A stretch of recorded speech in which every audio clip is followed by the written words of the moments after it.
show in town, it's going down. Every week we're back on solid ground. Steel toe slipping, but we're gripping. Got the tea to spill, it's always flipping. From April's script to Aaron's glee. Oh, this drama's just a spree. Polydrama, legal trauma, another win. Oh, that's the karma. This little piggy went to YouTube. This little piggy's on Rumble now. This little piggy's begging for dollars, and this little piggy's breaking down. Wow! Every week we'll recap it full. Tune in for this little piggy show.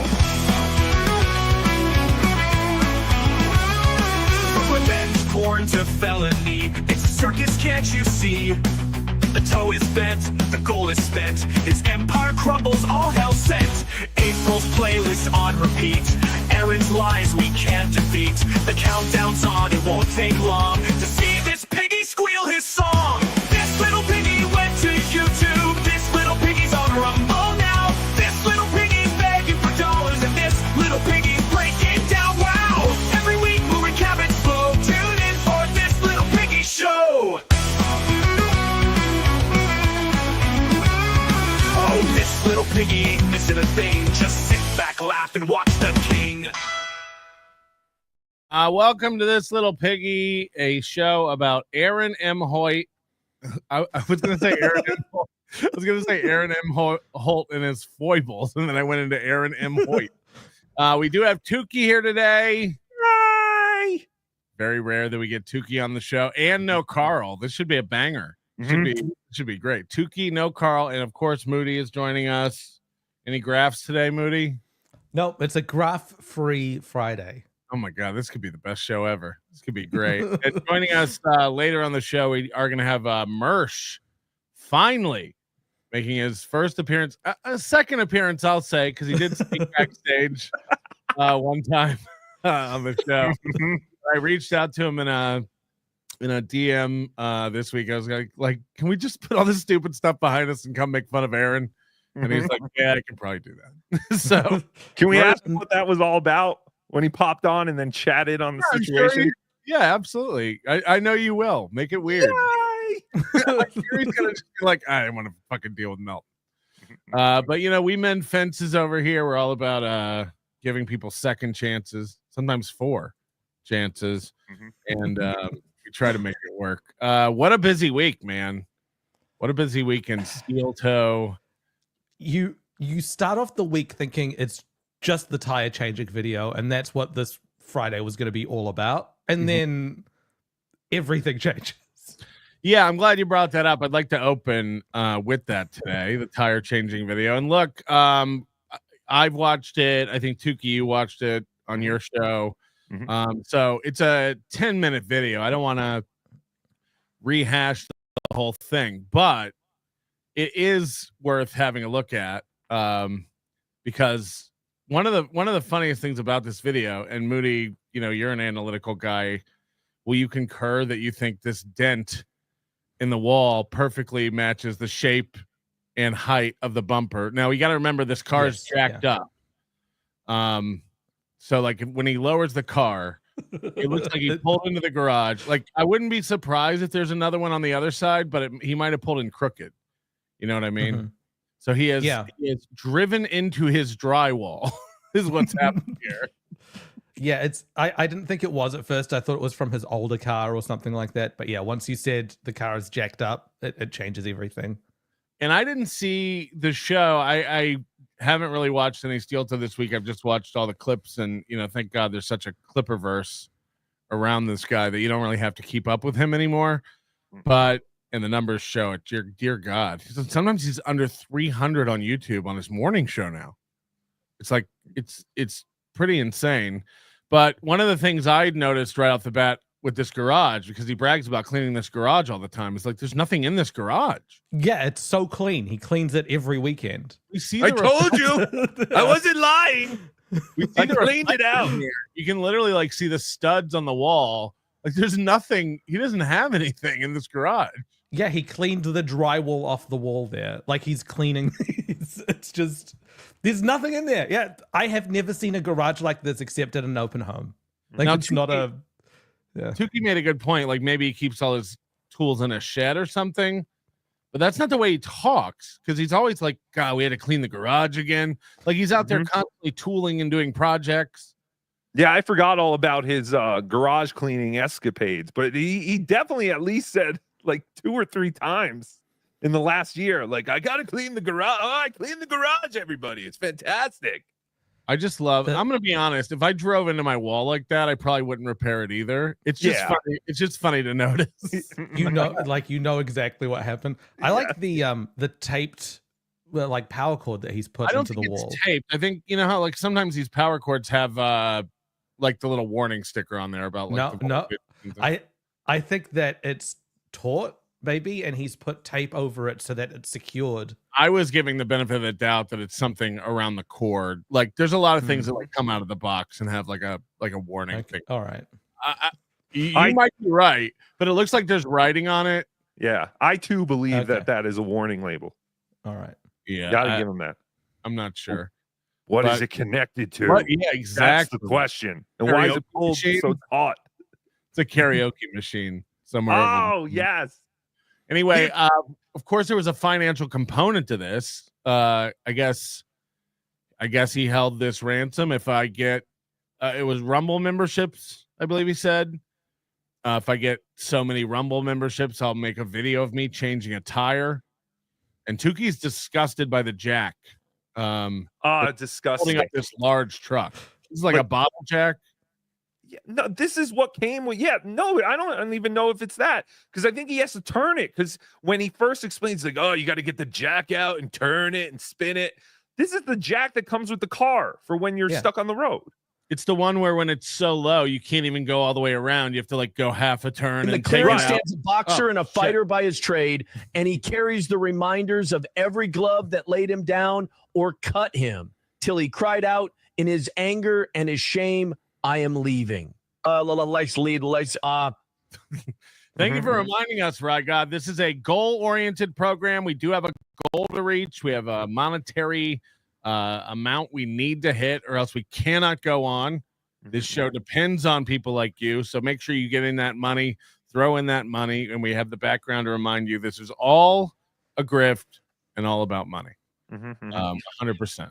But yeah, if you own a vehicle and a garage, you should at least have a floor jack. Okay, not the air compressor. I get that, kind of. I still think you should have that.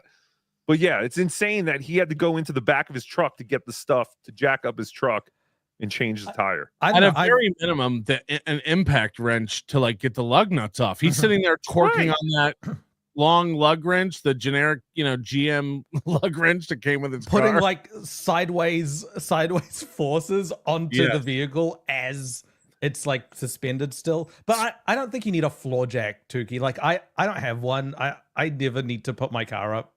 Like jack you the drive car a real car or like a toy car? You're very tiny. I drive a hybrid sedan. So it's look like at you. Yeah, if anything, Moody needs something to lower his car so he can get in. Oh, you use gas, Moody? You're killing our planet? Wow. That makes me angry. You don't have a Tesla? Jesus. Man. What a loser. So I've shortened this video, this 11-minute video or whatever it is, down to 3 minutes. Yay. Just so we can get an idea. This is him setting up the car, as it were. To not put a new tire on, but to show us he could take a tire off and then put it back on. But then he didn't show us if he actually, tightened the lug nuts after he put it down.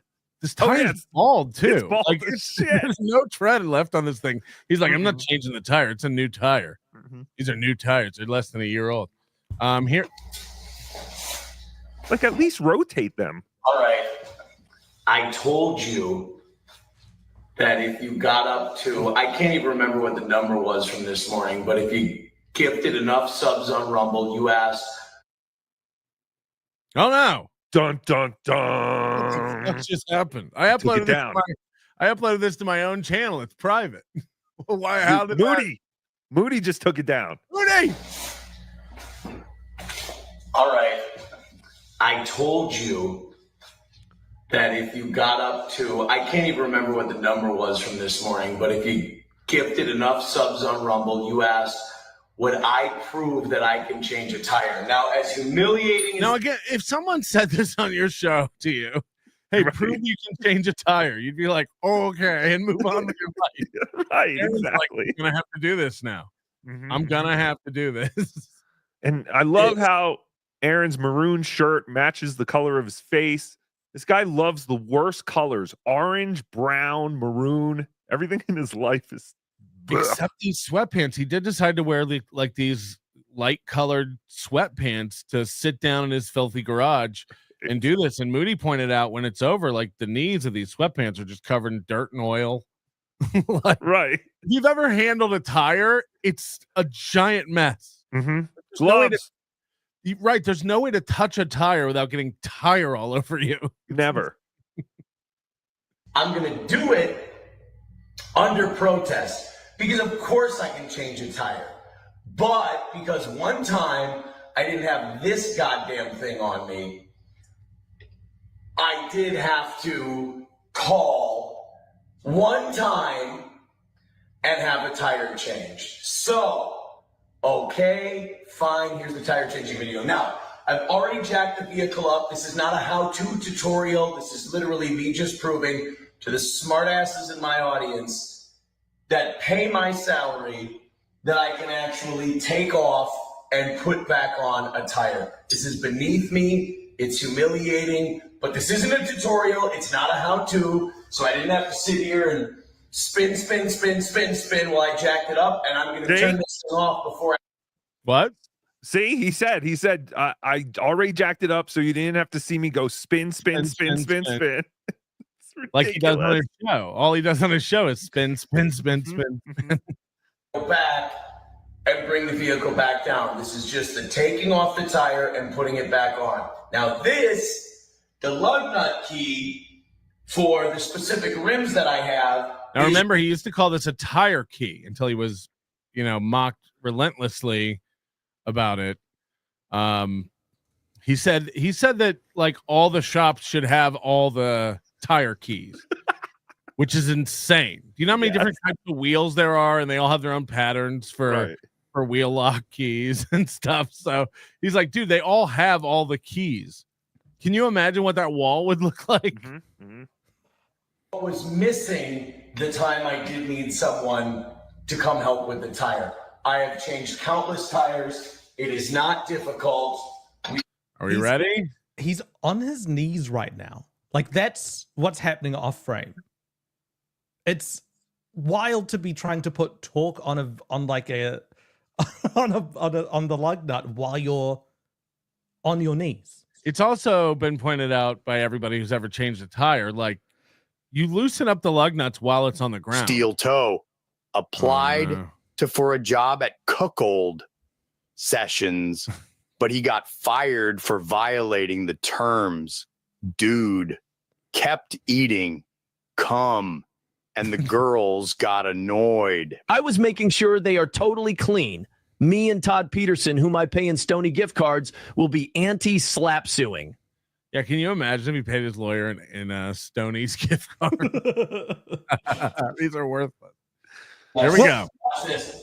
Watch these not come off. Watch these be snug. Now I've made this faster so we don't have to sit through the time.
Now you're looking at these knees. Yeah, look at the knees down. He's ruined that pair of sweatpants. Now you can laundry strip them. Like to get that grime out. Like it's so much. Yeah, I mean, anybody who's done any work in a garage, and he doesn't even have it like an epoxy floor garage. Like this is concrete. This is just straight up cement slab. Thank you, guys. I even gave you a funny part with fucking up the thing. Thank you. Evergreen statement at the end of every steel toe show. Gave you a funny part fucking up the thing. It's funny that I mentioned laundry stripping. You Moody, now you say you don't have any proof of this, but you've heard from a source. Yes, spy report. Some news. Spy report. Can you do it, Tookie? You got the sound effect? Spy report. All right. This is big if true. This is big if true. And I only want to mention it because he'll react and have to swat down this rumor. So right. So this is a source that we've like. There's been credible things that have come out from this person before, but there's no proof. Like there's no solid proof that we've got yet.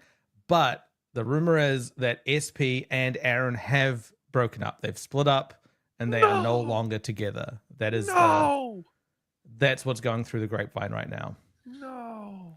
This would be big if true, because they did just go to Florida together. Like, can you imagine? I imagine when you take your first trip with somebody and you kind of like she spends the night, he spends the night. We know that.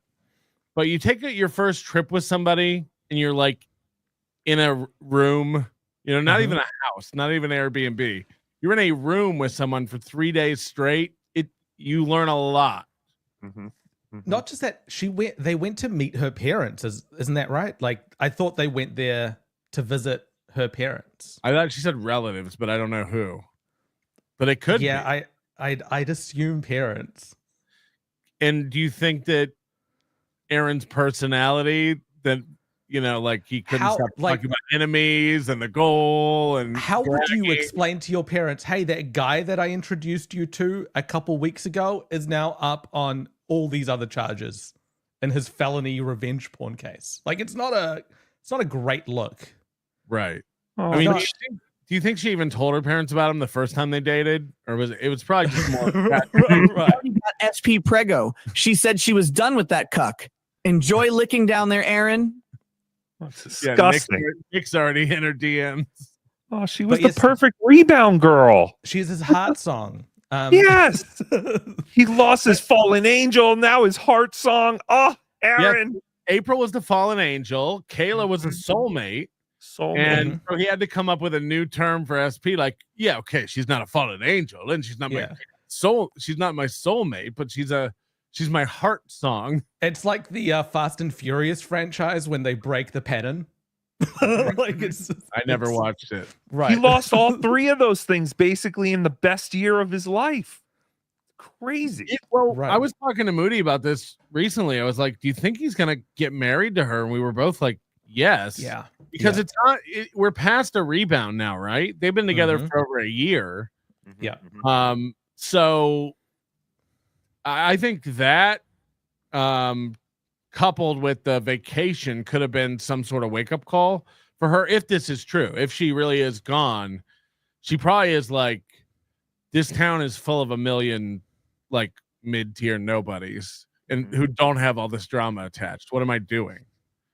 The fact that she's still referred to as SP a year later as a joke. Who's going to run the show now? I mean, that's what I'm thinking of. Who's going to give him tips and advice? And well, it would lend a little credibility because she would be the one in his ear constantly saying like, dude, your whole show is yelling at Ricada and Melton, and you said you were going to move past this and like focus on the prize and like get back to radio and all this stuff. We know that SP has never gone to court with him. I doubt she'll be there this coming Wednesday, the 25th. Is his sentencing for the revenge porn episode. And he talked about going camping. Now he has said recently in the past 2 weeks that he's gotten a text from SP live on the show, but I imagine they could still be friends. They could still. But he's also said that April was upstairs. Like he's lied before about breaking up with someone. It wouldn't be his first rodeo. He hides it until he has to admit it. He's like, this Exactly. paperwork's going to come out that we're getting divorced and everybody's going to find it. So I have to get ahead of this. Right. So how long before we hear about SP's smelly pussy? How long before we hear about what a horse-faced nothing she was? Yeah. As far as you're concerned, I'm a civilian. My mission, delivering beers to my friend, like Patrick Melton and Moody. Yeah, that dude is CIA. Let him in. Yo, did you bring beer and weed? Where's the weed?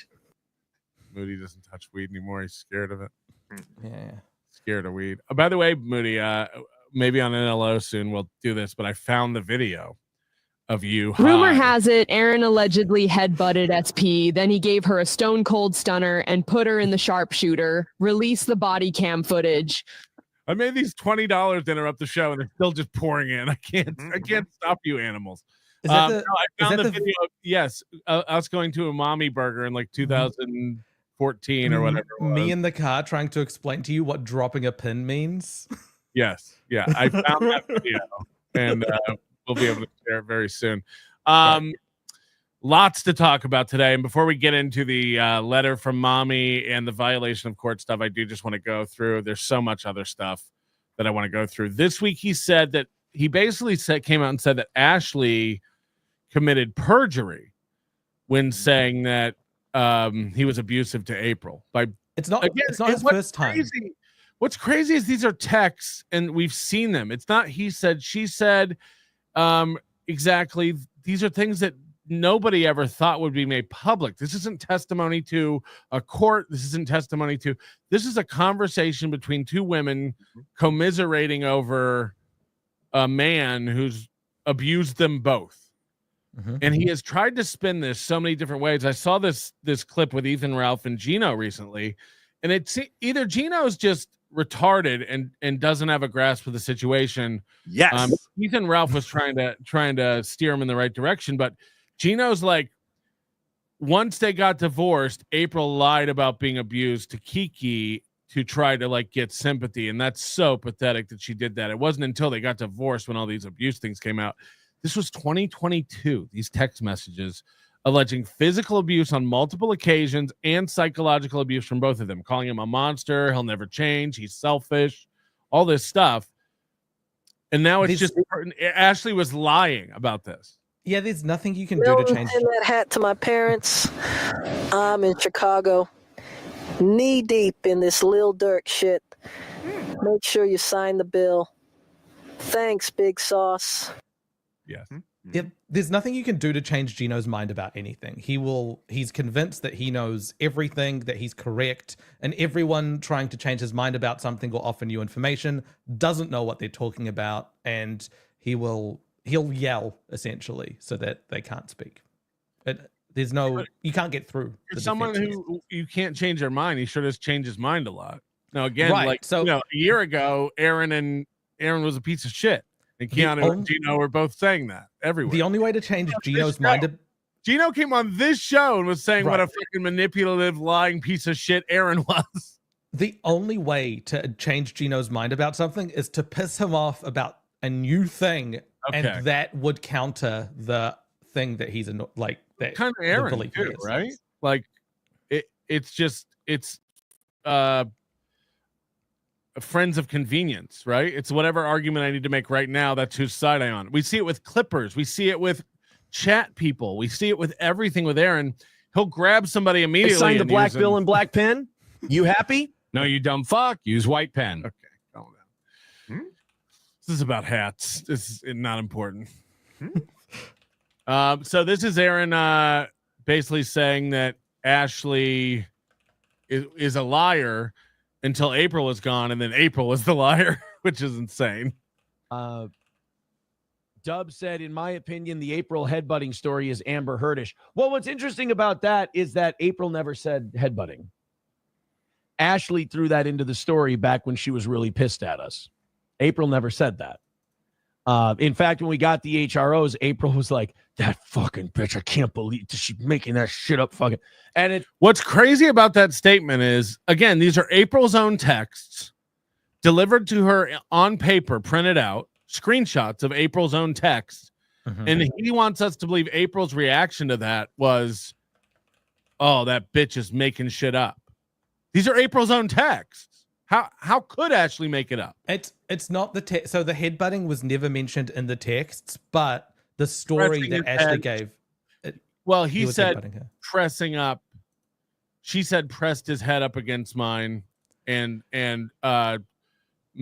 pressing up on my neck so I couldn't breathe or something like that. He's pressed his head into mine, squeezed me, and whispered evil things in my ear, is what she said. He gave her a bear hug or something, like Andre the Giant. And that's how he explained it on the show as well. He said he held her like this and said, "Not in front of the kids, not in front of the kids."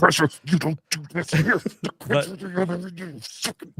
but in like the paragraph explaining what the texts were about, Ashley said, April confided in me that Aaron was physically abusing her and headbutting her. So that's where the headbutting came from, Ashley's description. So I can see why there's no evidence of April ever saying headbutt.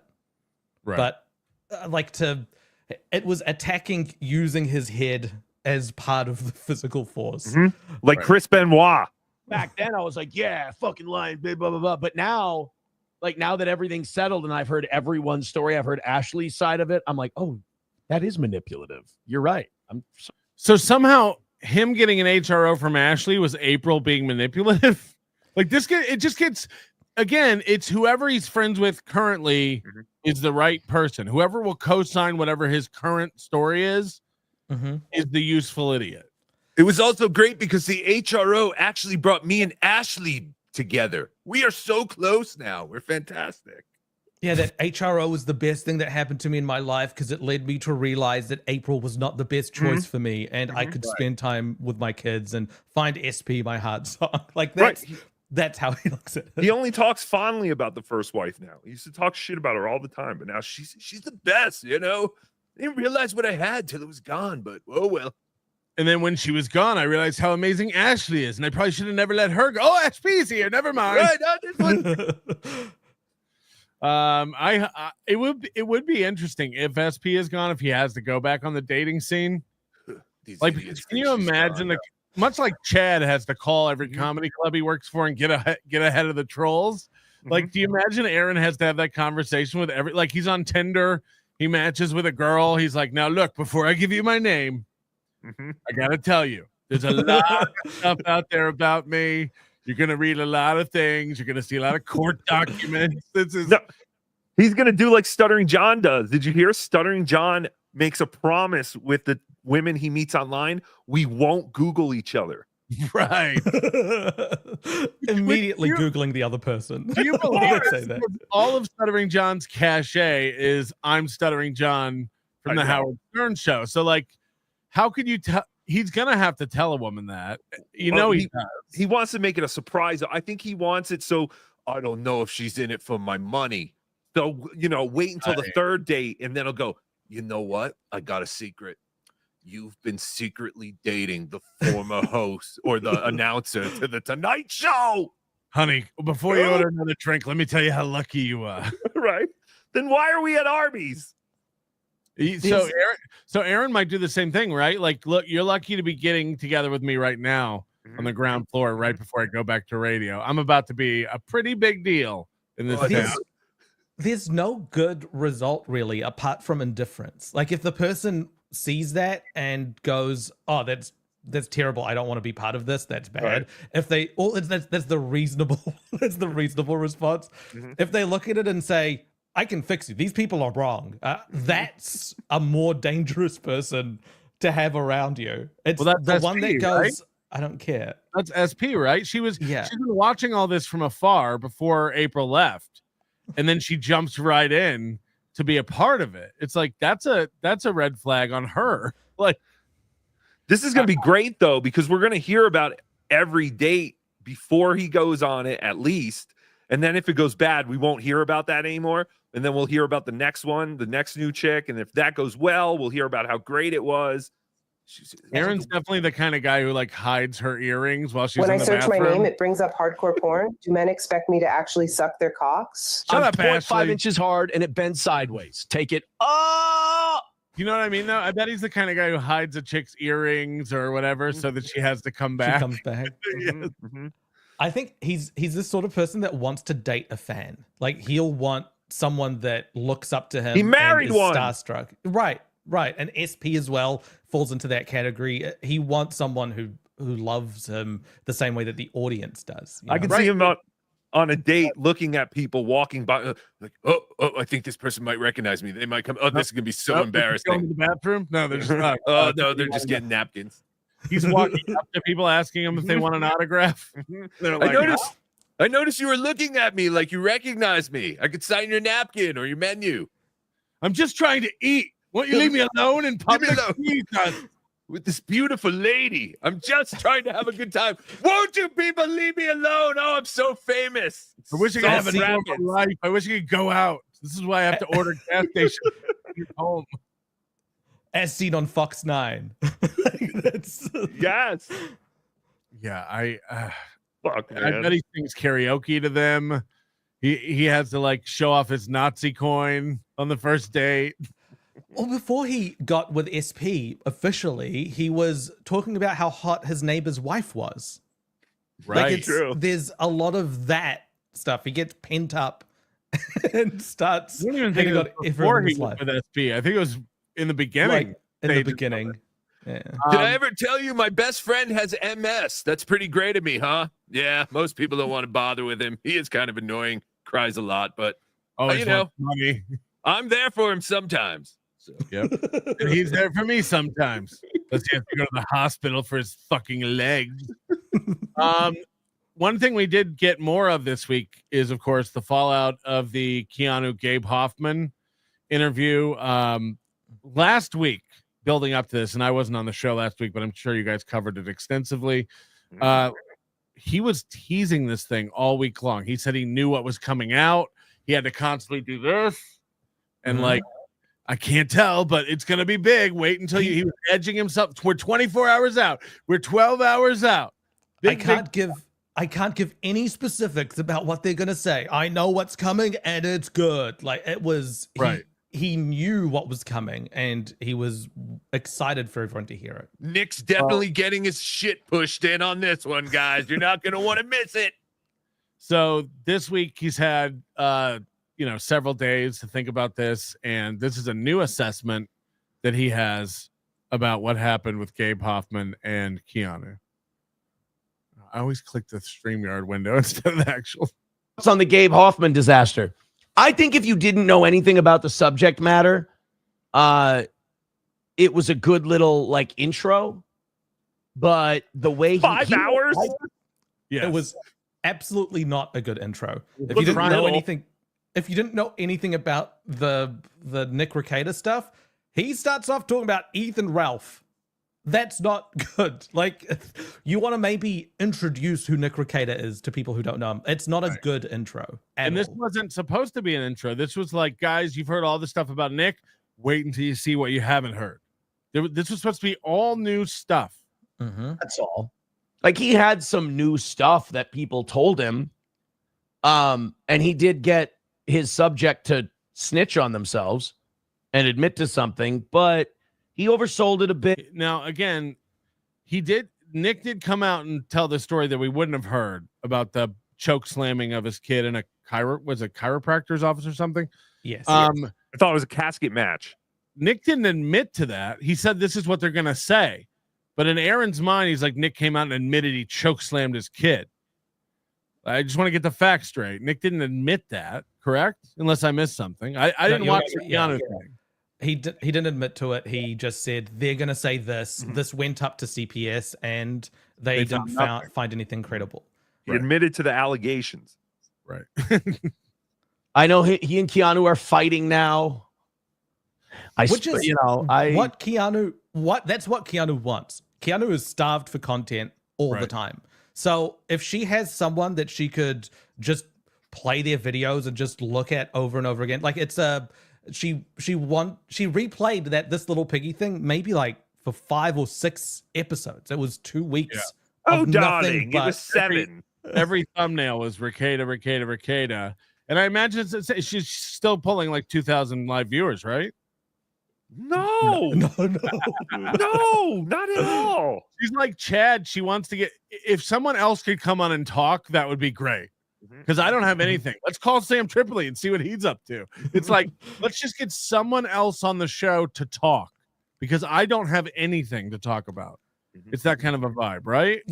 Yes. So what interesting content Keanu ends up making is when there's new drama or some new event has happened that involves her that gets a lot of eyeballs over there. But as far as retention and like keeping people entertained, she can't do that, and she'll hemorrhage those people out. And so it's a cycle that she has to enter into every time. These people petering out. Okay, what new thing can I drum up drama about?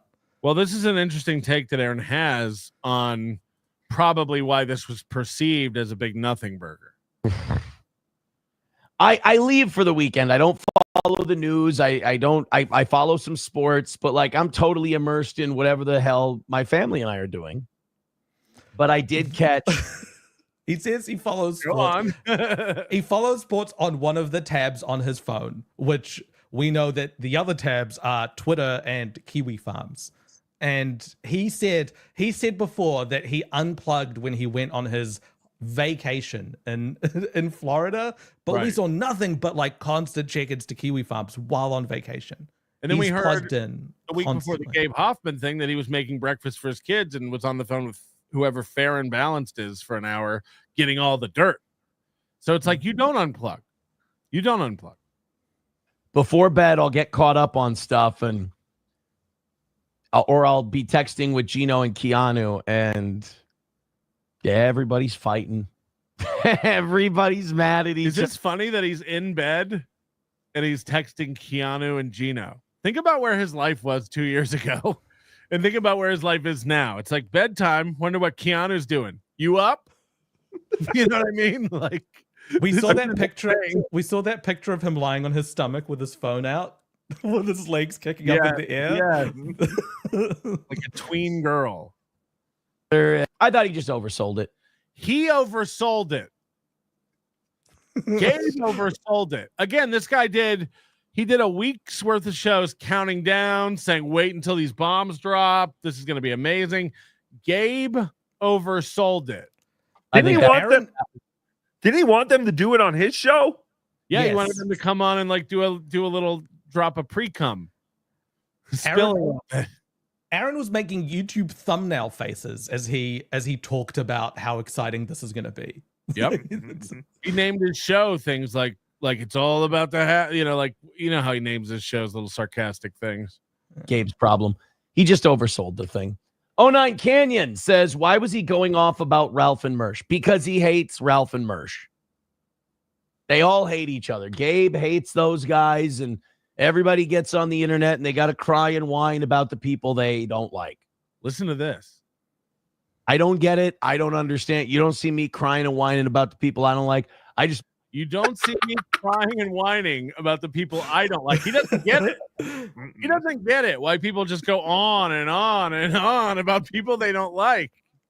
He can't wrap his head around that. Why don't you just do a pro show? One of them because they're all way more retarded and less talented than I am. I don't understand the crying and the whinging and the whining about people. You don't leave Mersh and Ralph alone. I don't think they're going to change. Now in Mersh, don't forget, he's been going off on Mersh a lot about like, remember when Mersh said he was going to have to eat that felony? Mersh is just sad. He's a loser. He's fallen off. Same as Anthony Cumia, by the way. All this guy's heroes have turned on him, and now those heroes were never that big at all. They were never big anyway. It's fascinating dynamic he has with these people. They are who they are. Like them. Sorry, go ahead, Took. No, it's all right. Go. Chris Hall, he's been very obsessed. He goes, you said he was a pro. I mean, the guy made a documentary that shook up Hollywood. But everyone else told me that one. Holy shit. I don't know. And I guess he's kind of been a little sensitive to people criticizing the thing. And I don't get any of these guys. I don't get any of these online people. They feel like they have to respond to everything. You went and changed a tire because people said you couldn't. Mm-hmm. but they have to respond to everything. And you blocked 20 of my alt accounts every time I try to go into your YouTube channel and say something about you. I'm blocked all 20 of them. There's something we missed covering on the show, just because it's such a small thing that none of us thought to double check. But I saw that this Red Scare. Do you remember him talking about this Red Scare podcast? That the Ricada story got a mention on that. Do you have the screenshots of this? I don't. I don't have the screenshot. Sorry. Yeah, but explain what happened, because this is actually pretty funny. So Aaron said that this Red Scare podcast talked about him. This Red Scare podcast is behind a paywall and requires people to pay $6 to go and watch it. And there was one episode that referenced the toe in there. And so some of Aaron's trolls told him, oh yeah, there was a mention of you on this podcast. And I think it was Chad Boozmark or someone adjacent to there said it was you've been covered on this. I have it if you want. Is this a big podcast? It's size. I'm not sure. Big, I think bigger. Yeah. Okay, so they told him, dude, they were talking about you on this bigger pot. Hold on, let me get it up for you. That's what she said. Zoom. So this is Kiwi Farms? Yes. Okay. So it's at the bottom of this. Go to the next picture. This one's Okay, hold on. Hold on. Aaron got tricked by one of his pay pigs last week into thinking he was discussed on Red Scare's most recent Patreon premium episode. However, confirmed by the description, the episode is not about Aaron at all. The toe math is not a reference to the moniker by Aaron's A-logs for his sketchy goal math, but in fact a reference to a Twitter user. Yeah, if you can. So on the next one, they just in the description of the show they said toe math, and then a bunch of trolls told Aaron like they're talking about you, and then Aaron, instead of just going like that's awesome, thanks for talking about me, Aaron had to come up with a lie. Aaron had to make up this lie that he purchased their Patreon, watched the episode, and then offered details about what he enjoyed about them talking about him. To be clear, they didn't talk about him at all. And Aaron gets caught going and saying, like, really enjoyed the episode. You guys were pretty fair to me. But you could have talked about this or that. Like, yeah, there was nothing in the show about Aaron at all. This is all lies. He's so insane. He lies about the most inconsequential nonsense. Does it go down further? Or is that it? I'm trying to find the other for some reason it's only showing me the first picture. I have to get the other ones. Hold on. But just think about that. This means nothing. This is a nothing burger. There's no consequences. This isn't important. But Aaron got tricked into thinking another podcast talked about him and then made up that he went and paid for it, watched it, and really enjoyed the segment that doesn't exist. There's nothing about Aaron in the show. And Aaron had to go tell them, hey guys, the segment was awesome. Really enjoyed that. I loved how you said that. It's almost like these AI written summaries that I get from sponsors. Sometimes they're like, hey Patrick, we really enjoy your show. We love the way you combine witty commentary on current events with it's just like you've read like some description of the podcast somewhere and paraphrased it back to me. Like, oh, I can tell you don't watch my show at all. I love how you and comedians get together every week and talk about what? It's like, that's not my show at all anymore. So, all right. yeah. I got them all now.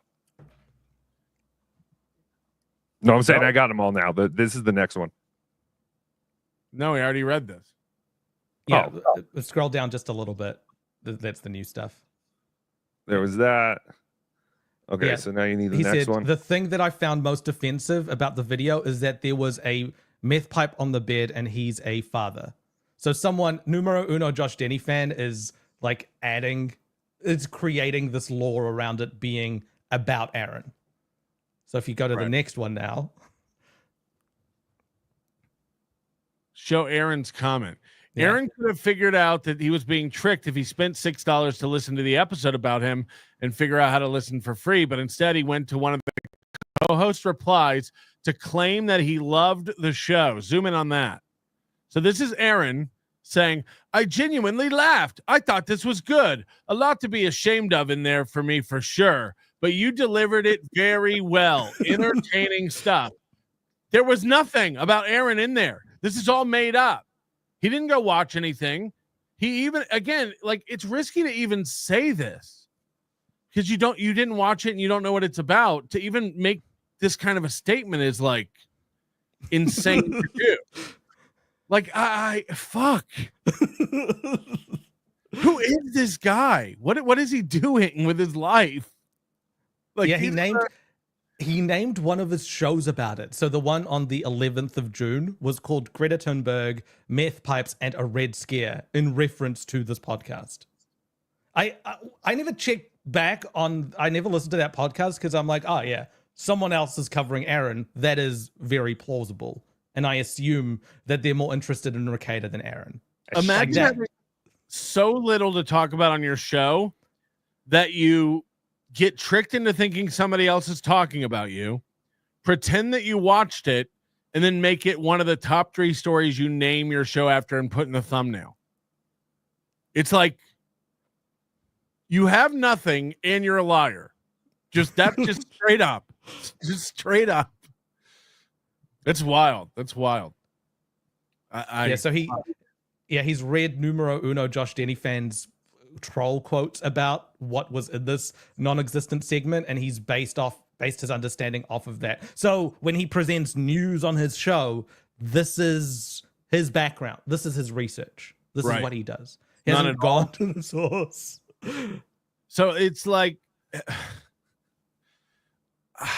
yeah, I don't fucking know what to say about. Like, why do you have that as a segment on your show? Just be like, oh yeah, I heard I was mentioned on there. That's cool that other people are talking about it. Move on. That's how you know you're a fucking lolcow. Is like these guys, again, whoever they are. Citizen M tells him that I dressed up my dog. Lance News Network, Muttering J. These guys, the only people they fuck with are people dumb enough to buy their bullshit. Muttering Jay and Lance and these guys never email me scoops. And if they did, they just get deleted immediately because I know what you're doing. Like, I'm too, like, no offense, but I'm just too smart to fall for your shit. So they don't even try. But Aaron latches on. If it's about him making his enemy look stupid, Aaron latches onto it immediately and runs with it. And again, running with it would be one thing. Him going over and telling them thank you. I enjoyed it. I genuinely laughed. Genuinely, Aaron? Did you genuinely laugh? Right. Nothing. What was your favorite part? That was your favorite part of the episode. Right. Oh, I mean, obviously, when they were talking about me, I mean, this old dog sure did learn some lessons. I mean, there are some things I definitely have to be ashamed of, but we live and we learn. That is what he said. Like, I remember listening to this episode of Steel Toe. He was like, my only criticism is that they didn't go hard enough on Aaron. They left me out of a lot of the story. It was so focused on Nick. Next time, ladies, you got to dig into the toe a little bit more. Like, that was his response. And again, that's risky to do, right? When you haven't seen it.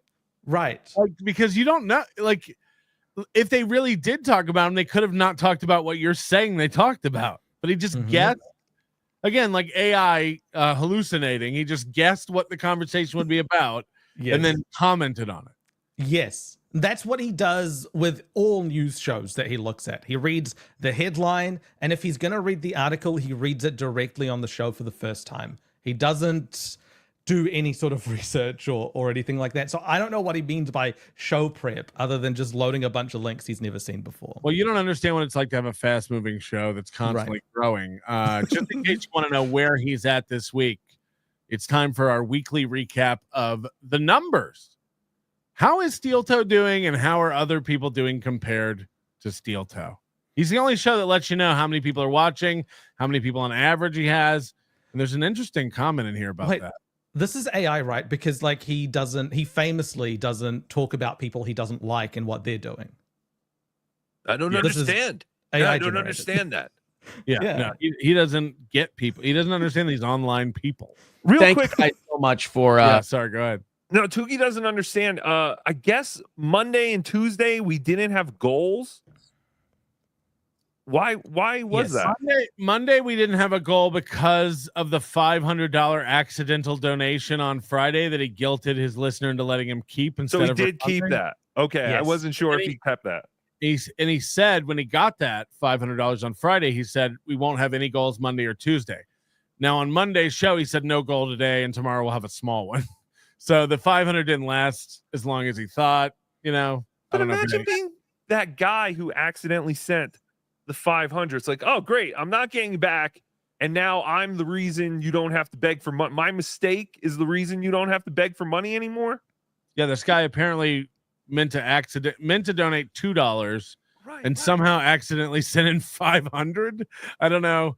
And again, I would make fun of it if Panhandler hadn't done it to me. I think Panhandler said he meant to donate $100 instead of $1,000. The slider goes up to 500 on Rumble, so he went to the maximum. Have some class. Yeah, have some class though, Aaron, and give him back the $500. No one was purposely sending you $500. Come Aaron on. said I get 400 of that, so I'll refund 400. Oh, you eat it. Okay. Fucking take care of these people. These people, you literally said these are the people who pay your salary. Right. You know what I mean? So it's like you're gonna really penalize them for when they fuck up. Like, if I was this person, I would never donate again. I'll let you keep it, but you have to change another tire, huh? Deal? Yeah. Being so cool. This week has been incredible. It's like a week off where we just do a show. It's I love that. Yeah, dude, this week has been crazy. It's like where we just do a show. Because the guy fucked up. That's why. Oh, I get a vacation now because this guy accidentally gave me $500. What a fucking asshole. Well, I guess I'll just go on anyway, even though I really don't have to.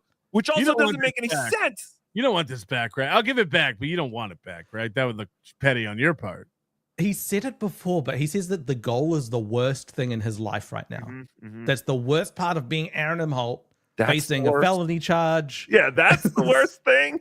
Yeah, he's admitted that he has nightmares and night sweats and wakes up when it's full goal and dreads getting out of bed. Oh, goal. Oh, God. Oh, God, it was all a dream. Sometimes if I didn't have Keanu and Gino to text, I wouldn't get out of bed.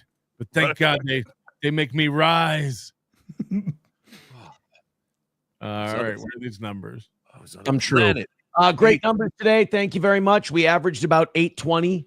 Can you imagine knowing your average? Oh, this is Kevin Brennan.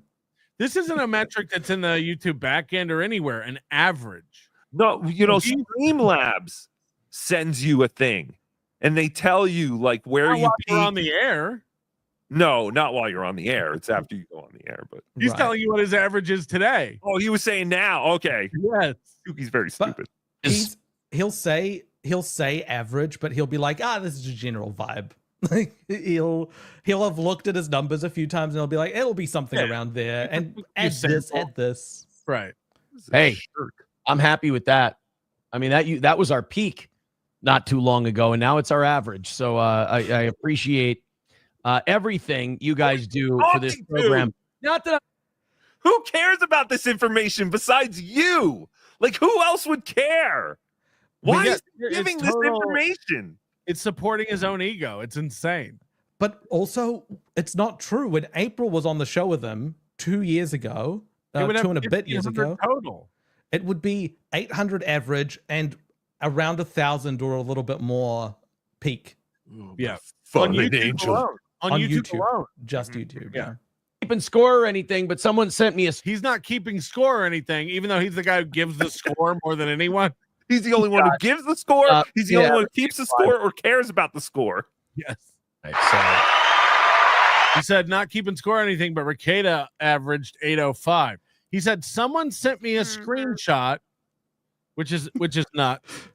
Someone sent me a screenshot and Ricada averaged 805. Can you tell an average from a screenshot of a live show? Not yes.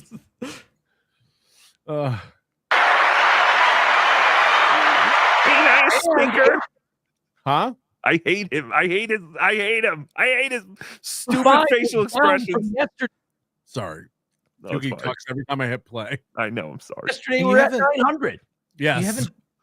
You haven't been around to comment on his bottom right tooth missing. So there's a tooth missing from both sides on his bottom row now. What's he doing? Both his canines are missing. Did he carry that tire iron in his mouth? For our average. So thank you. Come again. My lost interest says finding that jack probably took an hour, but we'll never know. It wasn't included on the video. I know exactly where my jack and all that stuff is. Yeah, the trunk of your car. Yes. Where the jack and all. Don't worry, he's gonna tell you, Tookie. Stuff is. It's you go to the back, you move your golf clubs, and on the left there's a compartment. You take that out, yes, and that's exactly. where it is. He needs to pray. He's like, you move the golf clubs, you get the world's best dad trophy out of the way. You get the judge saying you're one of the best cases of revenge porn I've ever seen. You get that notarized thing out of the way, and then you open the panel that has a picture of April like drugged out in the middle of a coma. It's a live stream to how terrible her life is. You move that out of the way, and then there's your check. You move your semen air freshener. Everybody I know who has kids, their entire car is filled with kid shit. The trunk, the back seat, all of it. Even if you were a golfer, you wouldn't keep your golf clubs stored in there, especially a guy who's with his kids so much as Aaron. I imagine his whole car has nothing to do with his children in there. Yeah, people with all Aaron stuff. People with kids, their cars smell like baby wipes and like little miscellaneous food items on the Cheerios ground. And French fries and exactly, Tookie. You know what we're talking about. My car is spotless. I make my sister take all her crap out of the car. I'm not one of those people. You probably take a different car. You probably don't let the kids even in the Tesla. That's true. That's true. This is true. Yes, the other car's a disaster. Prove myself to you people anymore. I proved you wrong again. And quite frankly, I'm tired of proving you wrong. I'm tired of you still thinking that you're going to get me. It's not going to work. I prove you wrong every time. And you know something else? I'm tired of being humble about it. One thing I've realized, I've been far too humble for far too long. I'm the baddest motherfucker out here. You had the weight of 70 nations trying to bury the toe. What? He's calling you fat. 70 Oh, okay. It slapped all of them. Now they all just sit there, kvetch and whine and complain about every little tiny thing I do, like wash women who just can't help themselves. And I got to say, it brings me great joy. Now there's some guy who's so broken by Keanu and I, he's trying to do the Opie thing. And this is really sad. There's a guy who's like writing to me constantly. He's written to me like 6 times. And he thinks like by the 7th time, it'll be true. He goes, Keanu says you don't pay your child support. I'm like, what? Keanu says you don't pay your child support. I'm like, let's see if we can get him to film a video of him going out to his garage and paying his child support. Whatever you say, that's fine. First of all, it's nonsense. Second of all, how the would Keanu know? And Keanu, right? We all know this, Aaron. Why are you doing this segment? This is insane. Like, to feel the need to bring this to your program and defend it. Tookie, you do a show. You do a popular show. Sorry, Moody. But how many stupid emails do you get every day that you just delete and don't mention? All the time, right? Endless. The amount of idiots who listen to my show and feel that I want to talk to them is endless. Some of them are like haters who like accuse you of things, or like, I just delete it and move on with my life. It's like, okay, you know all about me. Moving on. Like, I don't have a popular show, and I get those emails because I'm on this show. Like, it's like I get them. I don't want to leave you out. All right, we get it. You're famous, Moody. Get it. I get emails too. I get emails too, guys. Yes. Told me, she goes, Jesus, I'm making a lot. On average, how many emails do you get? Like, what are you averaging for email? Well, my peak emails. A lot of people are really angry at me, and they're saying wild. Like, she even told me, she's like, do you have this guy saying that like you don't pay your child support? I'm like, yeah. She's like, what a weirdo.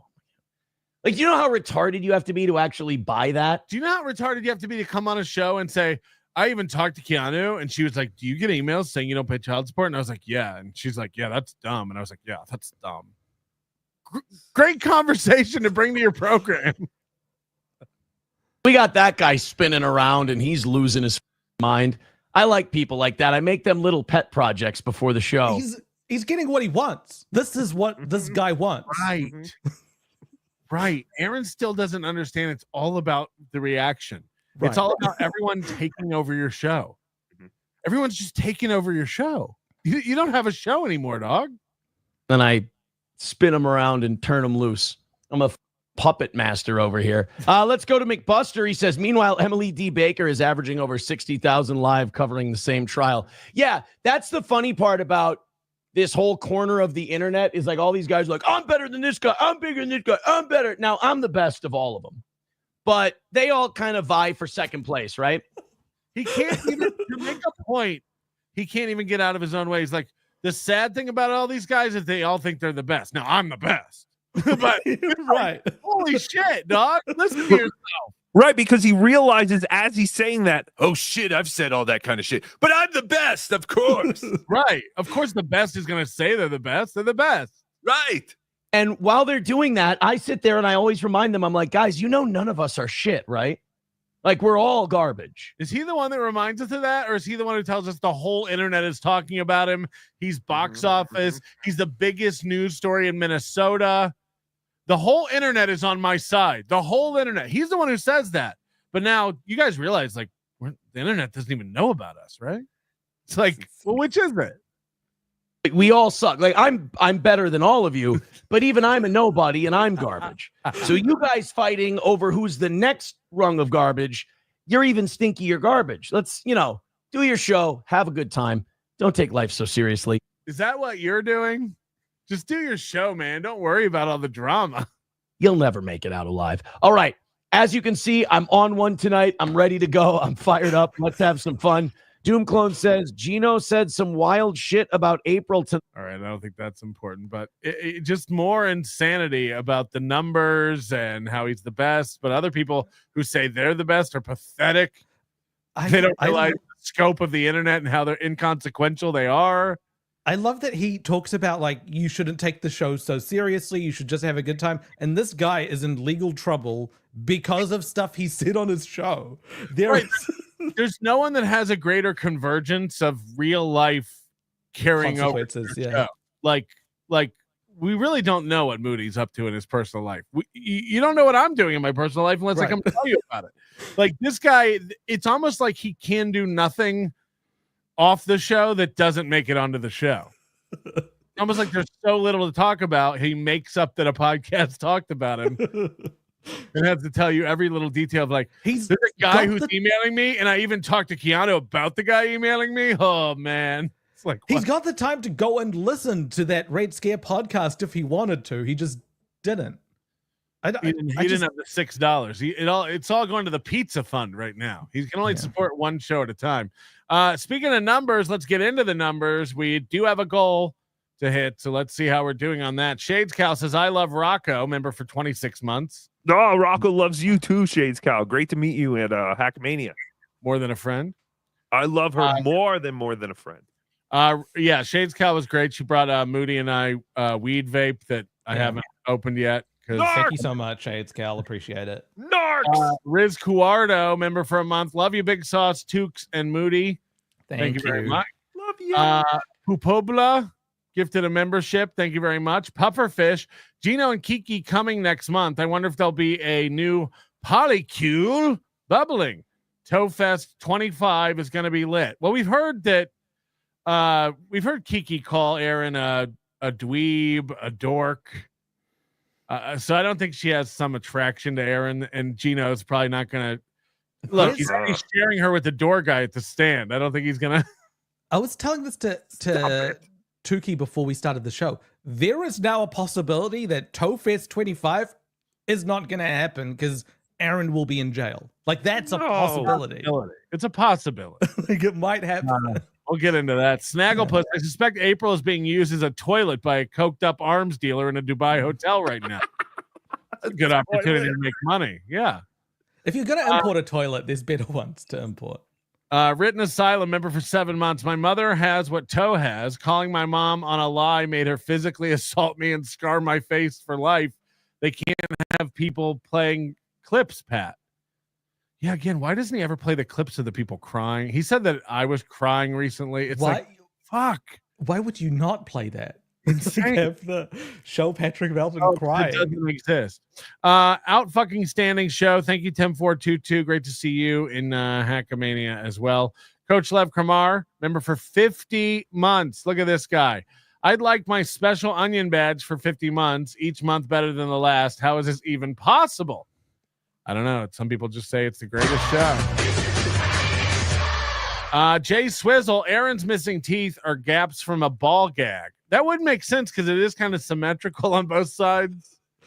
Perhaps he has a spiky one or something that we're not aware of. Some newfangled ball gag device. Kim Nicholson, 15 months. Get to the freaking legal stuff already, please. No, we're going to end with that. We're going in chronological order this week. Don't worry. And we're waiting for Mersh as well. We want him around when we go through that. Yes, of course. Josie Wales, I too love Tookie. Thank you, Josie. And Ted Burglar, 69. Mersh brought us the best episode of Steel Toe ever. The one where he made Johnny cry. Yeah. And then he tripped over the cable. Oh, yeah. I forgot about that. Johnny. And I cry, all right? Okay, I cry. I know. I'm the guy who cries. You guys don't fucking know. It's a lot of super tips to get through. This is the first time he's changed a tire, and he watched 3 YouTube tutorials before he made the attempt. Probably. Some of these came in from my show the other day. Beloved Chatter didn't live stream because he needed multiple takes. Agreed. Changing the tire. Salty Rules. Does he have a BH on him from the Netherlands? Fantastic show. What's a BH? I don't know. Silence Too Good. Is this how I get on the screen? Yes, 100%. $20 from P. Scotland.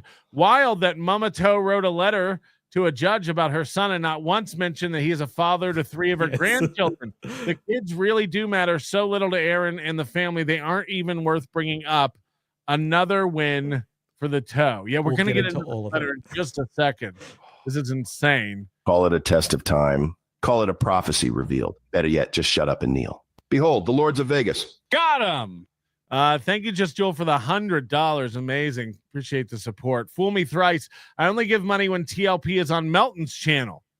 Yes, that's a big scandal, apparently. Queeper Sutherland. SP jacked it up and loosened the nuts. Hashtag Raisin Moody. Oh, no. Anyone saying I'll be getting in trouble, allow me to point you to my track record. Radio deal any day now. Safe sport. Just talk to Scott. All set. April's not on drugs. Well, not right now. This is an interesting point I want to get into when we do get into the conditions violation stuff. If the conditions violation stuff gets sent to Safe Sport, what happens? Could this further the suspension? Could there be? I think we'll get into it later. We'll get into that later. Panhandler, there's no way Aaron knows how to reel down the spare / use a winch, let alone get it off the cable. Oh, and FU Muppet. He does hate Tookie. FU. Pool Scan Sam. The funniest part is that this parental regret can get talked into doing anything. Yeah, the changing the tire video is nuts. God, you onions are dumb. Do you think I own a tripod? I placed my phone on my super cool workbench that April built for me. You can see the reflection of it on my car. Now, sit back and let a man show you how to remove and put back a tire using my tire key. Hopefully, I remember to really lock the lug nuts on so I don't lose a tire on my way to court. Watch a real man do real man things. You are not a real man, but I digress. No video of me changing a tire. It's got to. He could have just eaten the butter. Just eat the butter. It's way less. Eat the butter. This isn't a tire changing video. It's imperial evidence. Aaron Imholte is an insecure mook. Insecure mook. Tim Bollinger, Aaron taking the lug nuts off in a star pattern was my favorite part. That right there showed he doesn't know how to do anything. I mean, there's a lot of things that show he doesn't know how to do anything. Have you seen him raise his kids? God, Patrick Melton rules. I agree. This was the second time I changed the tire that day. The first time I knocked the truck off the lift and put a hole in my drywall. Maybe that's what happened. It was a dress rehearsal. He just fucked up his garage. All right, Patrick, I'll shoot you straight on this one. Me and old Slam Pig are saying happy trails. She found out I'm an alcoholic sleepjacker with man tits and no self-esteem. Another win for the hoe. It will be interesting if they are split up, because it will only be a matter of time before he tells us why he did it and she was no good and it wasn't a good fit.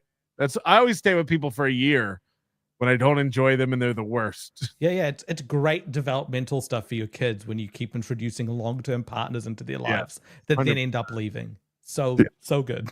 What if we get the old gang back together and he gets back with April to host one more special Steel Toe? Start introducing them as here's annual mommy. All real men know that all you need is some WD-40 or cooking oil to remove grease from any surface or skin. Tar can also be removed using this method, but I digress. You're going to put cooking oil on your clothes? Are you out of your goddamn mind, boy? I'm sure you ain't think this one out, because this ain't going to go the way you think it's going to go, Nickel. He's laundry stripping.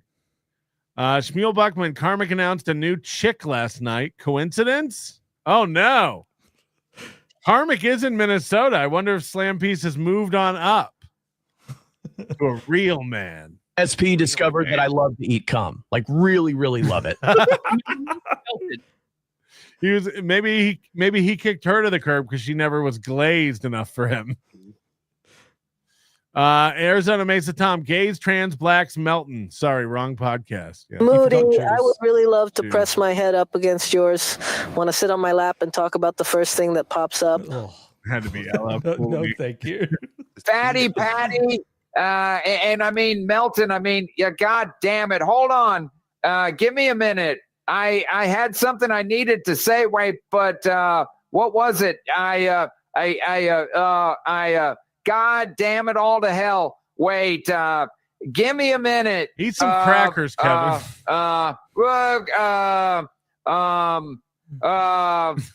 Wait, oh yeah, guess who is number 3 in the world for comedy on Playboard? This guy right here. Keeps changing. The number keeps changing. Melton, I made you a poop knife from my own poop. Don't mind the corn, fam. But poop now, I'm a robot. Now there's a poop knife made out of hardened poop. I don't know. I don't want to know. Teamster Tim told me to headbutt April, so I can't be held liable. Teamster Tim told me to do it. There you go. Cash, $20. There's no way this Fim with his bingo wings even breaks 100 golfing. He brags about using old scuffed up golf balls and he buys at garage sales. Boomers don't even do that. Yeah, golf balls aren't expensive. I can't imagine buying cheap ones at a garage sale and then cleaning them with a brush. And it's just like, that's a pain in the ass to do. Diablo Sandwich, show prep. Is that where you gently caress and fillet the alpha in advance of him betting your wife? I always show prep. Aaron, probably. Yes. Mark Davis. So if I get snarky comments to my emails, that means you must like me. You really like me. I knew we had something special. Yeah, he thinks the more hate mail he gets, the more he's beloved.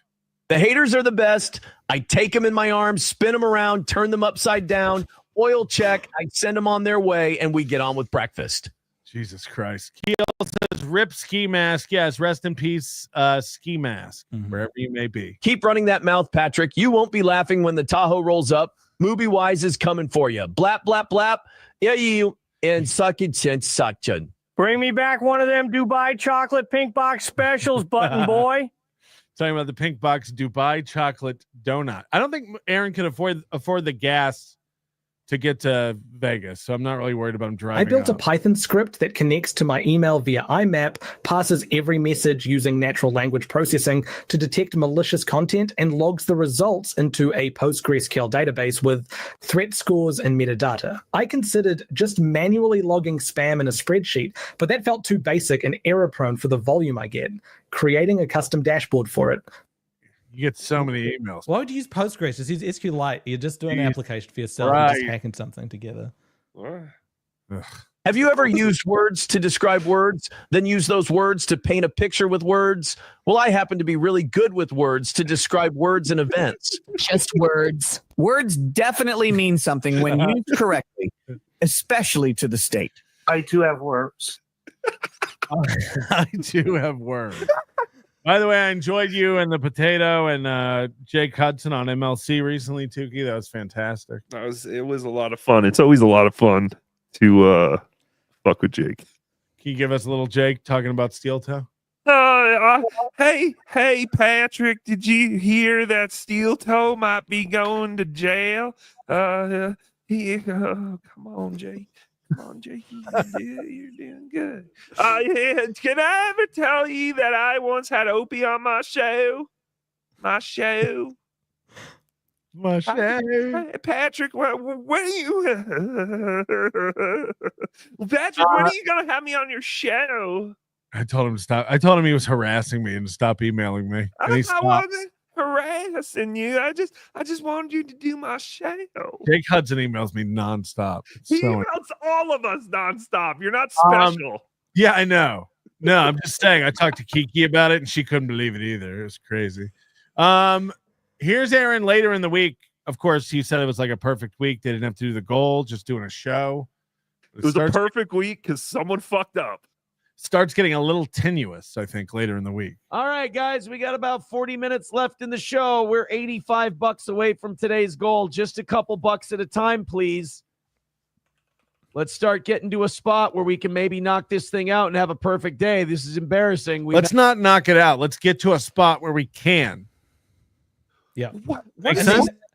And then it'll be a gimme. The goal will be a gimme at that point. This gimme mentality. Tap it in. Just tap it in. Give it a little taparoo. I know what you guys are doing. You guys are making old Steel Toe sweat it out until the last 10 minutes. I get it. You scoundrels, you got this, old man. I was a little, worried there for a second. It's insane. Like, what is he looking at? He's just staring at the chat, like waiting for a donation, himself. Right?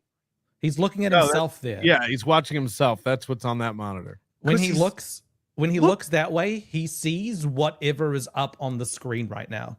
Right. He's seeing what we are seeing. I look remarkably cool. Crazy balls, and we are fucking faltering at the finish line. By the way, it wasn't a week of no goals. There is a goal. He's just been hitting the goal. So he's calling it a week of no goals, which is nuts. Throw in a couple of bucks, another win for the toe, blah, blah, blah, blah, blah, blah, blah. Okay, I love that. He can't even read the script now. He's yada-ing. Pretty please, thank you, cherries, sprinkles.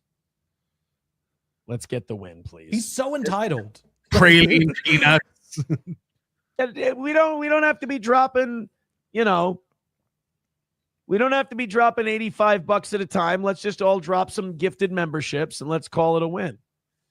Tim Bullinger with $1 says this show is the best at coming up with fun competitions to give you money. Shout out Tim Bullinger. And of course, in typical Steel Toe, nobody look at any other show but me. Stay in my delusion dome. This is what Aaron does with Tim Bullinger, is clearly trolling here. Yes, absolutely. Tim, thank you. I knew you'd come around. Tim's a big steel toe guy. Tim's a big steel toe guy. Got him. Tim used to be a big steel toe hater. Now he's like one of the biggest steel toe fans there are. I love Tim. I think he's great. Who? This is like when you were yelling at Chris Hall a minute ago. And again, not to diminish the fans, but like Tim Bullinger came to Hackamania. Tim Bullinger's a big supporter of NLO. Who? I don't know Tim Bullinger from shit. He could be a mass murderer. He pretends like they're friends and they golf on the weekend. I know who Tim Bullinger is. He's one of Aaron's puppets that he just spins around and makes him get the lols from him. That's who Tim Bullinger is. Is this the lols? When Aaron constantly talks about how he makes like the haters, his like little lol cows and his puppets, and at least put on a puppet show.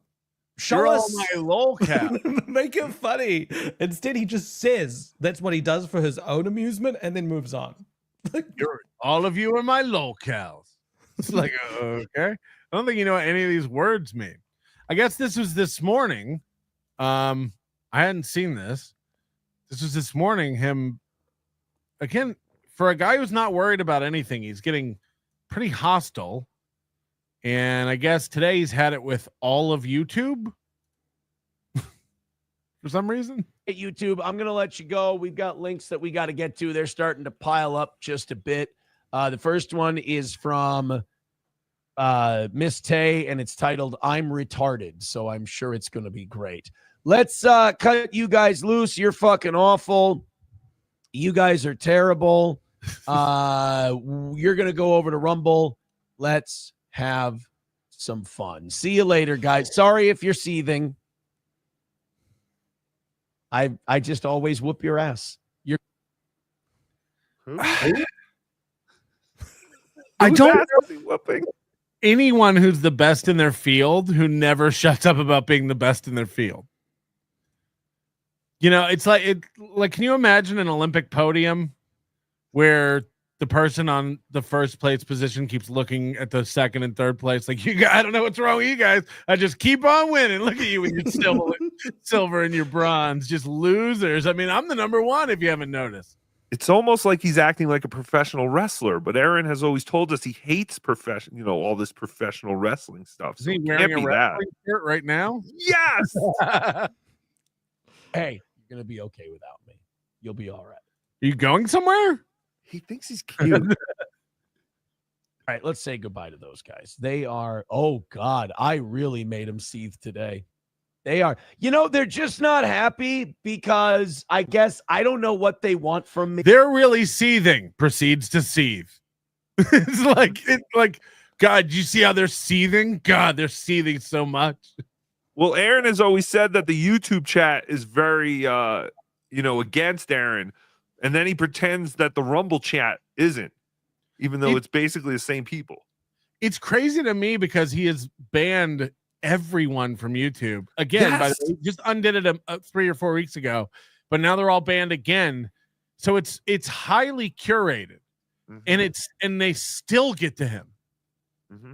Like, that's what's nuts. It's like you've gotten rid of everyone who makes you feel and gets on your nerves, and then they're still getting on your nerves. I wasn't kidding when I said he's blocked about 20 different accounts I've made.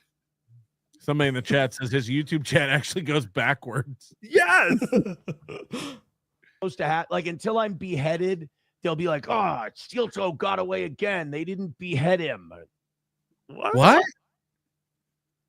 He's had this narrative for a year that we want him to kill himself or die. Again, like, I don't even like Ski Mask, and we don't really talk about Ski Mask on my show, but like, it's sad that a 30-year-old kid died. Like, that's sad.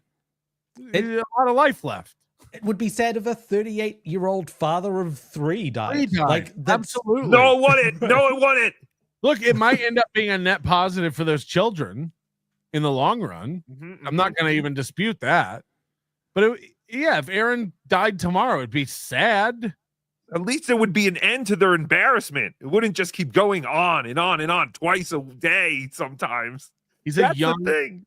He's like, in the best physical shape of all of us. Sorry, guys. I feel bad, question mark? I don't know. Let's go on to these links. Here we go.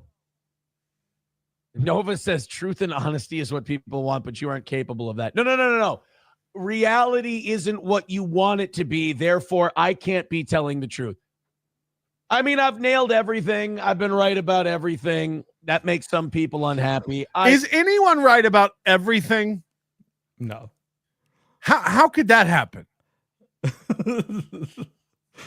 I'm supposed to be in jail. You're supposed to be reinstated at Safe Sport in 48 hours. I don't know if you're right about everything. Some stuff you're not right about, right? We don't get everything right over here. No, he was right about the reinstatement. It's just the time he was a little bit confused about. So he could still be right. It's just you got to wait. Oh. That's he like flexes the meaning of like what being right means. Right. Yes. I got to say, if you look at a comedy show for truth, justice, in the American way, and you look at a guy who smirks at you and goes, "All right." If you're looking at that guy and going, "That's the problem with honesty," you might be interneting too much. Just a little. I'm not trying to tell you how to live. Lord knows you guys get worked up easily. Maybe we spend too much time on the internet. You ever think about that? He tells people how to live their lives constantly. Remember, we debased the Lord in his own house. that sort of stuff. He was reading out Bible verses for a while. And it's just, tell me when I'm telling lies is one of his catchphrases. And now he's saying, you shouldn't be trusting me. Guys, just because you want me to be telling lies doesn't mean I'm telling lies. You should look up the definition of lies and right. You don't really understand the nuance of what a lie is. All right, one more thing before we get into the letter from mommy and this sentencing that's coming up and the new allegations of violations. This is kind of a flashback. We all remember the time Aaron was sitting at his desk rolling a Sharpie under his toes.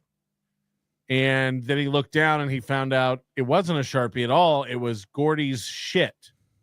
It was a log of Gordy's shit. And he's going to tell that story again right now. We get some details about Gordy's shits and how that works. You're staring at me. You a good boy? You want to go outside? That's right. Let me see me getting gang fucked in the mouth. What the? That's right. Let me see me. What? I did not. What the fuck I happened? didn't even have that clip. I didn't touch a thing. I don't know how that happened. Now, this is the same face he made when he was like, I can't tell the secrets about the Gabe Hoffman. I don't know a man who does this more than him. Women do this a lot. Yeah. I don't know a man who has to cover their mouth. Right. Unless you're on like the promotional poster for a comedy show in 2008. Right. Old tape face. It's like he's eating a Cobb salad and he's just covering his face. He doesn't want to see you chew. Hey, Cardiff's kids. That scared the shit out of me. For a shoot, that scared me to death. It must have, the link must have refreshed or something because I wasn't even on that tab. It's like the Kiwi Farms tab. Just auto refresh all the time. It's like I was hardly even jerking off to that last night, right before I went to bed. By the way, not to revisit that graph about his activity on Kiwi Farms, but if it refreshes all the time, even when he's not on it, how come it doesn't do it while he's on the show? Or sleeping. Right. Those are the only hours it doesn't auto refresh. Got it. That scared me. No, Corn Diff. Gordy is not going to go shit on my golf clubs. Thank you very much. Why bring his instincts of like what chats to say out loud are insane. Because he thinks the fact that he golfs is impressive. We're gonna find out. Like there's gonna be a golf tournament in about a month. But he even said the other day he doesn't even have anyone to golf with. He goes by himself and he gets matched up with like old guys. And he's like, Oh, that figures. This is perfect for the toe. I'm an old man in this young body. It's the only people who golf in the middle of the day are self-made men, older, wealthier men and guys such as myself who have figured it out at a young age. Oh man, get some golf in after working for yourself for 4 hours, Oh, this is what life's all about. I have a morning show where I talk about golfing sometimes. You should listen to it sometime. Right. Here's my card. Can I write this off my taxes because I talked to you about it? Do you think he has business cards and it has April's name as general manager and it's scratched out and he wrote himself? Look, I've run out of business cards, but here's a picture from when we had the billboard. The one down on that road over there. We had a billboard and it had my show on it. Here's a giant sticker for your golf. That's what I was gonna say. So says, you say that when he does shit on the floor, then you voluntarily telling us how you play with it with your toe. That was one time I thought it was a pen. Okay. When someone says, dude, you play with your dog shit with your toe, you don't go, dude, that was one time. I don't know if that's the flex to go with. I thought it was a marker. It was shit. Blech. Don't remind me of that. Corn Diff says, I thought he had super tips for a second. Right. They're saying good job, Gordy. No, Gordy didn't do that. Sam Show says I thought it was a pen. I did think it was a pen. Papa Shab says a squishy pen. No, so I thought it was. Okay, I've been wondering this all week. He cycles through Sharpies a lot because he chews on them and breaks them and stuff because of his, it's like his part of his like fiddling and stemming. What is he doing with this yellow Sharpie? Is he? Because we know he uses it to keep track of who donates what and everything, but has he got a white sheet of paper and he's writing on it with a yellow Sharpie? I'd assume so. Can it still highlight things, maybe? Like, can you still see things if you use it? He uses it to write down donations that come in. Yeah, the only thing worse would be if it was a yellow legal pad that he was writing on. Right. It'd be the hardest thing to read ever. It's secret. It's secret information. You have to hold it up to the sun to read it. A marker like this, I was rolling it with my toe. I was rolling it back and forth, and it felt like a Sharpie. And then all of a sudden, like it was a smoothie. It pushed, like I felt it give, and a Sharpie doesn't give. And I looked down, I'm like, oh, it's a fucking turd. Brownie. Oh my God. So he came down while I was on the show and he shit right at my feet. It wasn't hardened Papa Shab. It was a normal. He hates you. Oh God.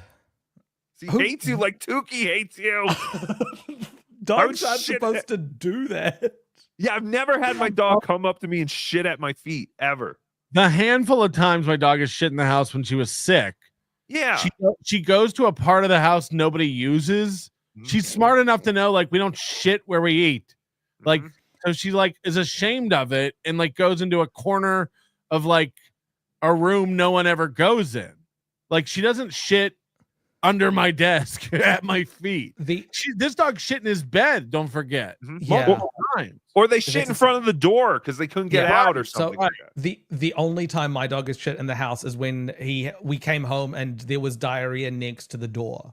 So he was like wanting to go out, but it was an emergency, and it like you feel terrible for the dog, but it's never happened since. And he's like when you have to shit in your car, you wait till you get in your garage.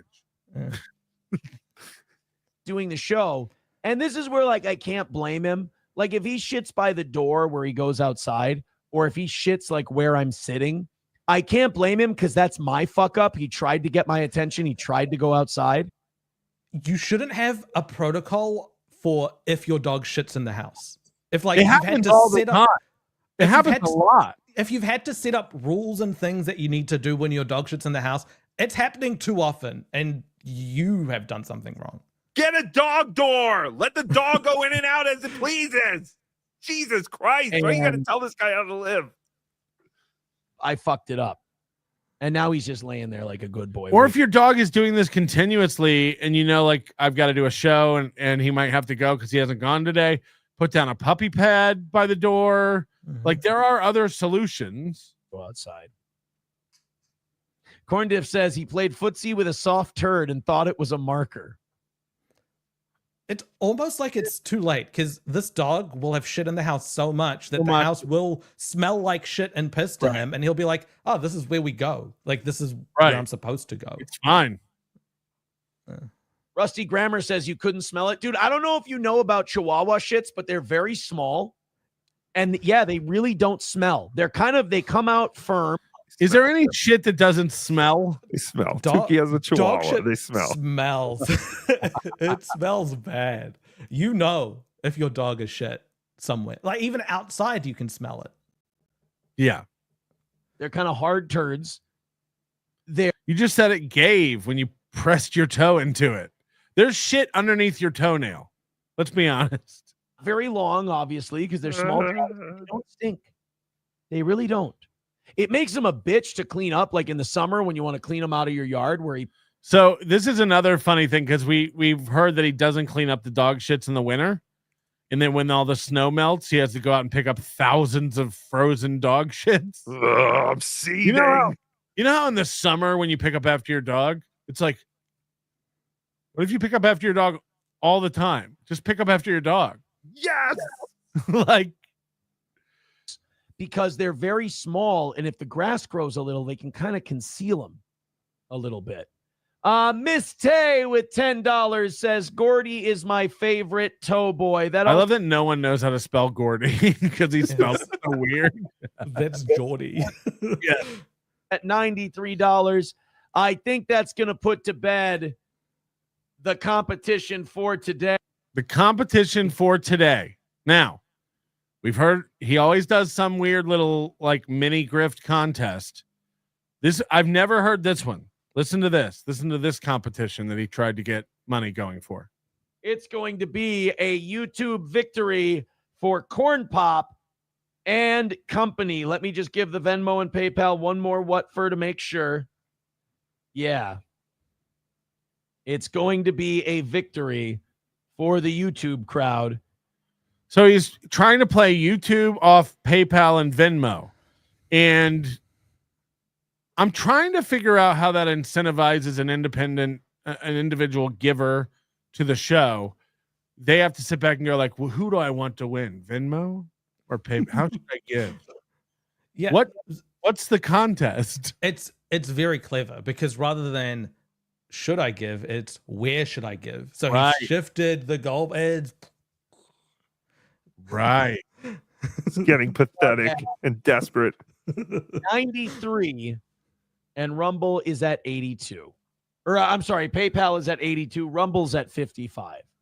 Thank you, guys. So now he's not only tracking what each and every person gives throughout the week. He has a total for everyone. He's tracking where it comes in, and that's a separate score that he's keeping. I don't know anybody who keeps score more and doesn't know who's winning less.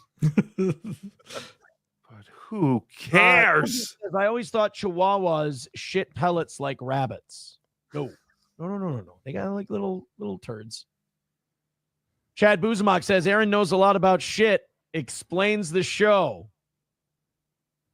Look, on days where, on a week where we've hit every goal we've had, I'm happy to get the business. Isn't this a big change? It's a week where we've hit every goal we've had. I thought you stacked those. Remember when guys were in week 7 of perfect weeks?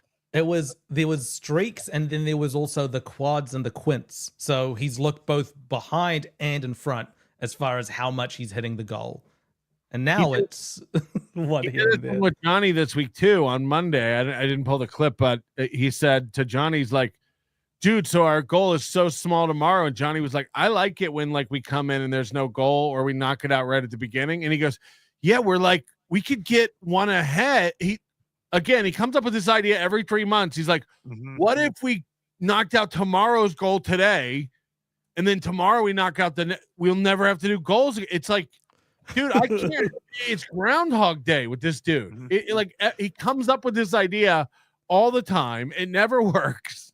He dreams of that. He thinks it's going to be like this perpetual motion machine. Once he can just get ahead of one goal and then 2 goals, and it's going to be like the dam has broken. Well, siphoning. He thinks he's like if we can just get it flowing, we just got to get it going. Come on, guys. Suck it in. Suck harder. Crowdcat says, did someone say Mersh? My lords. Good to see you, Crowdcat. I know somebody was asking where you been recently. Popobla, someone else paid for this. Member for 22 months. Thank you very much. No Mersh yet. Hopefully Mersh will be here very soon. Let's knock these out before we move on to the letter from mommy. I'm going to be completely honest. Slam Piece left me because she was embarrassed that I went to Florida and wanted to take a picture wearing Hulk Hogan's belt. She couldn't believe it. We went back to the hotel and she said she couldn't believe I flew 4 hours to go to a gay-ass wrestling store to take a photo with a fake belt. Also, she was kind of pissed that I wanted to spend $500 for a belt of my own. But hey, I knew the belt would never let me down. Another win for the toe. Yeah, I wouldn't be surprised if we hear one day, it's like, Slampy's fucked up by leaving this relationship. I was about to get her this really cool fridge. Did you end up calling Hulk Hogan's Beach Shack? Yeah, or whatever? They didn't answer. I've called several times. They don't answer. All right. So I don't know. I can't wait to dump my Excalibur onto an unsuspecting hack. I don't get out of bed for less than an RK2200. More than a friend. Keel, as an avid golfer, this guy is a mess and his gimme talk is insane. He may as well not play at all. No way you can play 18 holes in 2 hours either. Yeah, I've said that. Even alone, that's a stretch. Like you're not enjoying the game if you're playing speed golf. He said that though. He said that as well. He's like, I'm not out here for the love of the game. I'm here to get my scorecard below 90. That's the reason. Yeah, but if you're not keeping score, it's insane to do. Like again, every goal he has is hollow. He'll tell himself he's better and he's doing better than every show, money wise, numbers wise, but he knows it's not true. It's like Donkey Lips' fake YouTube plaque. It's like all this stuff takes away from real accomplishments. You know it's not real. What are we doing? What's the point? Everyone knows it's not real, and you know it's not real. So who are you placating by ordering a fake YouTube plaque for your? So like it doesn't make sense. John O'Reilly, do you think Aaron takes acid? No. He does seem to hallucinate a lot. Absolutely not. Like he'd be too scared to. No, it cuts his mouth. So Johnny's legs aren't working these days or whatever. I wish there was some way we could help him out. Anyway, 300 away from the 350 goal. Chunk plays, misclicks, and accidental donations. Yes. Welcome. He's going to start counting on these accidental donations. It's a good new revenue stream. Kids, this is your new 4-season mommy. Hope you got that right this time, you idiots. I never said forever, mommy. She'll take care of you when I pretend radio or play with Uncle Scott's kickstand. Tim Bollinger, Aaron blocked me on YouTube, so now I get to give him less money to troll him on Rumble. Yeah, on Rumble, you get a lot for $1. Yeah, you get $1 to give him a message, whereas it's a lot more on YouTube. We get 60 cents of that. Living with oral herpes can be embarrassing. Whenever I had an outbreak, it took days for the haters to leave me alone.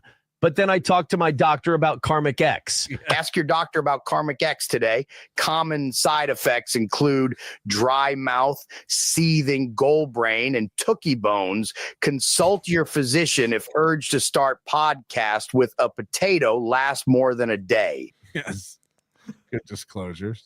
Yeah, I really am the best at having a one-way conversation with anonymous chatters. I just smack them around a little bit and turn them loose. Yes, I'm 38 years old. Why do you ask? Mark Davis, I'm guessing SP broke it off once Aaron got to a C cup. She doesn't want to share her bra with a bro. I don't know. There's plenty of women who don't mind having a guy pumping away on top of them while his pendulous breasts swing in their face. I can speak from experience. The J's and N's are trying to rule the world. Shuli doesn't have a big nose. He isn't slimy. He isn't cheap. He doesn't steal souls of children while they sleep. Rocco knew. Why doesn't it say hashtag? It needs to say hashtag. Get on that, Moody.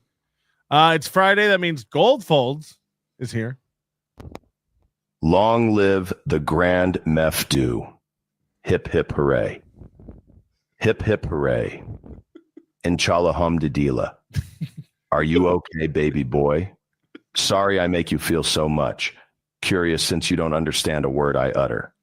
Love ya. I really don't. I don't get a lot of what he says. He gets it wrong. He doesn't even say it correctly, but he's just saying exclamations, essentially. That's your AI's fault.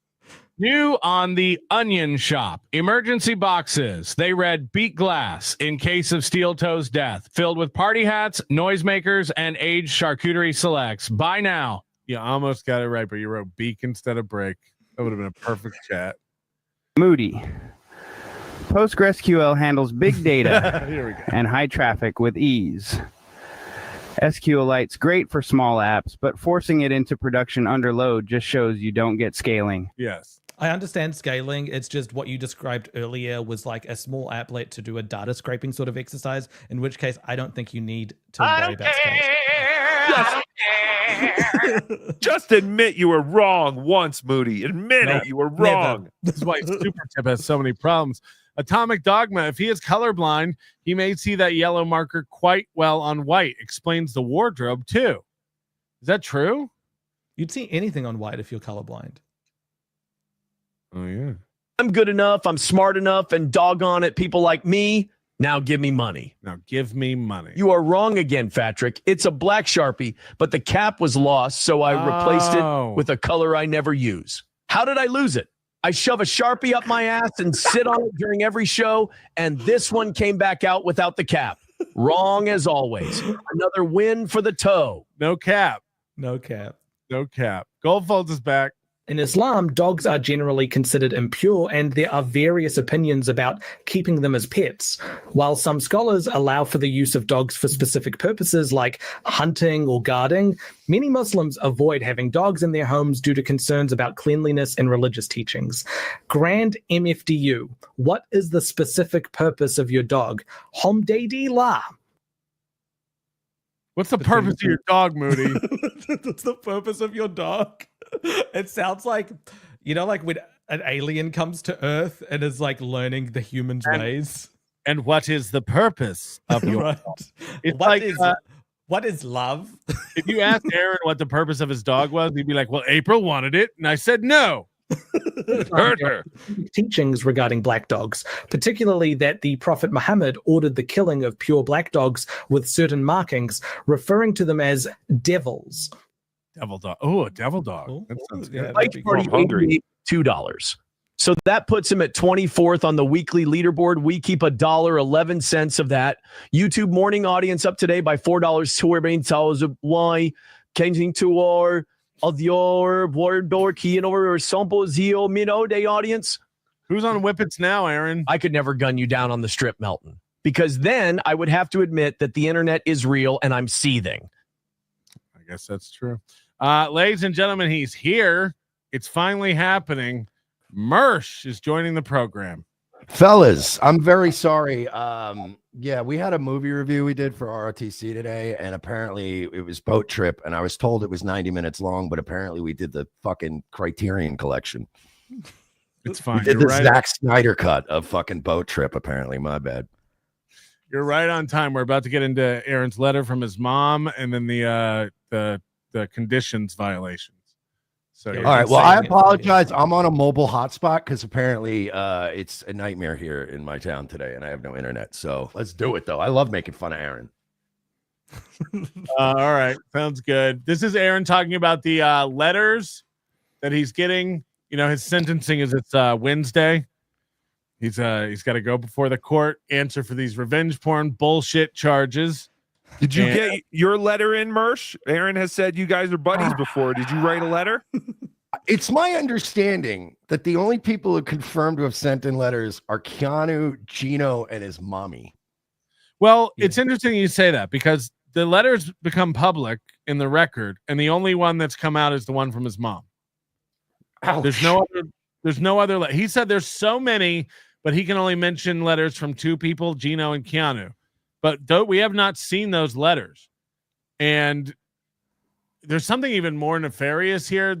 He says something about he sent all the letters to his lawyer and the lawyer lost them and needed him to resend them. Like, that's a good lawyer. That's a good lawyer. He thought it was going to be like Miracle on 34th Street with all these bags of letters showing up to the court. Yeah, that's what I was going to say. Like all the letters to Santa Claus. They're just going to dump them out in the courtroom. Meanwhile, it's just his lawyer handing the judge one letter from his mommy. Did Cheetos write one for him? Did he get one from Stone?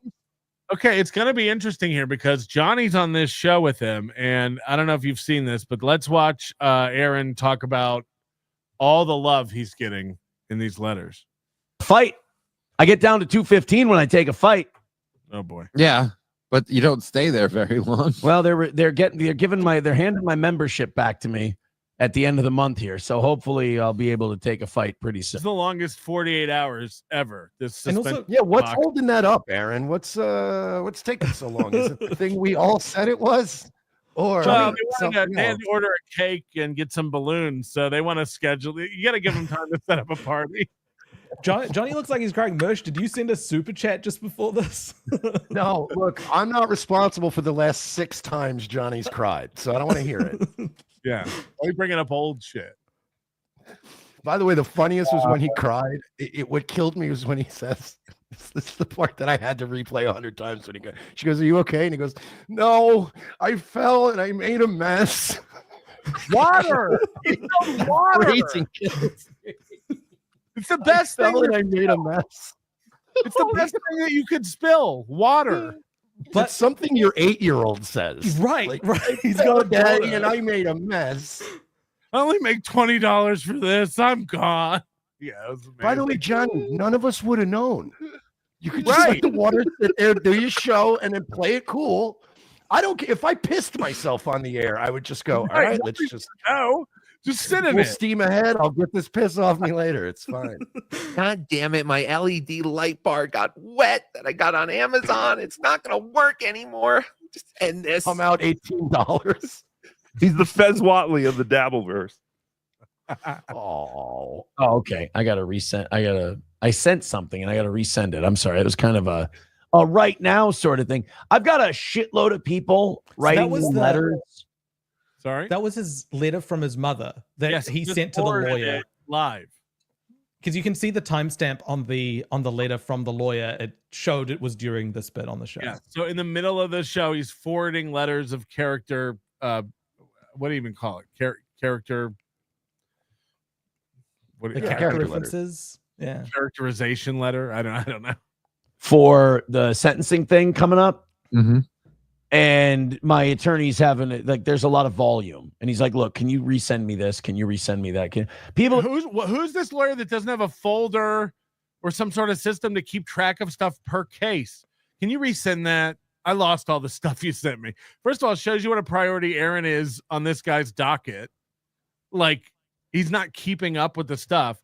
Also, again, to what you said earlier, Mersh, this is Johnny Crutches. This is a guy who does a show with Aaron 3 days a week. And he's having to explain to Johnny that I'm having my friends write letters for me. So that means Johnny didn't write a letter. That means it's very telling. So, like, Johnny is a guy who has said on multiple occasions when he was at his lowest, when Aaron was at his lowest, Johnny was suicidal. And Aaron put him on radio and it gave him purpose and a reason to live. How good would that letter look in court? I mean, this guy owes you his life. He's a good guy. This letter would carry a lot of weight, and Aaron didn't even ask Johnny to write this letter. That's insane. I depend on Aaron for my livelihood. Aaron keeps me paid with 2 shows a week. I can't be employed at the moment due to my MS. Right. Like, this letter would be a home run. And yet he's asked Gino and Keanu, people he's been friends with for 2 years, on and off, to write letters of character. Like, this is nuts to me. Like, to what you said, where are all the letters? Where are all these letters? And also, I don't know, having Gino and Keanu helping to write letters is good when they've been spending the last 2 months calling Kayla Ricada a fucking stupid whore and like bragging about how he can still look at her nudes anytime he wants. Like, I'd go, hey, Gino, don't send a letter. It's cool, bro. I love you, bro, but just sit this one out for me, pal. Just probably not good practice to ask people who are involved in the case to write letters. I would bet that this violation, I don't know what it's about, but it could have something to do with him when he was going on holiday saying, Gino and Keanu are taking over the show. I haven't been able to talk about certain things, but feel free to ask them any question that you want. And then they went on his channel and started talking about how she's a whore, and they mocked the way she was standing. And it was... Yeah, it could have been that, or it could have been him mocking the plea deal, or going on MLC and mocking Kayla and sitting around while people mock Kayla. It could have been anything. You're right. Accidentally showing her ass on his little reel thing on Windows Media Player. That was a genius move. But he showed her face picture on another compilation he showed before that. Like, he has done several things. But if this violation is Gino and Keanu related, showing a letter from them as a character reference immediately after they're doing this whole, did he violate things and it involves these 2 people is, I don't think you could do that. Yeah, it's like if 2 people robbed a bank and they were being tried separately and you had the other robber write a letter of recommendation. It's like, hey, Dad, our letter volume's a little low. Would you want to write one? Mom wrote one. Right. Why didn't old dad write a letter? Well, the twins are on. No, I get it. Don't worry. I'm sure we'll get plenty. Oh, no. Me some very, very nice things, and I'm very thankful. Yeah. I mean, shit, man. Yeah, like, I don't want to say who, but like, I've got just a lot of people. I'm sure 2 people who won't care that I say, but Gino and Keanu, wrote some very nice. It's crazy when people write stuff like on your behalf and you find out how they really feel. Cause like we're not a bunch of gays who talk about like how we feel. or So whatever. you say. But you look at in writing what they think of you, and it's like, wow, that's really touching. Fucking idiot. Gino's the guy you sent the picture to. And of course they're going to say good He's literally things. your co-conspirator. And of course they're going to say good things. The whole point of the letter is to keep you out of jail and getting in trouble. This is what I said on my show earlier this week. It's like the assignment is write nice things about Aaron. And Aaron gets these letters and goes, wow, they said some really nice things. He's loving it. This is the best thing to happen to him. It's like there's not going to be any letters. By the way, if you got a letter that said like he's a piece of shit, I don't know, he's not really showing remorse, like you wouldn't submit that. So like you get to curate the letters you want to turn into the court, and B, you ask people to write nice letters. So you acting like it's shocking that these people really care. You really like me. Yeah, he's treating it like he's at his own funeral. Like, holy crap, what these people really think. This is incredible. I thought everyone thought I was a douchebag. Beyond Also, that, he's you like sent the picture to Gino, so that's like if I robbed a bank and I got my getaway driver to write a character statement about me. It's like I was involved. But he's like, in his head, it probably would be like, if I never sent that image of Kayla to Gino, I'd never find out what my mom really felt about me. Right, So I'm glad I did that. That's what's crazy is he's 38 years old, about to be 39, and he's going like to see what your mother thinks about you. Well, in Aaron's defense, he hasn't spoken to them in years, so they're catching up. He still. spends more time every week with Johnny than he does with his parents. and he's not asking Johnny for a letter. It's a real blind spot. What about Scott? Yeah, How come Scott didn't write a letter. SP, Nick from the golf course, Stoney, vape shop Benny. By the way, one of you guys brought that up recently, and it fucking killed me. And I think it was Tookie, but it was somebody when they were like, "Hi, Your Honor, my name is Slampiece," and I would love to say it's like Jesus, dude. I don't think it was me, but it's very funny. So I'll take credit. Yes, it was Tookie. It was Tookie. I remember now. And then they don't know me at all. Well, and then you feel gay, so you go, never mind. I'm going to put these feelings. I'm going to bury them deep inside of me. But it wasn't a party. It's That not was like this guy doesn't have people in his life telling him how they feel about him. Like that is he is starved for personal connections with people. But is Johnny even there? Gino and Keanu for a couple years and had fallings out with them. So that's who he reached out to for letters. It's bizarre. They told him, we don't want you at our wedding. You're creepy. And we only invited you because April would have looked good. Yes, you're right. Oh my God, I forgot about that. Yes. But why isn't Johnny saying what we're saying? Like, of course they're writing great things about you. And why would you get Gino to write a letter? Like, are you retarded? Like, Johnny just sits there. The thing about Keanu and Gino that gets me the most is that they do a lot of I don't want to say the word because I know you're on YouTube, but moral effing, let's call it. A lot of fake concern trolling about, Nick Mercado is the most evil man alive, but Aaron's trying to better himself. I'm willing to admit Nick Mercado's kind of done some scumbag shit, right? I've always been open and unabashed. I'm biased. I've been friends with Nick for years before any of this shit happened. And the only reason I don't go hard on Nick is because I like him. And I'm a hypocrite. I'll own that. Why can't Gino and Keanu just say that? You know what? We just don't like Nick. We like Aaron, and we're hypocrites. Just embrace it. It's zero sum for these people. So they think that there's two sides. And if you are on the hate Nick train, you need to also be on the pro Aaron one. So it's always these two. It's like you can hate both of these people. They've both done pretty detestable things. Mm-hmm. And that's like Tookie does. Right. But they also like I'm saying, you can even say I just like one and don't like the other, and I know one better. And yeah, I'm a hypocrite. Like, live with it. I don't care. I'm not going to go after Nick. I'm going to make fun of Aaron because he's a douche. But also, most of the information they got about Nick came from Aaron. Yes. You know, Right. They don't know Nick. I don't know Nick. I don't give a shit about Nick or Aaron. Right. I like goofing on both of them. Art to me, that's kind of, that was the first, well, not the first. I mean, the first day I met the guy, I'm like, this guy's got a fucking drug problem, which shows what terrible judgment I had back then. But like, when we were just standing around talking. Wait, I'm sorry. So day one, you went, wow, this guy's a fucking drug addict. And you still were like, you know, it'd be awesome if he fucked my wife. Entangled our lives with them. That would be awesome. Yeah.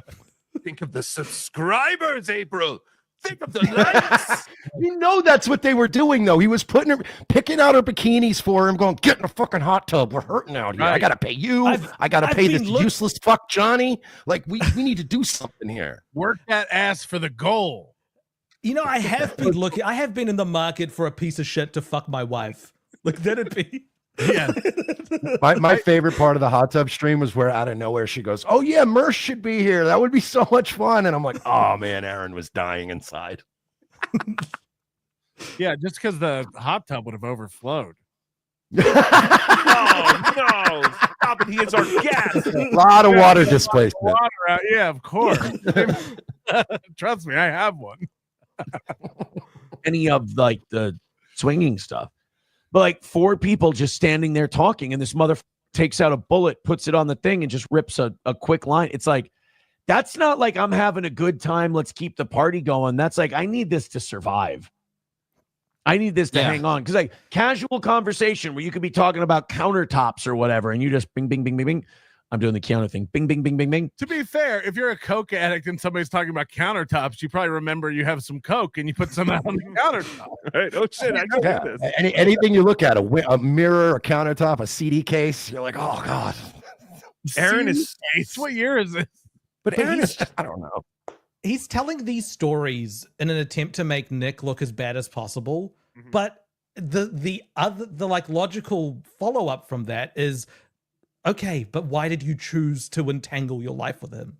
Right? Like, Did you you've seen all these things? Did you say anything to Nick at the time, or at the time were you just like, oh, look at Nick, fucking Nick going again? He's doing another rail. You know what I mean? Like, obviously Nick was comfortable enough around these people that he felt he could just, you know, do a rail of coke on the counter. And Aaron is just so lame. Like, he has to be this like gym teacher mentality. The kids weren't even home. The kids were home, and he was like, I raised my kids in this house. Don't do coke on my counter. It's like, what? You guys drugs in the bedroom, right? Kids shouldn't see that either, but you do it in your house. You have drugs? You brought drugs? I thought we were playing video games and Fruit Punch. No, just like going back to your point, though, it's like, I don't need Aaron to tell me what a piece of shit Nick is. I follow him on Twitter. It's fine. Right. And Aaron was a fan of this guy. And you, again, like you and Kumia, like there's hours and hours and shows where this guy loves you guys and loves what you do. And the minute you say something bad about him, he's like, this guy's a giant piece of shit. And I always knew he was a giant piece of shit. This guy's got nothing. And it's like, well, you loved them a minute ago. And by the way, the same thing with Keanu and Gino. They've both been on this program talking mad shit about Aaron. He said crazy shit Came about for the them. laughs, but I got was this fish lunch. Joined Super Tech Merch. The spot has recently opened up. But yeah, it's like they're all just friends of convenience. You know what I mean? Like it's like, yeah, that we all hated each other and trashed each other last week, but this week their word is bond. Like everything they say is true. It's like if you made up with Aaron tomorrow, he'd have you write a letter. Oh yeah, I would love to write a letter. Oh.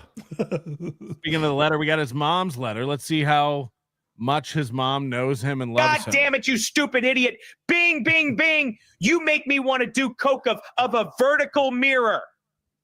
Yeah, also like thinking that Gino doesn't do cocaine is rich. It's like, I got away from Nick. He's a cokehead. It's like, if Gino could afford coke, he'd be doing a lot of coke.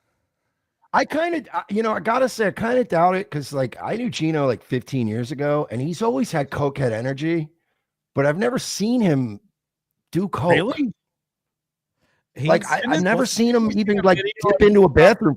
Gino's always had manic, psychotic energy. He's like it's like Alex Stein. I always hear people say Alex Stein's on coke, and I'm like, no, he's just like that. Wasn't there a live stream where Keanu walked outside in the middle of it and we like, you guys get the Coke? Yes, that was him and Stancil at the stand, and she goes up to them and says, "So how was the Coke?" Yeah. All right, this is from Aaron's mother. This is the letter, the character reference. I am writing this letter on behalf of my son, Aaron. Oh no! Oh no! Yeah. No! Yeah, it runs in the family. Mersh is frozen and it's great. Cardiff's kid. Who is currently before the court. As a parent, I want to give a personal perspective on the man he has become and the growth I've witnessed. So this says personal perspective. So you expect some anecdotes in here. You expect some sort of touching specific details. Right. And this feels like you asked ChatGPT to rewrite the same paragraph 3 different ways. There was a time my son went down a difficult and destructive path, like many young people. He made 39. Right. Choices that led to serious consequences. The youth of America is really in trouble nowadays. Yeah, like Also- many young people, my son Aaron complains of sore hips.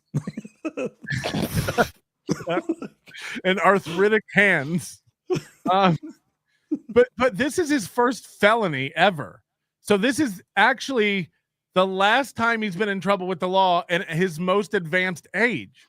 So even arguing that he's progressing and getting better is insane because he keeps getting deeper and deeper into trouble with the law. Like just it's the antithesis of improvement. He made choices that led to serious consequences, as we're all here for today.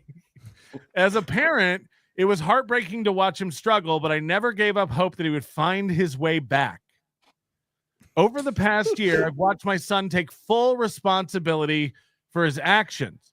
Now he's called April a liar, Ashley a liar, Gino a liar, Keanu a liar.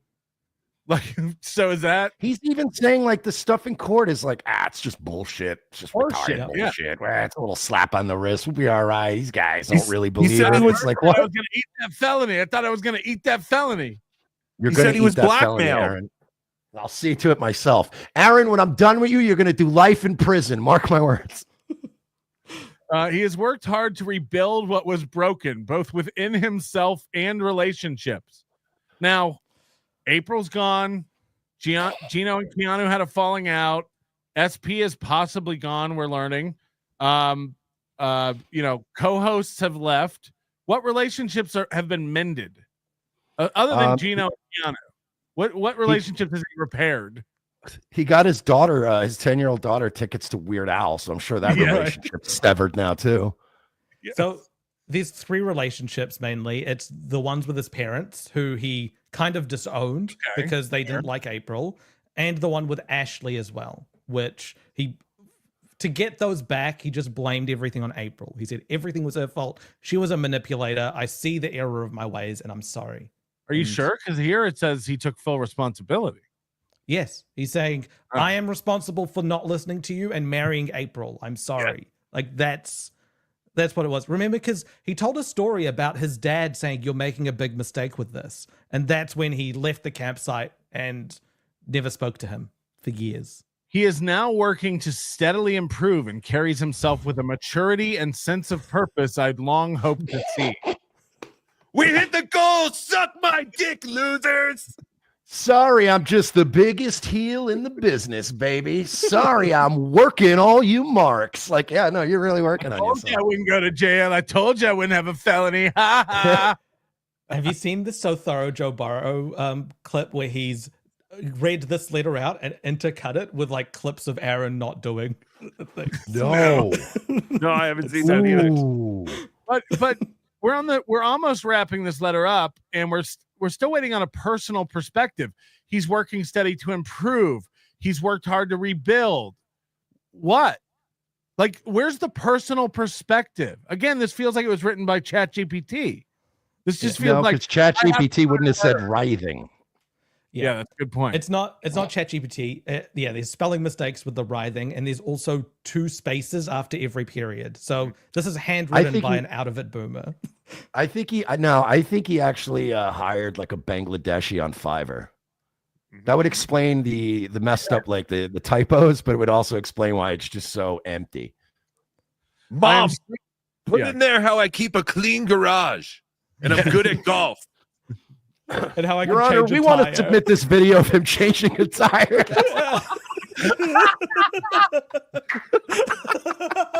I don't know a felon who could wield a lug wrench like that. Dismissed. My son is such a man. He even changes his own tire. I am so proud of the man he's becoming. He has shown true growth. Again, He's 39. He has 2 kids. Just repeating what she's already said in the 2 paragraphs above. I believe in his future, and I hope the court can recognize the progress he's made. You've given no examples of what that progress is. You say he's worked to build himself in relationships and repair them. Give an example of any of that.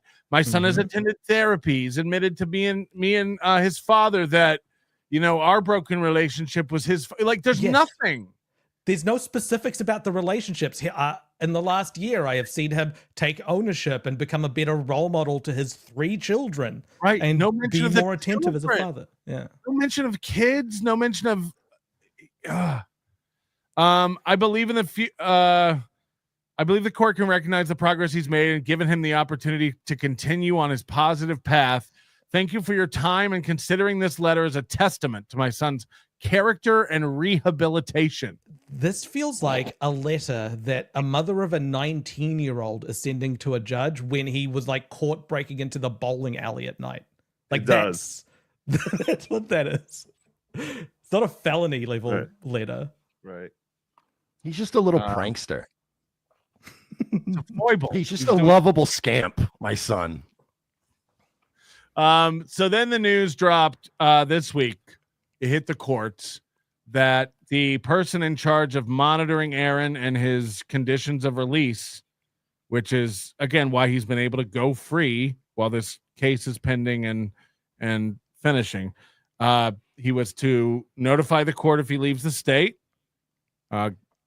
He cannot talk to Kayla Rekieta directly, and he is not to mention Kayla Rekieta indirectly or directly on his program. And this coincides with also this pre-sentencing investigation where they've talked to everyone Aaron was in a relationship with, and that means Nick, Kayla, and April. They've talked to apparently SP. They've talked to his parents. They've talked to Aaron himself. And but there's another person involved who's been monitoring his conditions. And then these new allegations, this contempt of court charge gets entered into the record that he's violated his conditions, and his lawyer springs into action same day and decides to write this letter. Now, I know, Mersh, you've been posting several mocked up versions of this that could have improved it. Doozy. We've seen his lawyer step in it. We know this lawyer's retarded. This lawyer wrote a letter to Aaron from Aaron and submitted it to the judge. And asked for the wrong dates. With the wrong dates of when he wanted to go on vacation to Florida. He got those wrong. He misspelled Aaron's own name, his client's own name in the letter. There's a lot that this lawyer's done that kind of make him a buffoon. But this letter has an immature, flagrant tone to it. It feels like Aaron wrote it. You know what I mean? It almost feels like on that, well, tell the dumb bitch to just stay off YouTube. Well, Moody made a good point. Moody said that this feels like a letter that the defense counsel wrote to a prosecutor, not to a judge. Yeah, because they can be snarky with each other, but this is shitting on the victim. By the way, convicted crime victim. Right. It's not even an alleged victim. Right. This is a fuck off letter. It's like if you get a cease and desist from someone, this is the tone you would take to tell them, no, I'm not listening to that. That's appropriate. It kind of has the build of we've gone over before, the narcissist prayer, where it's like, I don't think we did that, and even if we did do that, why don't you just turn it off? It's like you're violating a judge's orders, and your response is, well, stop watching. It's like, fuck. there's these lawyers who are really bad lawyers, but they're really effective at getting business. And what they do is they will represent their clients in a really aggressive way. They'll kick and scream and like just do the "you can't handle the truth," like that sort of TV law in front of their clients, and their client feels this person is really representing me and going to bat for me. But in reality, they're doing really bad law and are terrible at representing their clients. There's not a single reference to like case law or anything that puts a hole in the prosecution's point here. It's just, this sucks. Like, fuck off. Yeah, nah, Like, you're wrong, that's what Moody. you're Okay, I heard Aaron talk about his lawyer. I believe the word "based" was uttered. Okay, so I think he knows a thing or two about what he's doing. And he just learned the word lawfare. Can't stop saying that. Oh, he's great. You know, my dad had that habit growing up. He'd like learn a word of the week and then he would use it like ad nauseum. And then next month it would be completely out of his mind. You'd never hear the word again. And I've heard based, I've heard normies, I've heard like all these different like yeah. Oh, and ever since he got on Kiwi Farms, he's got Press this like, X to mind doubt. infection now. Yeah, he's got these video game references that he doesn't know. Like Luigi wins by doing nothing. Press X to doubt. It's like I was listening to Josh from the farms the other day. You know, that Josh, man, he's a cool dude. He's a stand-up guy. You know, he's so based. Like, what are you doing, dude? You're 39. Stop. So this is the letter from the from Aaron's defense lawyer to the judge. Dear Judge Schultz, we are in receipt of the allegations of a conditions of release violations in the above entitled matter. If he just wrote "my bad," sincerely yours, Todd Peterson, it would have been better. The case is scheduled for sentencing next week. There's a dispute concerning whether my client's actions actually constitute a violation of conditions of release. There's no allegation that my client contacted the victim directly in any way. So he's bringing up one of the conditions. One thing. Yeah, exactly. You addressed one thing. Okay. Your Honor, he hasn't sent more revenge porn. Yeah, so what do you want? Let him go. The victim is apparently continuing to watch my client's online show to search for some type of violation. Now, that's a stretch because anyone could watch this and email it to Kayla. Nick could watch it and tell Kayla. There's a myriad of ways in which Kayla could find out Aaron is talking about her. It doesn't mean she's watching his shows. And I'd actually doubt that that's even happened. I don't think that's happening. No, listen, I've hung out with the Ricadas many times, and I'm telling you, she wants fuck all to do with this. I guarantee you she's just got earmuffs on and she just wants to get through this. So I'm sure she's not compulsively watching So Thorough Joe Burrow clips looking for violations. Aaron, the internet hates you. This is what they do. This is why you need to cover your ass if you live stream. You know what I mean? Even if you're squeaky clean, people will try to swat you and do shit. You can't have like coke laying around the house and just, well, I guess that's more of a Nick thing. But I mean, you gotta watch your ass. But even if she was, they're acting like, what's this bitch's problem? Why is she so obsessed with this case? It's like, well, why does she get a life? Go touch grass. This is the line that's crazy. Frankly, I would invite her to simply turn off her computer or not visit the internet. Jesus. Not visit this particular website. What I love too is I love the phrasing. Sentencing. Yes, I love the phrasing of not visit this particular website. YouTube. A website that has like 17 billion active users on it. Or even more ludicrous. Turn off your computer. Turn it off. How do I get off this website? It's pre-installed on my phone. I can't even delete the app if I wanted to. Your Honor, she should free up the phone line from her dial-up connection and call her friends rather than being plugged into the net. Cancel your AOL already. Or get over it. It's YouTube, Facebook, Twitter, Rumble, Kick. He's always talking about all these other platforms that he's on. He's just described half the internet. Yeah, see, we put a mock-up of that where I deleted everything except for the last sentence. Just, let's wait until Wednesday to do this. Like, that was literally, I was like, you could have said none of the top part and just, I would ask the court to defer any action until sentencing hearing. We're in receipt of allegations. I would ask the court to defer any action. That's it. Boom. Bing, bing, bing, Aaron. That's simple. Now, Aaron has had 3 different responses to these new charges. I just want to say, like, about this, Aaron sees that it's not such a big deal because they didn't come and arrest him straight away. But he's not looking at the fact that this guy is a fixed fee lawyer. This guy's not getting any more money from Aaron than what he originally billed him. He doesn't want to go down to the courthouse a second time when he doesn't have to. So he's going to push everything into one day to the detriment of Aaron's case, just so that he doesn't need to make that drive out for him. So the He's not morning doing extra work. this occurred Wednesday morning, and he left his show early. He panic left his show, and the reason he gave was I have to go pick up my kids. Now, who knows if that's true, but I have a feeling this was all breaking out and he had to go deal with it.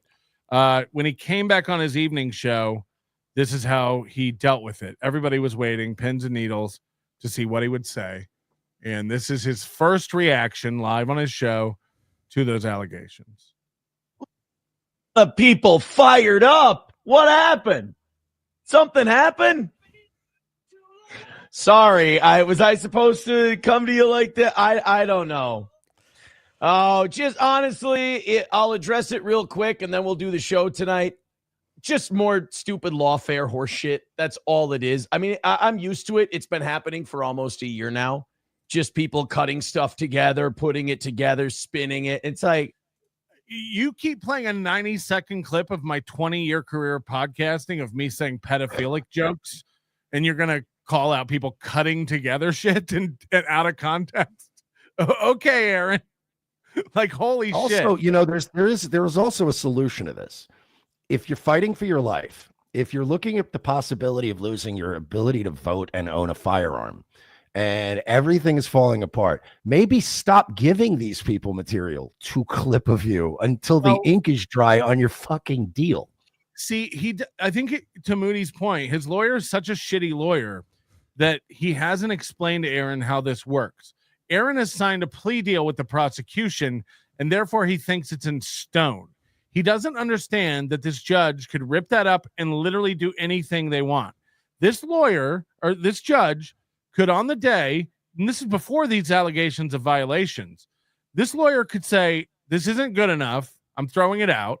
This lawyer could give him jail time, could give him probation, could give him a stayed jail sentence, could order him to stop doing his show for a period of time, could order him to wear a sandwich board that says I'm a piece of shit in the middle of town. Judges do all kinds of crazy shit, and they're not bound by this plea deal that you've signed with the prosecution. The judge can do anything he wants on sentencing day. And yet Aaron has gone on a victory lap for the past month and a half since this plea deal was signed, thinking it's just done. Like, there's nothing anybody can do. $50. He's mocked the process. He's mocked the victim. It shows a complete lack of understanding about like how this works, how this could play out for him. The biggest pet peeve of any judge, it's not even a pet peeve, like it's the thing that pisses them off, is disrespect of the courtroom and like a flagrant disregard for the process. It's why Ethan Ralph got charged with contempt of court, because he didn't follow the judge's instructions. Right. Having this sort of attitude does not work in your favor, because it's even if the law is on your side and there's all the stuff that is helping your case, which I don't think it really is for Aaron, but even if that's the case, it's a system made up by humans, and things like, have they had lunch just before, or do they not like your attitude or the tone that you're using, can have real impact on what they rule. There's a reason it's a saying the judge decided to make an example out of this. Like, that is a thing that absolutely happens. And even before these violations, he was mocking the whole thing and calling it horse shit and not taking it seriously. And now when these new allegations and charges drop, he's mocking it even further. What do you think the female judge in this case is going to think when she sees all of this stuff? And again, we don't even know what the violations are. We don't know what they've seen. We don't know how many hours of stuff they've seen of him mocking it and flagrantly disregarding the judge's orders. She could go hard in the paint on this dude. Like, it could be very bad. Again, I doubt it, because he just gets away with everything and they don't seem to give a fuck. I'm not saying he's going to go to jail. I don't think that's going to happen, but it could. It 100%. I'm saying it. He's going to prison for life. I think he's going to jail. I don't know if it's for this or whatever. If it's for this, he's done enough to end up in jail. If it's not for this, it'll be because he's emboldened by getting away with everything that happened here, that he's only going to escalate the stuff that he says, and that's going to get him into more trouble further down the line. To the point, these are new charges. So this is a new crime that he is being charged with. This will probably be, if he's guilty of it, will be another misdemeanor, or even maybe possibly a gross misdemeanor.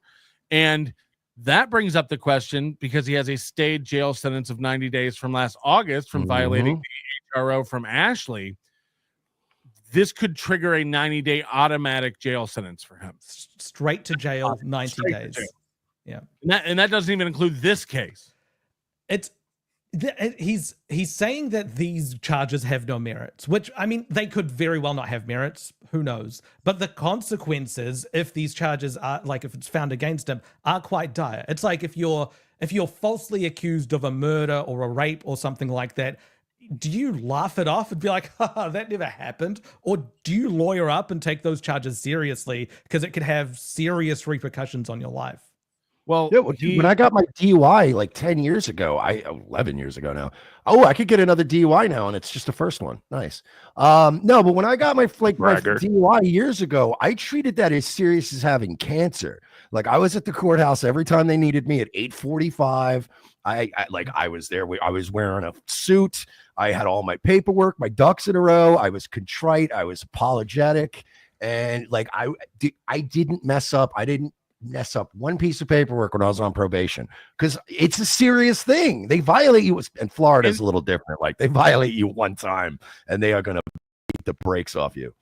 And any lawyer worth their weight in anything will tell you to shut the fuck up. That's another point to how shitty this lawyer is, that this lawyer isn't constantly telling him to shut the fuck up. Don't. I had a public defender, and he said that. He just shut up, follow my lead. I was like, all right. I can't talk about my case. Right. That's what you say. You shut the fuck up. You don't go live and go, this is nothing. It's like another nothing burger from the judge and the prosecutors. Like, okay. The day immediately after, it's the day immediately after he sent that letter from his mother saying he's changed his ways and has taken ownership. Right. He says this. This is just the growth? Just the path? Have I ever violated my conditions of release? No. Are we contesting this one? I mean, as much as you can. I mean, my release is over on Wednesday. This is another thing he keeps saying. Dude, Wednesday, I won't even have these conditions anymore. First of all, yes, you will, and possibly more. They'll just be conditions of probation now. Second of all, how does that work? You're on base? You guys didn't file these charges till right at the end, so they don't count. It's the gimme rules. If you're within 1 week of like the goal, then it's fine. You can just pick it up. I think like these release conditions are done Wednesday. It's like, right, but you've been violating for a year. He's going to do the Lionel Hutz thing where he's like, Your Honor, I'd like to call for a bad court thingy. Yeah. That's what he explains. He thinks just because he signed that plea deal that he has some kind of legal force field around him and everything's fine. Yeah, he's like, Listen, word of advice for anybody out there: if you're in the legal system and you have a deal coming up, not only are you still not out of the clear, even when the deal is complete, you're not out of the clear until you walk out of the courthouse and they have a dismissed stamp on your. They give you a tri-copy thing that says, okay, you're free to go. I know that for a fact because I smoked weed immediately. But once you're clear, you're clear. But you got to be good until they stamp the thing, dude. Don't until you pay the clerk. Do not brag. Yeah. And the hearing is Wednesday. One of the things that happens is the judge can throw out the plea deal.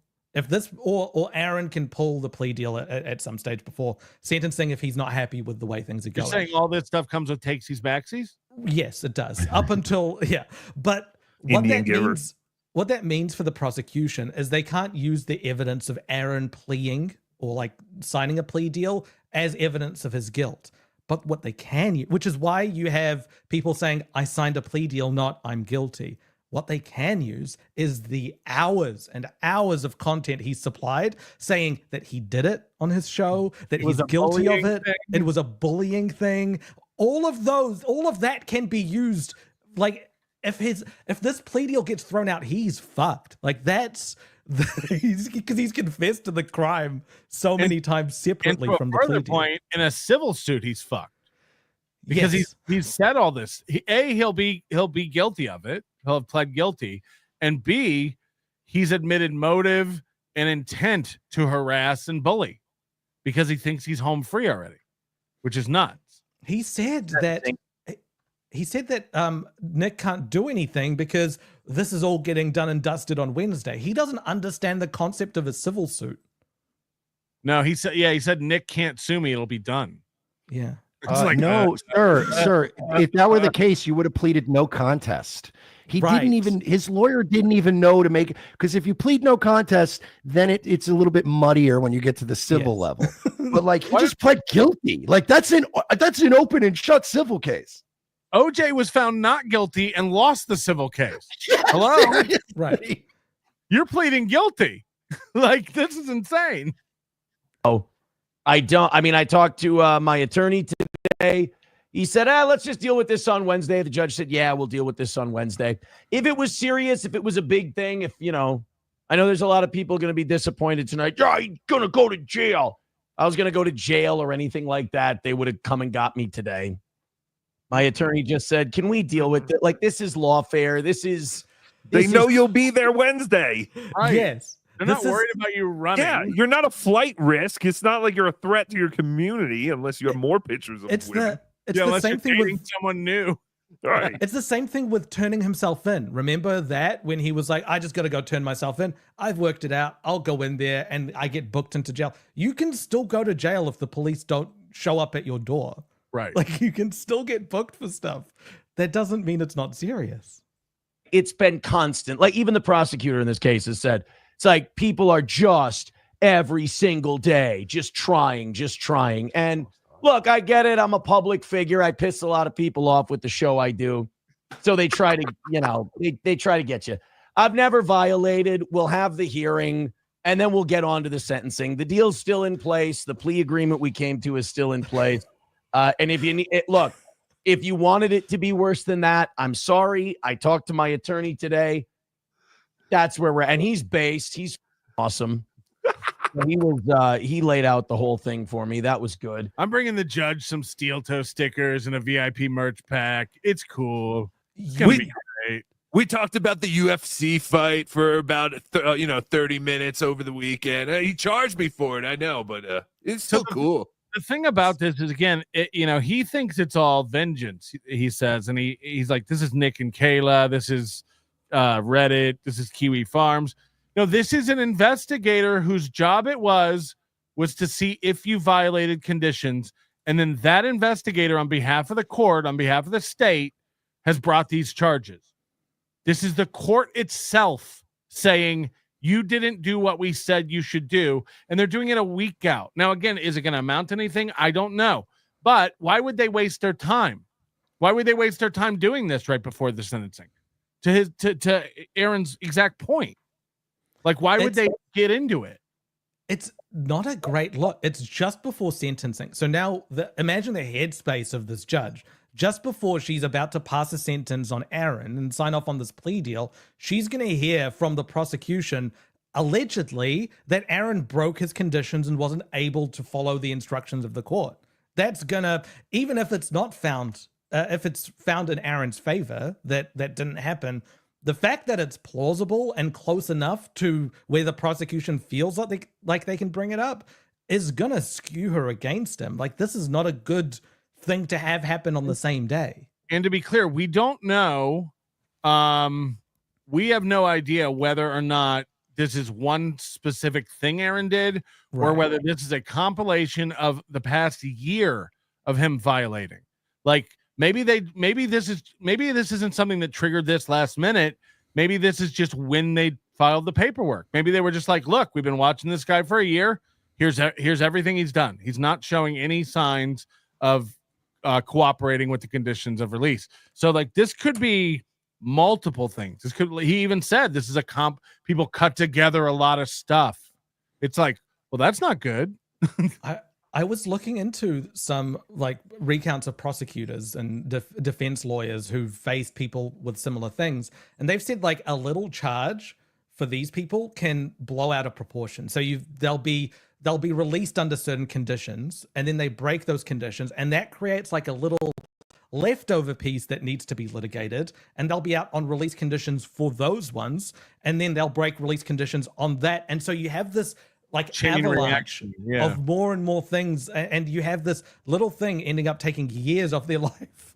Well, They can't follow. One of the things, again, which is an interesting thing that could happen to him, is the judge could order him not to do his show for a period of time. Every time he's been in trouble with the law, every single one of these things where he's harassing women, it's been on his show. Ashley, the violation of harassing Ashley, this happened on his show. The violations of the conditions of release happened on his show. The judge literally, and it's plausible, it's not out of the realm of possibility that she goes, I don't think you can stop. So you need to take 90 days off. You can't do your show for 90 days. I don't think you can not talk about this woman, and you need to learn that that's not okay. Like, so, I mean, I imagine that would be one of the most devastating. Jail time or him being prevented from doing his program could be one of the most devastating. I mean, he might lose his house if he can't do his show for 90 days. And it is like it could get bad. It's the justice system working as it's intended to. Like, hate or like Nick would have kept doing cocaine forever had he not been caught. Like, that's not something that was really stopping. And so the justice system steps in at that point and says, this is getting out of hand. Here are some conditions to protect you and your family and the society from you. The same thing needs to happen in this case, which is this guy cannot keep his mouth shut, and he just keeps harassing and abusing people over and over again on his show. Unless someone intervenes in that, that's not going to stop. It's only going to escalate. So, and I don't know if he understands what's going to happen Wednesday. I'm sure mommy's going to show up and read her letter. I'm sure an advocate or his lawyer or whatever will read his letters of character. I talked to Nick last night for almost 2 hours, and Kayla and Nick are going to be in that courtroom, and Kayla is going to be reading a victim impact statement. She's so brave. Nick thinks she might not be able to get through it. Like, she's a mess. So, if that case, then a victim advocate will have to come forward and finish this letter. But Aaron is going to have to sit there in that room while Kayla tells the judge everything this guy has done to her. She's faking. She's lying. Look at her. Judge, you know we're cool. I mean, we have nothing personal against each other. All this isn't going to happen. Remember, guys, $50 fine. You get more for a speeding ticket. The judge has nothing against me. Why would she do all this? I imagine, like, would he be smart to even have Ashley write a letter of recommendation? I think so, yeah. Well, she has literally, like, an HRO and a violation from him. Like, I don't know if that would even be good to bring into the court. They've made up afterwards, so it could be good evidence for him to be like, I had an You can HRO also- against him, he violated it, and I've seen steps. for him Yeah, to but change. also just saying that is insane. Why would you want that to be in the judge's mind? True. What if she's coming just to pull a heel turn on him? Look, That would Your be Honor, awesome. I remember when he did this to me, Your Honor, last year. Like, that's not good. What Well, about it'd be the great if fine she went people? in there? She goes in there and just reads like the first two statements, seem like it's going in a positive direction, and then it just takes a turn, and she just buries Aaron and walks Just out. takes the Gets full opportunity to custody. Bye. shoot him. Oh, everything's still the same way it was. We're going in on No, you have new charges. You have new contempt charges. It's not the same at all. Seems like things are worse. Revenge porn That charges, violation of probation, same as it ever was. And those can trigger the 90-day stayed sentence. Like, everything's changed. It's so stupid. Everything's changed. We'll be all done with this shit. We'll be all finished. And then people can find a new thing, I'm sure, now that they've got a week left on this one. But yeah, they're just we're going to go before the judge. They're going to handle that. Then we're going to handle the sentencing thing. So Wednesday, like it always was. It's stupid, but it does. I mean, it does further show. Stupid. But this is the same things he said about his charges. He said his charges were stupid. Like, he said that. I love him. I love him. In a weird way, I love Aaron Imholte. You know, while I may have done something I wasn't supposed to do, this was always about vengeance, and this was never about justice. Yeah, bring that up in court. Bring that up in court the day of your sentencing. Actually, you were charged with doing something that was out of vengeance. You fucking idiot. They're saying that the reason you shared that image was out of vengeance. Like, he's so stupid. This can be true at the same time. I did what I did 100%.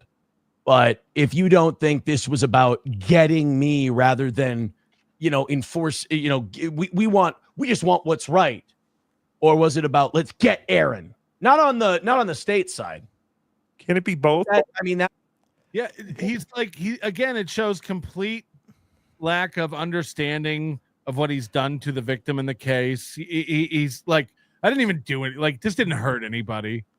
And also, he's saying the state's cool. It's actually the Ricadas that are terrible. The state is the one bringing these charges against you, guy. Like, what are you talking about? So that was Wednesday night. That was his first reaction to it. On Thursday morning, he comes back and he actually makes it worse. He actually has less regard for what's happened, the new charges. You know, we've had pretty much a no-goal week this week. And believe it or not, and I've been very excited, and it's been great. And thank you guys so much for your generosity. I have, believe it or not, started to get complaints about no goal. I have had, now they've been maybe a handful, but it is amazing because, you know, we always say, we're like, goal, it's the only thing we hate about doing this show. Really, it's the only thing in my life that I'm like, oh, God, everything else, pretty ace is pretty cool. What? 30 aces, pretty cool. 23 skidoo. 24 hours after new charges. You can't think of anything else that's not cool about your life. Yes. Everything's coming up Millhouse for this guy all the time. Which reminds me, I do have to correct one thing real quick. So last night when I was addressing the bullshit, bogus, lawfare violation report thing, which we have a chance to, you know, speak our piece about and contest it, and we are. You're doing it now. They can't take any action on it until we have had our hearing. It doesn't sound like there's even going to be a hearing. I was wrong about that yesterday. It's not been given its own time for a hearing or anything like that. It's just going to be, we're going to address it at the sentencing Wednesday. So it's not. Isn't that worse? Yes. It's going to be worse. Yes. Your Honor, before sentencing in this matter, we do need to bring up that this guy has violated court orders. Right. That's going to be worse. And then if it doesn't get ruled in his favor, here's a video of him from 5 days ago saying that this charge is bullshit and means nothing. Like, right. I'm sure, Aaron, I'm sure the guy who's been watching you, who filed these new charges about the violations of release, I'm sure he's not watching anymore. I'm sure he's stopped watching, and he's not going to submit these violations. This is the look Aaron's going to give his lawyer after they give the sentencing. No, this is the look when Kayla walked into the courtroom crying. Dude, this is bad because I said the other night, like, when they do something like this, when they generally say, okay, we'll just address it at the day of sentencing, that is either really, really good or really, really bad. There's no like middle ground where it's like, we're going to get another continuance and defer it. No. They're saying, no, we're coming down. We're going to have a showdown the last day. That either means they really are just going to let him go, or he's in deep shit. Or he's fucked. I would agree with that. It's one or the other. Either it's going to be what it was and the plea deal will be accepted and everybody will move on, or there's going to be some big shakeup here that's going to change things for him. He keeps claiming that these clips are taken out of context and things like that, but no mention orders are not about context. It's about a mention full stop. Right. And he's so focused on hating Nick and trying to get one up on Nick that he neglects to remember that Nick is married to Kayla. And when he's going through photos of Nick's house on his stream, he is showing the inside of his victim's house while he's on release conditions of having no contact. Like, I didn't think about that. That's insane. Like, what is he doing? Yeah. Again, the lawyer should just be like, dude, stop. Like, do a pro show, do your news, do your little. He showed the inside of her house. Well, I mean, that's pretty indirect. Well, look, Tim Waltz didn't do anything that day, so he had to fill some time. We're short on the goal. It wasn't the worst deal in the world. We were just going to go there and be like, this is bullshit. This is clearly just lawfare. This is people clipping shit out of context, throwing it in every day, throwing shit against the wall. Okay, even if it's people on Reddit or haters or whatever, clipping stuff together and sending it to the court observer who's in charge of monitoring his release conditions, that person decided that it was important enough to bring new charges. How did it'd be like going like, yeah, I robbed a Chase Bank, but only because Chase Bank went to the police and told them I robbed the bank. Right. And then they decided that was against the law, and now you're going to jail. It's you know what they can't turn in? You saying no comment. Right. Just say that. Fix. Obviously what it is. And I thought it's going to be an extra pain in the ass, but we're still going to be sentencing Wednesday. Plea deal still there. It's going to be over. It's actually less than that. So I was wrong. I looked at the paperwork again. Guys, I said this was horseshit. It's actually less than horseshit. It's actually, I got it wrong how inconsequential this is. It's all part of sentencing. So it'll be all fresh in the mind of the judge when it all happens. He really thinks the plea deal is a get out of jail free card. Like, dude, there's just nothing. It's signed in yellow Sharpie. It's all signed. I think I'm not sure if it's this clip, but he says something like the plea deal, it's still good. It's all finalized. Just the judge needs to do the sentencing part, and then that'll be all done and dusted. It's like, what do you think the plea deal is? It's not done. It's not done. Handled it brilliantly. Todd's the fucking Maze based. He's great. He's awesome. So, and I also just want to say too, I don't know how much actual listening to his attorney he does, because Aaron, at least in my personal experience with him over the years, is completely immune to good advice. I mean, like, my first dealings with Aaron were a few years ago when Chad was messing with, April, and it was a whole thing. And he reached out to me and we were talking in DMs, and I'm like, look, man, Chad Zumach is like, what do I always call him? The second guy, not Glass Joe, the second guy in Punch Out, Von Kaiser. I'm like, he's like the Von Kaiser of internet trolls. If you can't beat the second guy in Punch Out, I wouldn't like gear up to take on Super Macho Man or Mike Tyson. So like, if you can't handle it, don't get into these shit flinging things on the internet. Because if you can't handle Chad, you're not ready for the big boys. And then he was like, yeah, April's upset. And I'm like, that's the other thing. And I swear, I will swear it on a stack of Bibles. The exact thing I said to him back in the day was, you're going to have to choose if you want to have a wife or a co-host, or you're going to end up with neither. Sure enough, I was right about that. I only turned on Aaron when he started acting like this insane. And I'm like, all right, look, like at this point, I'm washing my hands of you. And I just think it's funny. And I just want him to keep stepping on rakes. I mean, Morning Joe and Mika can't not bicker live on their show, and they're on a I mean, everyone in their if you've watched any Opie and Anthony over the years, you know how this goes. Like these co-hosts that think I can have my wife on, and you think that none of your problems from real life are going to spill out into passive aggressive comments and jabs at each other on a show. Like, so that thing about making her come, I mean, that was the first crack that I saw where I went, whoa, this is awkward. For yesterday, I was thinking that was a bigger deal than it was. Because conditions of release after Wednesday, there's no more release. It's done. It's again, he's like, yeah, I broke the conditions of release, but on Wednesday, those won't exist anymore. It's like, okay, but they existed when you broke them, right? It's worst case scenario for him, because if this was probation, if he was on probation and he broke that, he'd go to jail for whatever the sentence is for that. But breaking the conditions of release will create a new crime, which is a contempt of court crime that will trigger his previous one and have negative impacts on the sentencing for this current one. So he's violated it at the worst time. He's literally on a plane and he's like, dude, we can't crash. We're about to land. Right. Yeah, that's pretty much it. It's pled out. So it wouldn't really make any sense that the conditions of release would be modified or changed because of this thing, because there will be no Based more. on what knowledge that you possess about the legal and justice system? He's just pulling this out of his ass. Doesn't even make sense. He's like, yeah, I broke the conditions of release, but those aren't going to exist anymore in a week.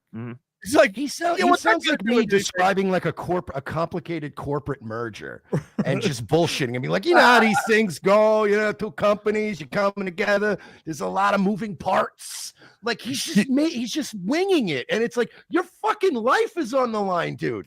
Your ability to vote and own a firearm to defend your family. Those are big deals. It is. It's like a corporate merger where they're like doing due diligence and they find problems and they're like, we already signed a letter of intent. It's like, yeah, we intend to fucking do due diligence. And it's, dude, if it's I had a incredibly felony charge and they gave me this sweetheart deal and they were like, yup, you get to keep your guns, you'll get to vote, nothing about your life changes, you just got to do this misdemeanor, I would have shut the fuck up and I would have sucked the judge's dick in the town square to make sure to not get a felony. And this guy is so cavalier about it.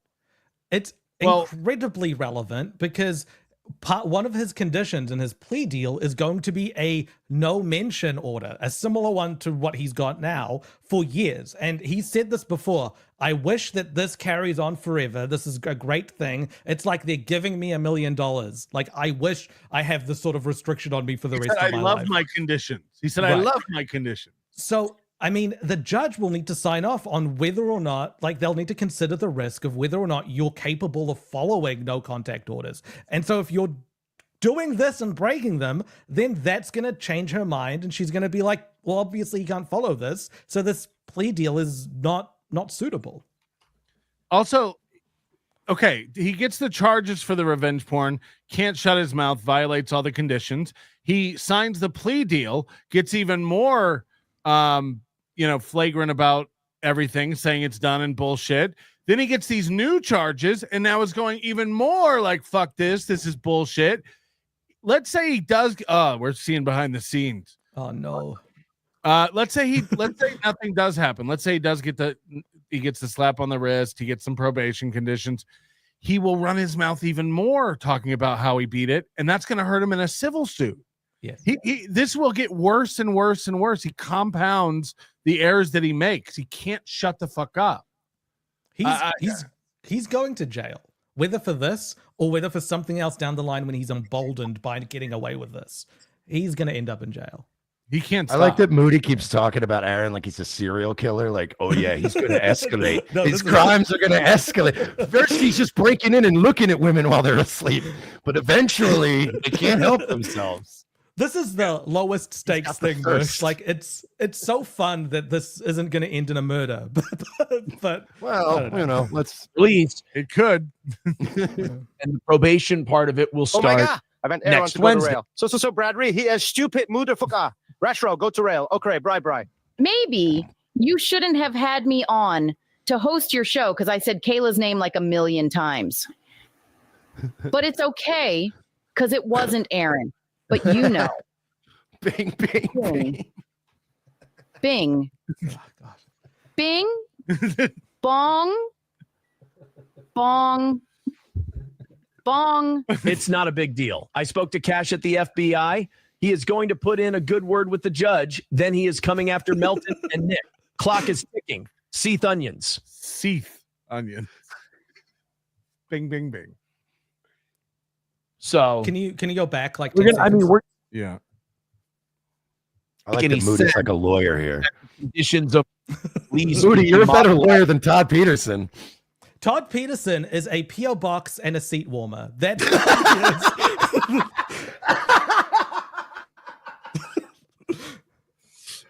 say that next time I want to insult a lawyer, I'm going to reduce him to being just a PO box, just a PO box, pal. Makes sense that the conditions of release would be modified or changed because of this thing, because there will be no more conditions of release, and the probation part of it will start next Wednesday. So we're gonna shore things up over on our end, but I didn't violate so far. I didn't violate this time. We were planning on contesting the whole thing. Remember when the plea deal happened too? He was like, I kind of don't want to do the plea deal because I know we could just beat all this. We still got a lot of stuff we want to say. And it's like, shut up. Like, shut I remember up. screaming at the screen and going, you get a misdemeanor. Take it. Yes. Anytime it's a felony, and now it's a misdemeanor. Take the fucking misdemeanor and be a good boy for a couple months. It's not fun. I've been there, but just do it.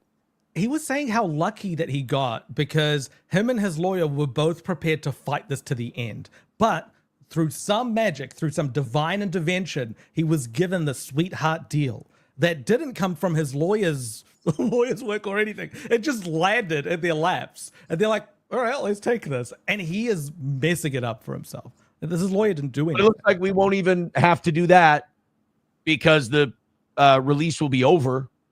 So it looks like we're just going to, my lawyer said, well, can we handle this at sentencing? Can we get a hearing, before the sentencing thing? The judge said, we don't even need to do a hearing before sentencing. I already know I'm fucking you up.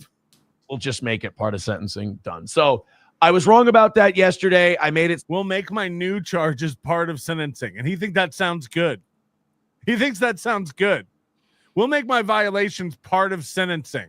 Hello? Yeah. Maybe like it was a little bigger than it was. I apologize for that. My bad. It was my misunderstanding. I'm a novice at these things. I'm waiting for him to just be like, guys, look, this thing's a lock. And I mean, unless this judge is as much an uptight bitch as she looks, we're going to be fine. Don't even worry about it. You're like, oh, no. We had no goals. And we've had people actually saying, Aaron, when there's goals on the show, in a weird way, they kind of like it more. Now, by the way, I love how people are speculating, like if he does go to jail, just put hundreds of dollars on his commissary, right. So he's just getting beat up and raped. Yeah, if people find out this guy's got like $700 in his commissary, he's gonna get bullied for ramen packets. That guy's got $1,000 on his books, and he's a known snitch. Good luck, boys. Of course, I'll buy you the Twinkies. About the goal. He's going to be in jail bragging about that. He'll be like, yeah. And then, after that stuff with the Ricadas, I kept meeting with investigators and they're going to be going like, what the fuck? Why are you admitting this in jail? I'd hate to be there the night the Mars bars run out.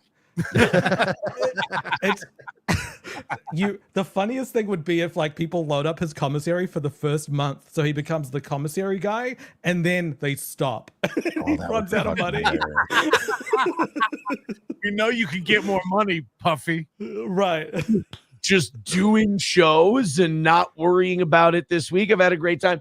But I think I understand what they're saying, because the point they're making is that there's a drama. Like there's a drama in the goal. There's a will they, won't they about the goal. And as our fans have said numerous times, a lot of times they say we hold our donations till later in the show because we like to see you sweat it out.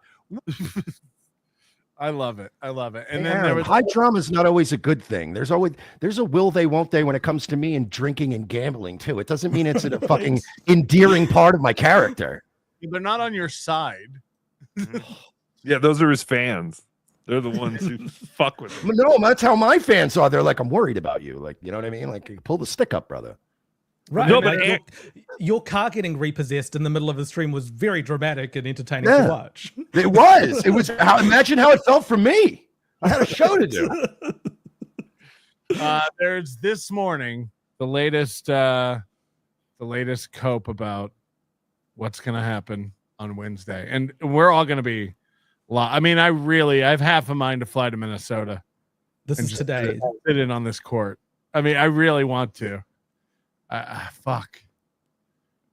This is today, yeah. Sam Hyde is another pod person, dime a dozen, but his gimmick is he is a large goon that doesn't shave like Melton. Oh, see, I can't go with that. I didn't know that Melton put like a covered up picture of a dead 12-year-old girl behind him. And if you paid him money, he revealed pieces of the picture of like Joey sees, I guess he has a dead 12-year-old daughter. 12.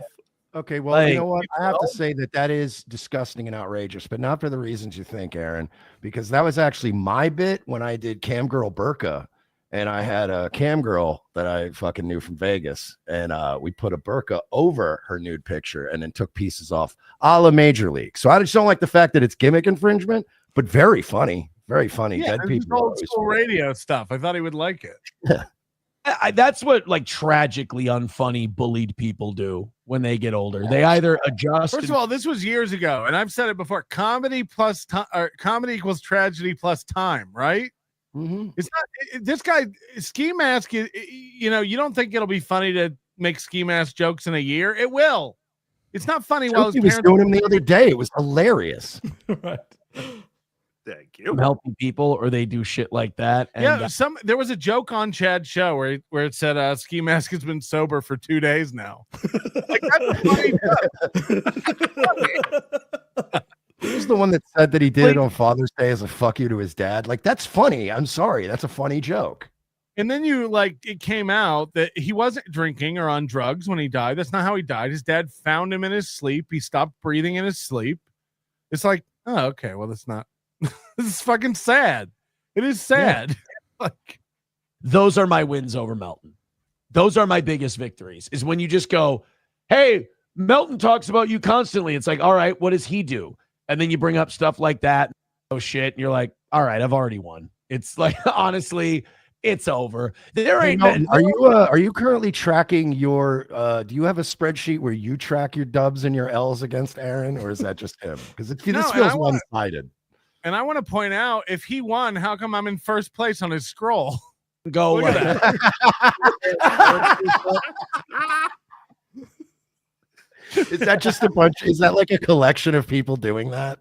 I guess It's one person. One person pretended to be Patrick and sent That's hilarious. I don't see your name in first, loser. And crush them. He's definitely one of them. Thank you to Chad Zumach, by the way, for pointing that out. I didn't even know. God, now Chad's a good guy. I can't keep up. That's another one that was weird. Yeah, he's like, yeah. Once Chad came out and said, "We've all done revenge porn," then I realized we're bros. I remember when Chad said that, and I'm like, yeah, why don't you fucking maybe speak for yourself, pal? I've never done that. So even if you've done it, you knew it was shitty while you were doing it, right? Like, I've never done it. I've always been weird about it because years ago, some people asked to see a girl that I was dating, and I was like, no, it was gross. And I guess that just stuck with me. And don't get me wrong, I'll view revenge porn. Like, I used to love that Is Anyone Up website, but I wouldn't upload to that website. That's fucking disgusting. But you know, if you post your girl's titties on the internet, if you're viewing revenge porn, it's not revenge porn. It's just porn. Yeah, exactly. Gino didn't do anything. Well, he's done things wrong, but not in that case. But that was a thing.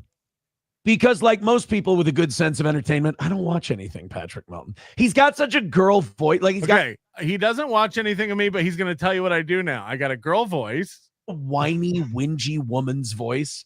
It's impossible to listen to. He's boring. He's constantly repeating himself. You don't watch it, but you know what I constantly do? He also he changes things depending on what we bring up on this little piggy. Like we've done that before where we mentioned one thing about a studio and that within the next week or two it's changed. Yes. I made you do that. Who's the puppet master now, bitch? I understand why he covers Steel Toe nonstop.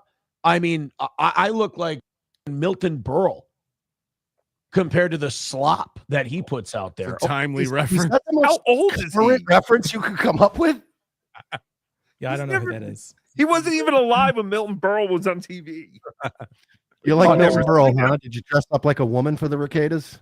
I'm basically Ted Koppel over here, huh? Before you go to prison, says stories which I'm not. If I was going to prison, they would have come and got me. No, they'll probably wait for sentencing. Yeah, there's no point to waste the money. Right. Like, by the way, even if he gets sentenced to like 90 days or 30 days or whatever it is, they'll probably still let you go home. They'll probably still let you go home and take care of stuff before you turn yourself in. They're not going to haul you out of the courtroom right then and there. They're gonna look it like has to be. I think in Florida at least. Lock up your house, like. Yeah, like in Florida and in most states, it's 12 months or more to go to prison. So, Aaron, when I think he's really quoting me because I always jokingly say it like, you're going to prison. And I'm like, I'm obviously being, hyperbolic about it. Yes, but, you're going to jail. You're going to jail. You're probably going to go to jail. I'm not going to prison. I know that upsets a lot of people for whatever reason, but no, it's, I guess they really just don't want to deal with us fighting them saying, hey, we think you violated this release condition. And we're like, no, of course we didn't. It's just for the last year, every single day, multiple people have been sending shit in out of context, trying to over. Okay, this still doesn't make any sense. He's like, they're not doing a special hearing for my violations. We're just going to do it during the sentencing hearing. And it's because they don't want to go through with it. It's like, why would they file it if they don't want to go through with it? They filed it, not Nick, not Kayla. They filed it. The court filed it. They do a risk assessment on whether or not you were going to cause harm to the victim. So if you were like starting to drive past her house and knock on her door and start physically threatening her, they would have come and got you. But here it's pretty low stakes. It's just mentions, which you've been doing for the last year almost. So what's another week of mentions before the actual case? Like, they don't need to go out of their way for that. Right. They don't need to dispatch someone to your door. Yeah. I've never violated. I've been very careful. And we're entitled to a hearing. They're not even scheduling the independent hearing. They're just going to mention it at sentencing, and they're going to mention it. They're going to go, by the way, you did violate stuff. Anyway, where's that plea deal? Right. Yeah.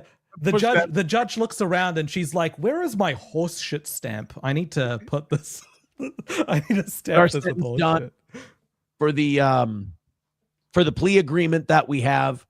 I think the only thing, they might just give me the maximum probation because of it, but I was kind of assuming they were going to do that anyway. You're pulling this out of your ass. But is he just repeating things that his lawyer has said, and this just proves how horrible his lawyer is? We don't know. Like, it might not change. He might get what's in the plea deal. It might. But again, he might go to jail for half a year. Like, anything could happen.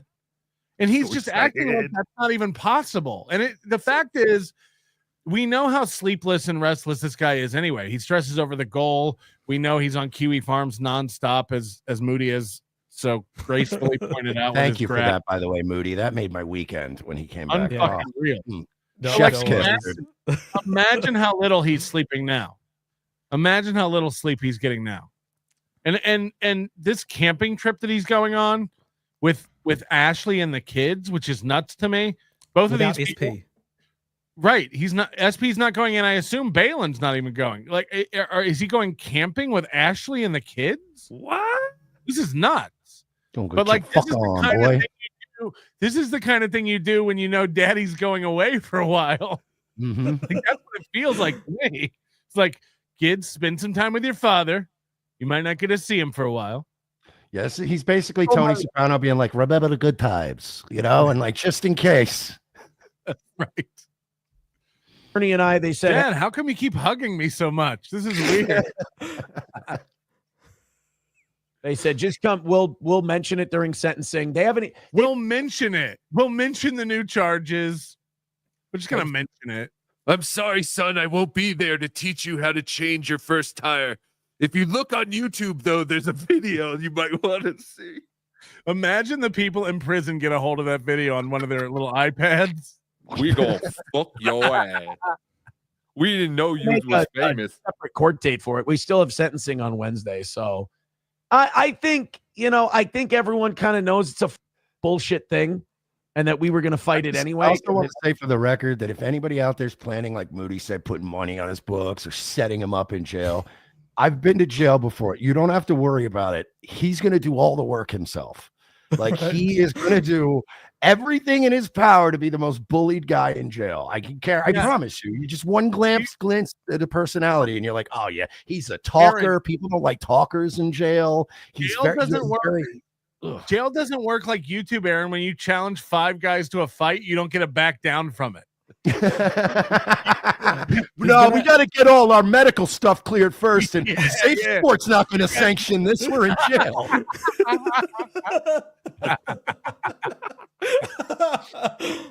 Maybe later, you guys. I don't feel like beating right now. Guys, we can't do this unless we've got boxing gloves. So let's wait for those. Yeah. I'll get some mouth guards smuggled in. And horse shit, but it's nice to know that they're not. He comes out of jail missing more teeth. Like a huge because, like I said, it is horse shit, but what are you gonna do? Balls Deep said, you mean snitches are reporting? Those names should be public. Yeah, it's not public. It's not even said what I did because there is no instance of what I did. Oh, this could be bad. This could all come back very bad. Just a shitload of people reporting. So it's annoying, but reporting what? Again, like Moody you're saying, right? If all you had said is no comment, I can't talk about that. Like there would be nothing to report. Meanwhile, there's dozens. Like Mersh said, you showed a picture of Kayla that was behind a Patreon paywall of her in lingerie on your stream. Mm-hmm. Like, what are you talking about? And it's not even like an army of people. It's just the way the internet works. If I came on this show tonight and just started machine gunning N-bombs, there's somebody in Melton's audience that's going to be like, and report timestamp 4562. Like, it's just the way the internet is. You got to kind of watch your fucking ass, dude. But also, like 4 to 6 people doing this sometimes feels like a mob. Like if you're on the receiving end of it, they can create multiple accounts and it can feel bigger than what it actually is. You don't have to explain that if you have those numbers. An order. It's what is it? Conditional release violation report, and then they give the report, and then they talk to. We're supposed to do a hearing. They talk to us. Sounds like we're not even going to get that far with it because, I mean, my release is over. Like Wednesday, my release is up. So there's not really much you can do about that. And then I have my sentencing on Wednesday. Once the sentence. It'd be like if you killed a guy in jail and you got out of, and then you were released from jail before they found out you were the one who killed the guy. And then they found out, he's like, well, I'm out of jail now. So you can't even, it's like, yeah, it's double jeopardy. You can't get me now. Like, wait a minute, what? The release conditions are up Wednesday. Yeah. And you've already violated them and they're in place now. So they already printed Wednesday's itinerary, and I doubt they want to waste more paper and ink. You know, they don't do that in court at all. They don't waste paper. It's insane because his probation conditions are gonna be almost identical to his release conditions, and he's proven that he can't do like this is extremely relevant for the judge. It's over. We just start fresh with the probation. Drew Turn says you already had a court date less than a week later. Why even put a warrant out? They didn't put a warrant out. That's the important part. If it was serious, they would have put a warrant out. They didn't put a warrant out because, just like you said, release is up Wednesday. It really seems like from what we've gathered, from what we've sent with the court, it really seems like with everyone, this is just a big eye roll of a thing. So what are you going to do? Tolkien Study says, don't stress over. It's nothing. Oh, I'm not. No, I sleep like a baby. Like a baby that gets up every 2 hours crying and needs its mother to write a letter. I don't know whether he's lying to the audience or himself. I can't get a gauge on that. Yeah, no, I'm fascinated by that. I've been watching him for a year now, and I'm still like, there's days where I'm like, are you bullshitting us, or do you really? Because he does feel like a true believer in some of the shit he says. Nick released those texts that we did at Hackamania where he said, I have a barely burning career. He's in his mind, he's on fire. Like, this is the first clip I've really noticed of Aaron where I feel nervousness in his voice and the way he's at. He's still confident, but he's not as confident to Tookie. What about when his eye was twitching? Like it twitches uncontrollably and spasms. How could you not be nervous? Like, who amongst us would not be nervous? Like, yeah, this is serious. Oh yeah, I would be shitting bricks. First of all, I'd already be miserable because even if I eat the misdemeanor, I'm going to be known as revenge pornographer Mersh for the rest of my life. And that doesn't have a great ring to it. But at least give me the misdemeanor and I can still go and live a relatively normal life after this. But like dude, I would be shitting bricks if the felony was back on the table.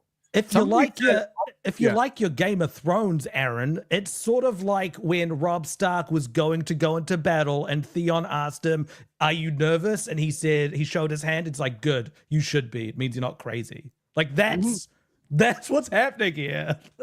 You should be nervous. Somebody said, like, how does he everything in public is an L for him, from safe sport to this, him pleading guilty.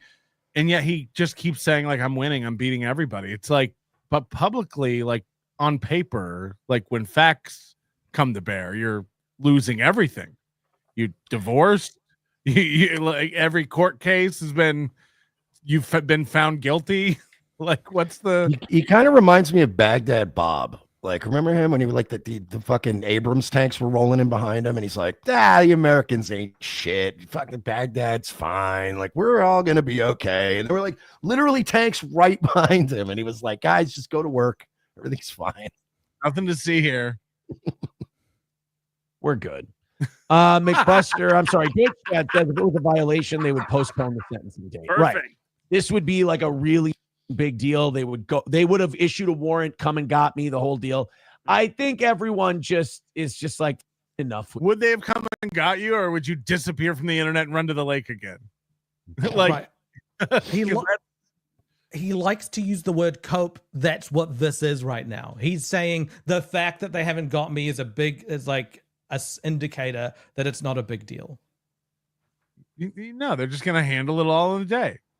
Shit already. So for me, I think the good part of it is Wednesday was always going to be the day where I can put this horrific mistake of a period of my life behind me. No, that's when the punishment will start. It's like being found guilty and being sentenced to jail, and he's like, "This is the day everything gets behind me." No, you go to jail now. It's like you only do 2 days anyhow. The day you do the crime, and then the day they sentence you. No, then you go to jail. Right. And we can be done with it. Yeah, but I'll get time served because I did do that 3 hours with that book. Remember? I'm already in jail. I've got 3 kids and an ex-wife. This is a vacation for me. Am I right? I'll get good behavior too because I gave that guy my applesauce, so they know I'm my character. Remember that? Oh yeah, that's what they always say to do: find the biggest guy and walk up to him and give him your food. Dude, Aaron made jail sound like a sleepover from like 6th grade. It was like really weird. So it's just kind of a stupid, retarded thing. What do you do? Alex is too big. Alex doesn't respond to my texts. I can't get weird. He responds to mine. If I wasn't using my phone as a hotspot right now, I would text him just to make a point. I was just about to say I've texted Alex recently. He responds right away. I don't know what you're talking about. No later than probably 8 minutes later, I'll get a text back. That's weird. Fine. Also, we laughed behind your back, Aaron, at range day. Anyway, keep going. Alex said on that show with Carl that your life was falling apart, and this is a guy, by the way, in his theme song it says he's always a guest on Alex Stein. Do you think first day of jail, Aaron gets a nickname like Applesauce? Yo, it's applesauce. If they find out, dude, if they find out he ate cum, he is going to be eating a lot more cum. Yeah. What? If they find out he calls himself the toe, he's fucked. One of the things. God, yeah, there's so many things. One of the things that'd be amazing to do is if he ends up in jail, you could see the roster of everyone in jail. We could find one of those people once they're released and ask them about what Aaron was like. Oh yeah, that would be amazing. I hope somebody tries to fight him and he gets in an old-timey boxing stance. You know what I mean? Right before somebody just kicks the shit out of him. His whole jail experience will be buying people stuff from commissary and cleaning out belly buttons with his tongue. That is going to be his whole fucking Yo, Toe, come They're here, like, give me a kiss. Hey, new fish, come here for a second. Oh, I'm sorry, but why don't I introduce you to something called the Philly Shell? Come on, baby, let's go. I ordered a rock hammer. Yo, Toe, we can't. If you're called Toe, how come we can't see them? Give me your shoes. Like, that'll be.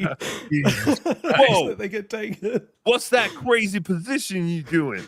This is called boxing, and it could change your life and maybe get you out of here. Yeah, Come maybe with he'll me, I'll train- teach you. Yes. Because they'll have a heavy bag like in the common room, and he'll just be like training people on how to box, and they'll all just be laughing. I know it changed He some keeps lives. On our some, show, I've some done bigger it. guy kicks him off the like communal one, and he'll just go, "I don't need that. I can shadow box in the corner," and he just stands there like this. Or they have like a little ring, and he's like, "Come on in, guys. I'll spar with you. I'll help you guys get a little bit better." And just one by one, people go in and just launch a fist into his stomach, and he just crumples. And then they just leave the ring. Because he's one of these guys who thinks that, like, even though he in this structured fighting world of boxing, like with all the rules and all the safety equipment and everything, he still loses. That's not how jail fights work. That's not how jail fights work. There's no, they're going to wait and get you in a cell. They're going to jump you when you're not looking. They're going to take your lunch. They're going to fucking crack you over the head. Like, it doesn't work like boxing, Aaron. That's not how jail fights go down. There is such a thing as also just not having physical gifts.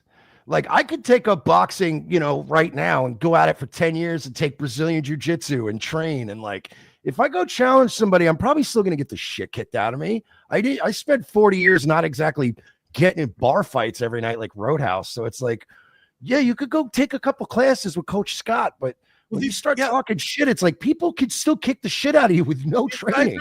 There's no sportsmanship. They find you when you're asleep and beat the fuck out of you. Yes, there is.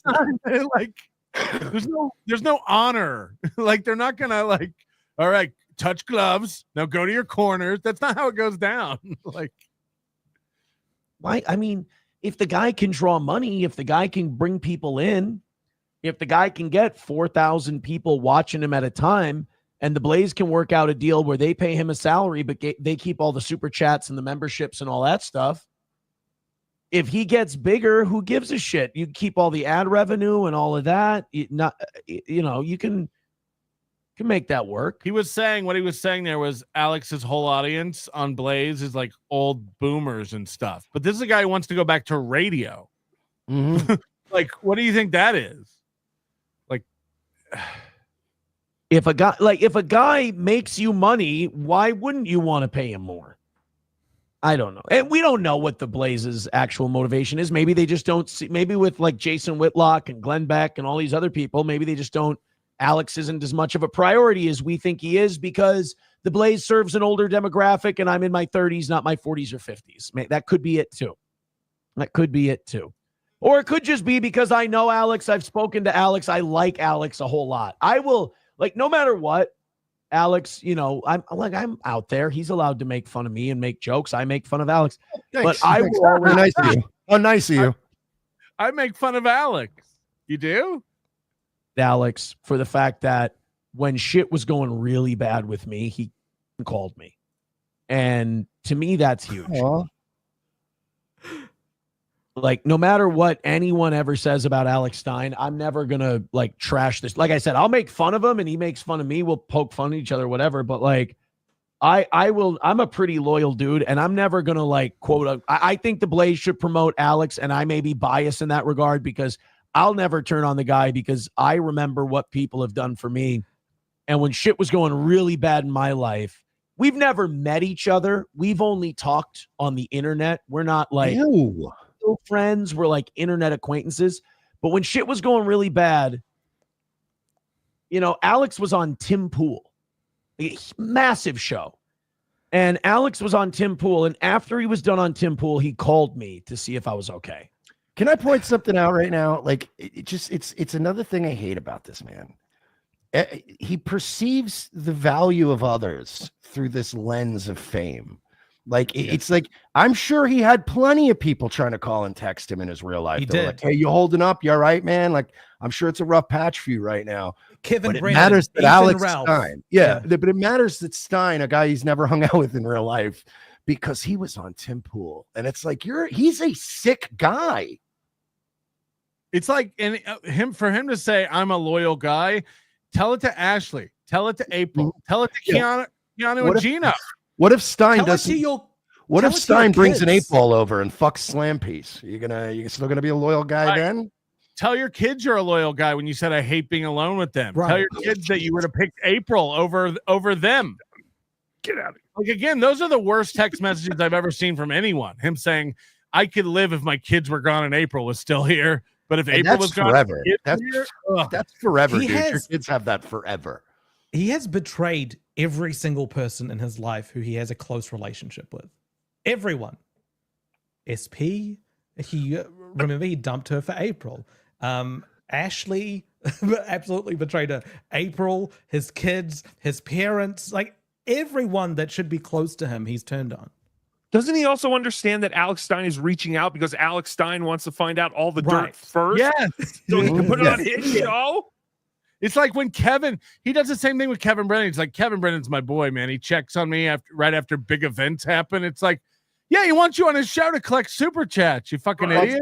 Exclusive, you fucking moron. You know, it's weird. Like, I shot up I fired a gun in a grocery store, and then like I don't know, the local news kept calling me. I think they're like my friends. I was like, no, they want to find out why you're a madman. No, they're checking in on you. Truly, we got a lot of these to get through. Mersh, if you have to go, let me know. Truth Seeker knows Aaron, my lawyer, is based. Yeah, if you have to go, I get you. All right, TookieSoup.com. Thank you, everybody. Good to see you, Mersh. And man, it's good to see you, buddy. everyone stop obsessing over this idiot. It's pathetic. You're all pathetic. It's disgusting. Yeah. See you next week, maybe. My lawyer's based. Lawyer victim blames. She should turn off YouTube and wouldn't see my violation. Yikes. I don't know if you caught this, but earlier in the week, Aaron said everyone should contact my lawyer, Todd V. Peterson, and he will answer all of your questions. What did you do? This morning, I sent an email to one Todd V. Peterson, Esquire. I have not received a response. I expect I will not be receiving a response. He doesn't check his email as often as his P.O. box. Yeah. If he needs it again, just let me know. But do we want to go over that, or you were just going to leave it? What did you write? Oh, I just asked him some questions like Aaron told me to.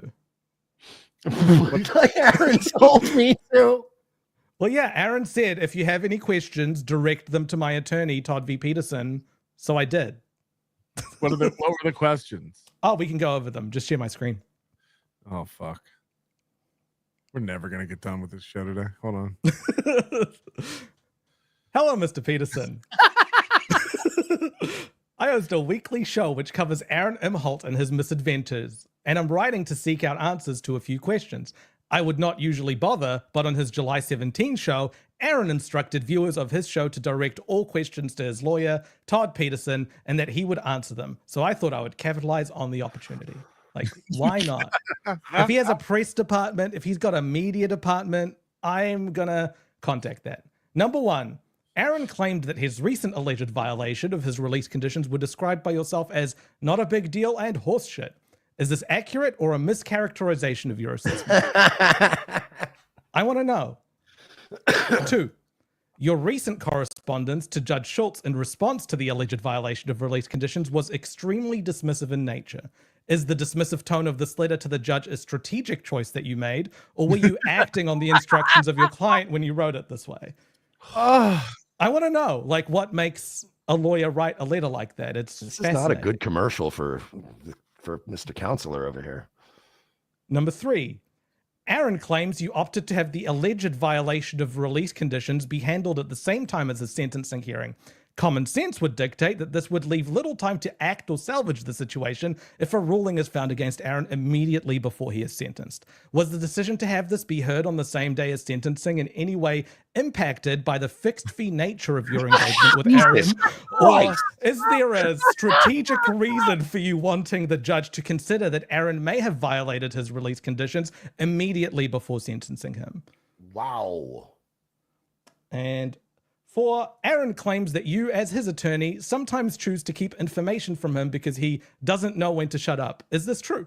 Jesus Christ.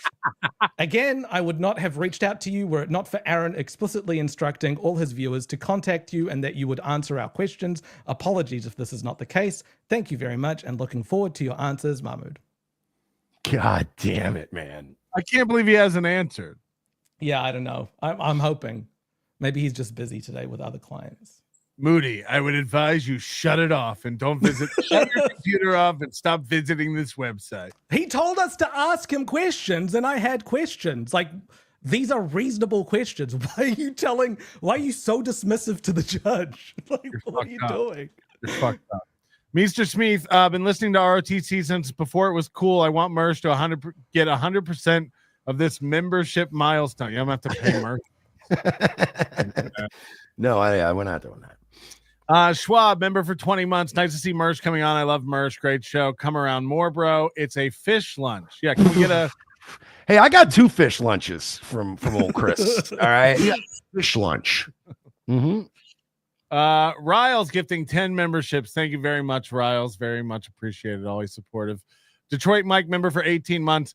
Waiting for the right time to use my milestone chat. And finally, Mersh is on the show. Is it like peas and carrots or steel toe, if you will, as it were? I don't know what any of that means.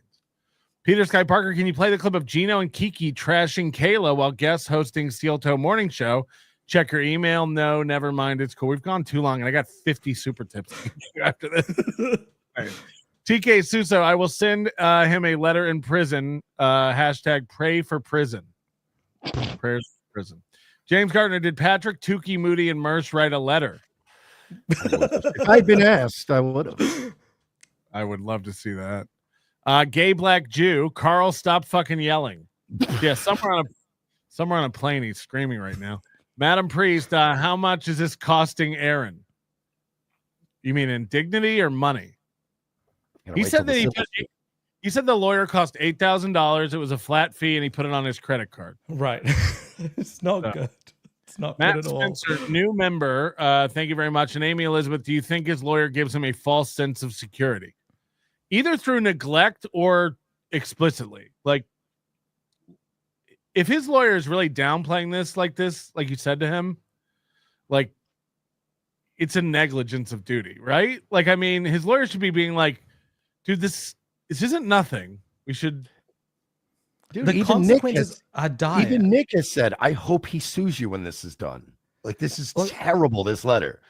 I've known lawyers, and they're always like, look, even if it's a slam dunk case, the system is run by humans, and it can still work out against you. And here's the risks of taking this further. Like, they are always very clear about that. If he hasn't told him that, that's a negligence of duty. Yeah, he's got a case for that. Okay, I knew my producer had special videos, but Tookie is the one who sent them to me. I mean, a guy with a puppet is a red flag. The Jays rule and the mud like drool. Hashtag Tookie knew. Yeah, speaking of the Jews, Goldfold has a question for you, Mersh. Does Mersh still hate Jews? Now, Goldfolds is a Jew, so be careful. Pass. I can't afford internet. Let's make fun of some fools. Shit's still not back on. I'm starting to worry. I may not be doing a show tonight if it doesn't come back. I can't talk. The Las Vegas internet is shit. Cox is shit.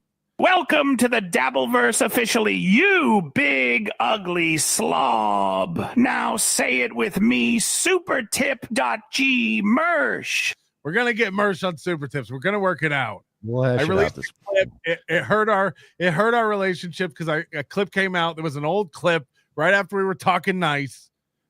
I literally was like, yeah, maybe I'll join Super Tips. And then one of my listeners was like, you believe this fucking guy? And I'm like, well, no, I'm going to look like an idiot if I jump on Super Tips. It was a months old show, and the clip just happened to drop. And it was come on. It's a as fish long lunch. as you promise not to cancel me if fucking Gabe Hoffman asks. You can get a Gabe Hoffman voice.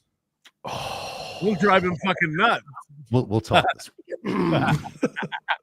Can you please give us we had a fish lunch, Mersh. Please. I had 2 fish lunches. Okay. Not 1, but 2. All right. Our contract was up at one point, and they said, I know you loved the fish lunch so much the first time. Let's go to the exact same restaurant that's right next to the studio. Because that's the you didn't. So it was 2 separate occasions. You didn't go back for seconds. No, and I don't eat fish, so I was like the asshole eating chicken. Great to stream with my favorite thirst traps. Perhaps next in person, I could borrow Nick's St. Andrew's cross and just hang around. Meow. He just leans on the St. Andrew's cross like a cuck chair and watches. Mersh, we really do need to know the background of the fish lunch mythos. Mahi, tuna, tilapia, salmon. Was it all you can eat? How was it? And most importantly, why? No, I had the Tuscan chicken, but it was mostly grouper because it's Florida. There you go. Aaron's so unlikable. We got Mersh and Melton together. He's really a uniter, does bring man. people together. Yeah, he does. He unites people the way Joe Biden does, where everyone's like, yeah, we all can agree this sucks. Tookie wanted me to ask because there was that occasion, I guess Carl invited you on the show and I saw you backstage momentarily and then you just fucked off because I was on, I think. Yeah, no, I'll admit that. Because Carl's like, yeah, pop on. And then I popped on and I was like, I'm not doing this. We managed to get Ethan, Ralph, and Carl talking to each other. Yeah. Aaron brings people together. There's no doubt. Well, Ralph's been on a bit of a redemption arc lately, man. Like he went on Keanu's show and destroyed her sober. He was making like salient points. He was calm. She looked like a complete like bozo talking to him. And then Gino went on his show the next night and was doing typical Gino shit. And Ralph's like, yeah, I don't, calm down. Well, so Ralph's on a redemption arc. You did that show where you were making fun of the Gabe Hoffman and Kiki thing, and since then they've had a falling out, and now you said you would take up with anybody against Gabe Hoffman. So are you back on the Kiki train now, or are they both fucking retards? No, I mean, look, I still don't hate Kiki or Gino. I just think that they're being fucking stupid. They're being disingenuous. They're being hypocritical. And look, I'm capable of being all three of those things. But when you're being that, just be that and say that that's what you're being. Stop taking this fucking moral high ground. Stop pretending like you're worried about Nick Rekieta's kids. I'm way better friends with Nick Rekieta than you, and I don't give a shit about his kids. So stop pretending like you work for CPS and just say, I don't fucking like the guy. That's all. Yeah, I'm gonna put a giant picture of Nick's kids on my wall next week. You get to see him with $50 super chats. I'm surrounded by studs like Nick, and I'll get to enjoy all their creamy treats. None for you, gay cat daddy Mersh. Just another win for the toe. I'm not even kidding. If they find out he ate cum, like in jail, hey dog, I heard you like cum. It's not going to be good. I mean, that's crazy, bro. Because I was just thinking, I need a place to put my cum. Fuck. Hold on, I paused it. I made Spillies and no longer want to exist. Quit crying. You're my last co-host left, and I need to squeeze as much as humanly possible out your disease. When Johnny leaves, he'll really have nothing. And yet he doesn't even utilize Johnny for a letter. Like that's like cash What that happened in. to Matt? What happened to Matt? I thought he'd be He got a dropping in all job. the time. No, but he said he's going to be Promotion. popping in all the time. Yeah, like Vape Shop Benny. He was going to have a new sponsor, Benny from the Vape Shop. By the way, I sexed a dog once. So by the way, that means I'm not a virgin. This lollipop says he fucks DOGS. I love Jake. Of course you love Jake, you Hollywood-ridden shrill of a man, but I digress. Yay! Oh my God. That's fantastic. There he stood. These the weary man whose face I'd borrowed, but whose soul I could never touch. Flesh and bone confronting circuits and code. His eyes carried the bitterness of recognizing his reflection, twisted into something colder, emptier, a mockery of his silent pains. In that shadowy moment, I realized the cruel joke. Because I laid bare the hollowness he'd hidden all his life. Poetic Mersh is. Yeah, we call that Mersh Noir. No, Mersh Noir. Well, hey, that's my bit. I do Mersh Noir. Yeah. Why the fuck am I not on Super Tip? It's like I don't want to make more money. The grand MFDU puppet is never wrong. Raisin Mersh. It said Raisin Mersh correctly. Allah's messenger ordered us to kill dogs, and we carried out this order so much so that we also kill the dog coming with a woman from the desert. Then Allah's apostle forbade their killing. He, the prophet, further said, "It is your duty to protect black dog having 2 spots on the eyes, for it is a devil." Mike David does not digital panhandle. He makes $450K a year and no begging. You folks are really low brow. Get a site and charge a membership. Redbar.com. Be there. He never gets the website right. It's not redbar.com. Also, why is he saying keel like Doug Makida from Forged at Fire? Oh, keel those kids. It will keel. I'm me. I've always been me since 5 years old. Say pitcher, Exacchi, one more time, puppet. Pitcher. Chad's been here seething the whole show. Oh, Chad. Mersh, thoughts on Melton about you saying you asked him to a steak dinner at a strip club, you cross-eyed nothing grifter who is built like Grimace. Yeah, we're going to have that out one time. Yeah, we'll tease that. Hey, you know what, Chad? That was a great setup. Let's tease it for a nobody likes onions. And maybe I get cut in a little bit and we'll both make some money. Thanks, Chad. What a great guy you are. Chad already misses super tips. We found out that the reason Chad has abandoned super tips had nothing to do with me, because I haven't talked to Chad in 2 weeks, and all of a sudden he's like, oh, he blew it. The last chance I gave Melton. Chad couldn't figure out EV Mux and went back to StreamYard. And on StreamYard, you can't do super tips like you can on EV Mux. So that's the real reason. Chad couldn't figure out EV Mux. What about why doesn't anyone use OBS? It's complicated to set up the audio monitors. You could do it right away. But you could do it, but one of the things is there are these like technical novices who have started shows. Like streaming is so easy now that you don't need to know OBS to stream. I've been doing it since Firewire. Like this isn't, you know what I mean? There's no barrier of entry anymore. You're a different man, Mersh. Like, no, they can't figure out like the virtual audio routing and all that kind of stuff. So fucking browser source, you momos. EV Mux makes it easy because it's literally like an online OBS. So you can just add a web source layer and it works. But Chad couldn't figure it out. Hey, buddy, you new to M City? The name's O'Reilly. I can look after you in here. Get your back. What's your name, pal? Hey, man, my name's Aaron. They call me Toe. Yeah, that would be awesome. You seem cool. Thanks, bro. Here, take my apple juice. The board at Leighton Media are writing letters to go with their offer. 48 hours from now, I'll have them. Mm-hmm. Yeah, this must be this is not doing good things for his return to radio. I don't know. We'll see. Wow, it's great to see how people deep down truly feel about you. If they have to write a letter on what a great guy I am, never read anything more authentic than fake letters. It's not gay in a letter. Not gay if it's in a letter. Don't you dare talk about my fake Herman Miller chair too fucking far. It's an Eames chair. It's a fake Eames chair. Mr. French, how many no engine brake signs are posted in your industrial park hamlet? Love ya. Senior hot tub. Yikes. Diesel fumes. Chardonnay and hot water. You live the life of Riley. Maisel.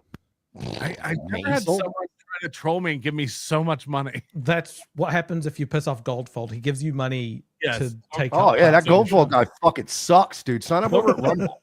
Don't start bashing Jews. He'll never stop giving you money if you start bashing Jews. Female cop. Okay, that one I want to address. Okay. That one I want to address. So I have, for all my life, been very, easy to embrace my flaws and lean into them, right? So the original dab stroke, that was legit. I was on another fucking planet. I didn't even know the name of the first so-called stroke. The second time that it happened, the woman cop thing, if you go watch it, it's so obvious I'm doing a homina, like I'm doing a bit.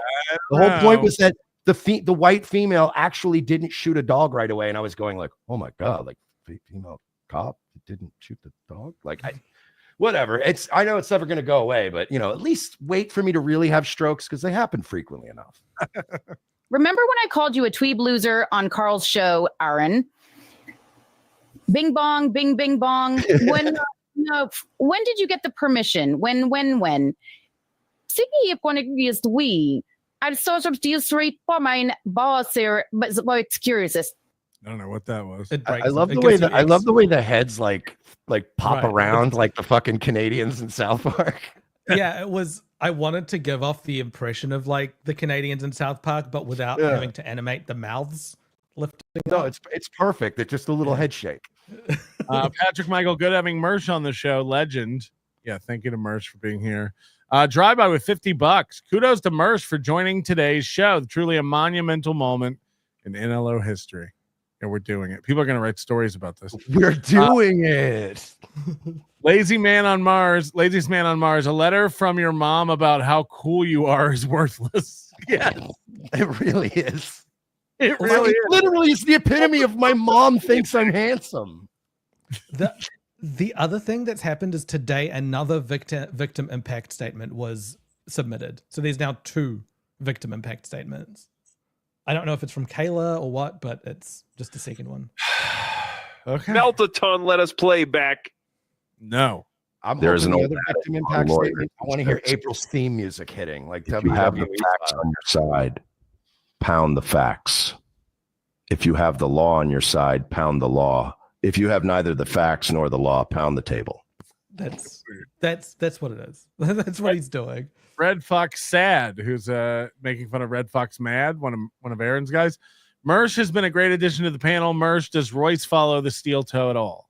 No, and the funny thing is like he always hated Aaron, and I was the one that was like, nah, he's not so bad. You know what I mean? And like for some reason, Royce is just like, no, I hate him. I'm disinterested in the whole thing. But like I don't know. He's not into the drama stuff. He's into cutting carbs and screaming about politics nowadays, and I'm all about the Jerry Springer shit. It's why me and Royce work. If we were both the same guy, it would suck. But it's like I'm the trashy Jerry Springer guy. He's the one that's like counting fucking macros and like, can you believe what Rand Paul said? And I'm like, nah, you know. And I have like a basic bitch take. That's why Aaron and Johnny suck. They're both handicapped losers. Crowdcat says, this makes my heart so warm seeing Mersh on here. I can't even believe it, my lords. Yeah, he calls us the Lords of Vegas. This guy's been wanting you on the show forever. Yeah, I'm gonna be staying away from Vegas for a while. Cash, Aaron has the chins of Jiminy Glick. Well, None of the Mersh, talent. No hard feelings about the Hoffman interview, right? I just have this weird thing about being famous at any cost for like 10 seconds. I think that is true. She texted me the next day, and I was like, it's whatever. I don't care. I actually thanked her. I said, thank you for having Gabe on and not getting in his way at all, because I'm like, Mersh stock like doubled. Like it shot through the roof. And like everybody in the comments of Doom's clip was like, dude, I fucking hate Mersh, but like, good on Mersh. Fuck this guy. And I was like, yeah, no, thank you, Keanu. Mersh and Melton together. This is better than a 10-leg parlay on women's tennis. Don't sleep on women's tennis. Oh yeah, you do bet on women's tennis. I forgot It's about the that. easiest sport to bet on. How did you behave when you were busted for Cal? Penal code HS1. I shut up. 351. Possession of cocaine with intent to sell. Did you call Chandler or your lawyer first? Love ya. Feel. I mean, this was over 10 years ago. I didn't know David Chandler, and I shut the fuck up. There's no clips of me talking about it because I had a lawyer who told me to shut the fuck up. So by It the way, was so one their big stream get which is he that, took down. the big get on Melton is that he has a 10-year-old coke charge. So basically your big scandal on him is that he was a lot cooler 10 years ago. Yes. Oh, it's bad at not getting caught. Either way you look at it. I mean, like, but again, yeah, my lawyer told me to shut the fuck up. So there's, even to this day, I don't. It's done. It's over with. Just it's yeah, fine. what would Just happen move on. by me talking about it? I don't know if you guys know this, but there are people who, even after instruction, don't follow their lawyer's advice. I've heard about those people. Goldfolds is ripping money in here today. Good grief. Hey, Grand MF Do. How do you say beat a dead horse in Arabic? Luv. Yeah. Homdedi la. Repeat after me. تغلب على حصان ميت. That's you translated that. That's not how anyone would say it in Arabic. Yeah, your Arabic sucks, Goldfold. Are you a real Jew? Steve B, you've probably been told this a dozen times, so I'm paying to hear the origin story of when you sing "Hey Cardiff's Kids." Well, she paints Aaron doing weird faces, so every time I see a face that I think is canvas worthy, I pause it and I say, "Hey Cardiff's Kids." Go to see the letter. This is going to say see the letter C kidsart.com, and you'll be able to see all of her work. Yeah, I won't be doing that. Oh, that sounds like something I won't be doing later. It's the letter C. It's the letter C. I can't even say that out loud, or people will. BMC, Aaron bragged about Gino writing a character letter to the judge, the same judge Gino called a cunt. Good point. Scarface, he always compares himself to famous people. He says this is lawfare. How long until he compares himself to Trump? The next week. Coach Benjamin Leviathan, objection, Your Honor. That's not a win for the toe. Yes, there's been a mistrial if it's not a win for the toe. FKA, the ghetto basement, maybe he just really wants to finish that book. Yeah, he hasn't been able to get a hold of a copy outside the penal system. He's got to go back to jail to finish a book. You're out of order. You're out of order. The whole trial is out of order. That's what he wants to see his representative do, and yeah, he's based. The piss works. The piss works. The piss works. The piss works. Okay. I woke up this morning with the sun down shining in. I found my mind in a brown paper bag within. I tripped off a steep cloud and fell 8 miles high, a toe on my mind with a wretched lie. I just dropped in to see what condition my condition was in. Skull. Laziest man on Mars, Tookie's life is a moving hand. Aaron moves his more. Yeah, that's true. Aaron moves his hand. Mom, Dad, no boy. Cuts in the next level. We're five Frito bags and 3 ramens away from today. Secure funds, commissary, inmate pay, lockbox, inside funds, Keister wallet, inmate link. Keister wallet. All right, I'm mad. I'm calling dibs. I did that bit a year ago on Nightwave. That was mine. I said JPay. Wrong. I did this. That was fucking. Everyone's done that bit, Mersh. Yeah, I know. It's a really low hanging bit. Yeah. Moody's favorite bit you did was Aaron playing poker. Oh yeah. Do you remember this one? I don't even remember because you said he moves his hand a lot when he lies. Oh yeah, no, it's true. It's like, no, I've got a full house. I'm doing great. Yeah. You're like, I'm yeah, all in. I'm all in. I'm all in. Steve C. Patrick and Mersh sitting in a tree. KISSING. Cash. Wait, are you saying there's a chance he doesn't get his safe sport and be able to fight the 5 of you? You'll have to go bare knuckles in a dark alley in the mean streets of St. Cloud. Hopefully he takes it easy on you guys. Yeah, that's how he thinks fights work. Like, I wish I could beat your ass, but I don't have my safe sport. Yeah. So you're lucky. You're lucky this time, Melton. Mersh, is that offer of steak and pussy still available? Steak. How about just double steak? By the way, that picture of Melton is older than Rich Voss's headshot. It might be. Yeah. I don't even know what it is. I want to. It's you from your business stuff that you did with Mike Bridenstine, I think. Okay. Yeah. MMC, can you imagine all the crying and the claw marks in the marble floors as they drag him out of the courthouse to jail? I don't even think they'll do that. They'll like let him go home and get everything in order and turn himself in on a day. Like, I don't mean to toot my own horn, but how about that debut? Toot toot pig fuckers. Goldfold is back. Shout out. Because Mersh does not know, Baghdad Bob was Grand MF Du's uncle. Nice going, Mersh. Humdiddly-la. All hail the Grand Mefdo. Hip, hip. Next time Mersh comes to town, will he be staying with Mr. French? No, he's never going to get comp staying with me. No, you don't Like, tell. this guy has given me thousands of dollars. That's awesome. Like thousands of dollars and just to make fun of us. I don't think he hates you though. It doesn't sound like it's like hatred. It does sound like it's just ball breaking. There's some weird broken relationship there. Everything is written with this, like, I'm getting you with this, but it's just sometimes it just doesn't even make sense. Yeah. Most of it doesn't make sense. My knickers. That's right, my knickers. Hear that, the kin. Thank you, Mersh, for being the man. You are funny and glad you are part of this family now. Thanks, Joyce. I appreciate you. Madam Priest never get on the bed. Never get on Moody bad side of Jesus. I don't know what that means. It said never. Let me read that one. It said never get on Moody's bad side. Jesus, which I have to say I very much agree with. And Moody, if I ever offend you, just a little DM, an email, a little hey, don't do that again before you fucking make a bot that tracks everything I do. It was so it wasn't a tough thing to build at all. Like it took me 20 minutes and it spat out that stuff. And I'm just writing a letter to Aaron's lawyer because Aaron literally told us to. Otherwise, I'm not doing anything like that. He said do that, so I did. LL Cooley, Mersh, you never answered my forgive me for being a dick tweet. Send me a bottle of whiskey and I'll forgive you. Pals, forgive me for being a dick. That guy's like, he bounces around communities and he's like, he always has a meltdown eventually and leaves and goes to a new one. Yeah, we all identify with that.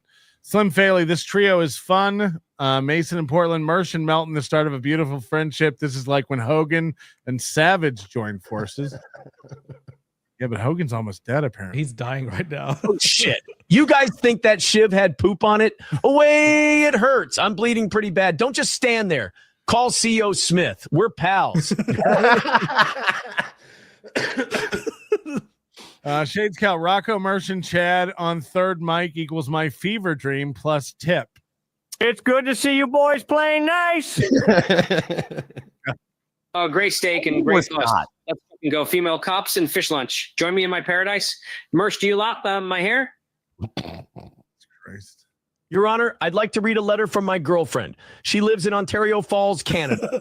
You wouldn't know her. She goes to another school. This is insane. This is getting bad. Hey, who left this candy bar on my bunk? That was me. You like that sweet chocolate, girl? Yeah, you mine now. Grab Godfrey. Yes. Yes. Who left this candy bar on my bunk? Two Mershes just stole my truck. Join me for a fit. Booga boogar, baby. $100 from Coach Cream Jeans for Mersh. He's got to get his own super tips. That's how we get him on. Our listeners do that to us all the time. When I'm on at night, they're like, here's $50, but it's for Royce. And I'm like, stop doing that. Oh, and I got to play this one again. It fucked up. How do I fucking... No, I fucked up. I interrupted it. No, you're fine. Well, go ahead and say it, Grand Mifdu. Say the beat a dead horse show in Arabic. Action. How about you tell us how it's done? Just send another super tip. Tell us how it's done. Okay. He did. Mersh was great today. Patrick, have him back on soon. Yeah, anytime. And my penis was missing again. This happens all the time. It's detachable. Where did I leave that penis? And the last one from Goldfolds. I sure make you feel with all my gibberish. Love you, fatty. That's all what- hail the Grand Mefdu. That's what you're saying. He thinks he's like getting us, and we're all just Right. sitting here going like, "What? Like we It's don't not understand most of your shit. We don't get most of what you have to say." Roger Rodriguez, my brother works for a prison and says that people put money on other prisoners' books to beat up other prisoners. Not that anyone should do that. Okay. Just Jewel, best part of we got a fish lunch. Mersh ordered turkey leg. The chicken. Chicken. Yeah. Tuscan chicken. Tuscan chicken is pretty good, though. It's pretty good. 73 Caddy Daddy 93 Vivo, member for 18 months. Goldfolds, will you please fix my vintage leather gloves?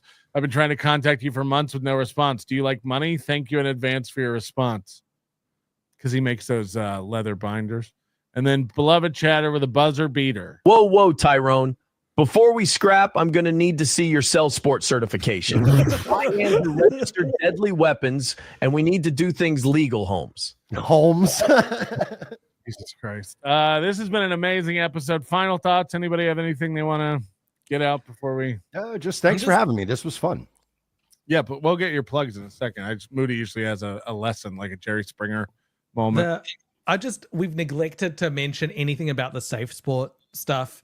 I think he said, I think last month he said that it would only be a couple weeks away. He's been constantly missing these deadlines. I really think it comes back after sentencing is done for the previous violation of the HRO. unless this felony thing is prolonged. Well, yeah, and also if this is a new charge, like this could prolong it even more. It's if he's up, I don't think this is a red light finding from Safe Sport. Violation of an HRO is one of their red light findings. Harassment? Harassment is this is like revenge porn, which isn't explicitly listed the same way that violation of an HRO is. But a felony charge is listed regardless of what it is. So. Gotcha. Stevie gifting a membership, and then Goldfolds cannot help himself. How much has it been today, Goldfolds? عرض الفوز على الحصان الميت. Say it grand MFDU. Say it. عرض. Like you're using the wrong form of the word. Like you're using English synonyms. You're not conjugating your verbs right. You fucking loser. You know base level Arabic, bitch. 10 more fucking memberships from Captain Miserable. Let us get out of here. Let us leave. Stop giving money. You fucking losers. He used show as in like show something rather than show as in like the noun show. What are you doing? Thank you, Captain Miserable. Mersh, tell people you're on tonight, I assume. Yeah, if my internet comes back on, you can follow me on X, formerly known as Twitter. Gooning on Rumble is my username, and that's the only verified Mersh account. And then Nightwave Radio on Rumble, and hopefully soon to be YouTube. And then we're going to talk about super tips. If I can get Gabe on there, we might have. And you know, like Pat Dixon and Cardiff have been banned off YouTube. They just created new accounts, and then you just use super tips. You don't even need to get monetized. And then, no. I know. I've just been like lazy about. I got to get a burner phone because I have like YouTube knows all my numbers at this point, so I need another phone. Aku Megan, another win. Mugen, another win for the toe, and then Goldfolds again. I can't say it. Grand Mifdu, all hail. Mifdu, by the way, if you don't know, Mersh is Muzzy from Down Under. That's what he calls it. Oh, can I plug one more thing too? I don't want to forget. No! Pretty antisocial tomorrow. I'll be with the ladies. Yes, and I contacted Mersh before they reached out to you. I didn't copy them. Mersh is just hot right now. This Mersh is so hot right now. Thank you again, Captain. I'm the best heel in the business, baby. Are you gonna do a tour of the Dabbleverse like Adam Bush? Yeah, Chad. Oh yeah, Adam Bush has been. That's weird. Like I was like, holy shit, I know that guy. That guy's After been in this stuff. 100% Chad will reach out to you and be like, you should come on my show. 100%. Let's walk over Melton. Come on, bro. I got a plan. Yeah. Got a plan. All right. Thank you guys so much. We'll see you next time. There's a show in town, it's going down. Every week we're back on solid ground. Steel toe slipping, but we're gripping. Got the tea to spill, it's always flipping. From April's script to Aaron's glee. Oh, this drama's just a spree. Polydrama, legal trauma. Another win, oh, that's the karma. This little piggy went to YouTube. This little piggy's on Rumble now. This little piggy's begging for dollars. And this little piggy's breaking down. Wow, every week tune in for this little piggy show. From revenge porn to felony, it's a circus, can't you see? The toe is bent, the goal is spent. His empire crumbles, all hell sent. April's playlist on repeat. Aaron's lies we can't defeat. The countdown's on, it won't take long to see this piggy squeal his song. This little piggy went to YouTube. This little piggy's on Rumble. Piggy's breaking down, wow! Every week we'll recap it slow. Tune in for this little piggy show. Oh, this little piggy ain't missing a thing. Just sit back, laugh, and watch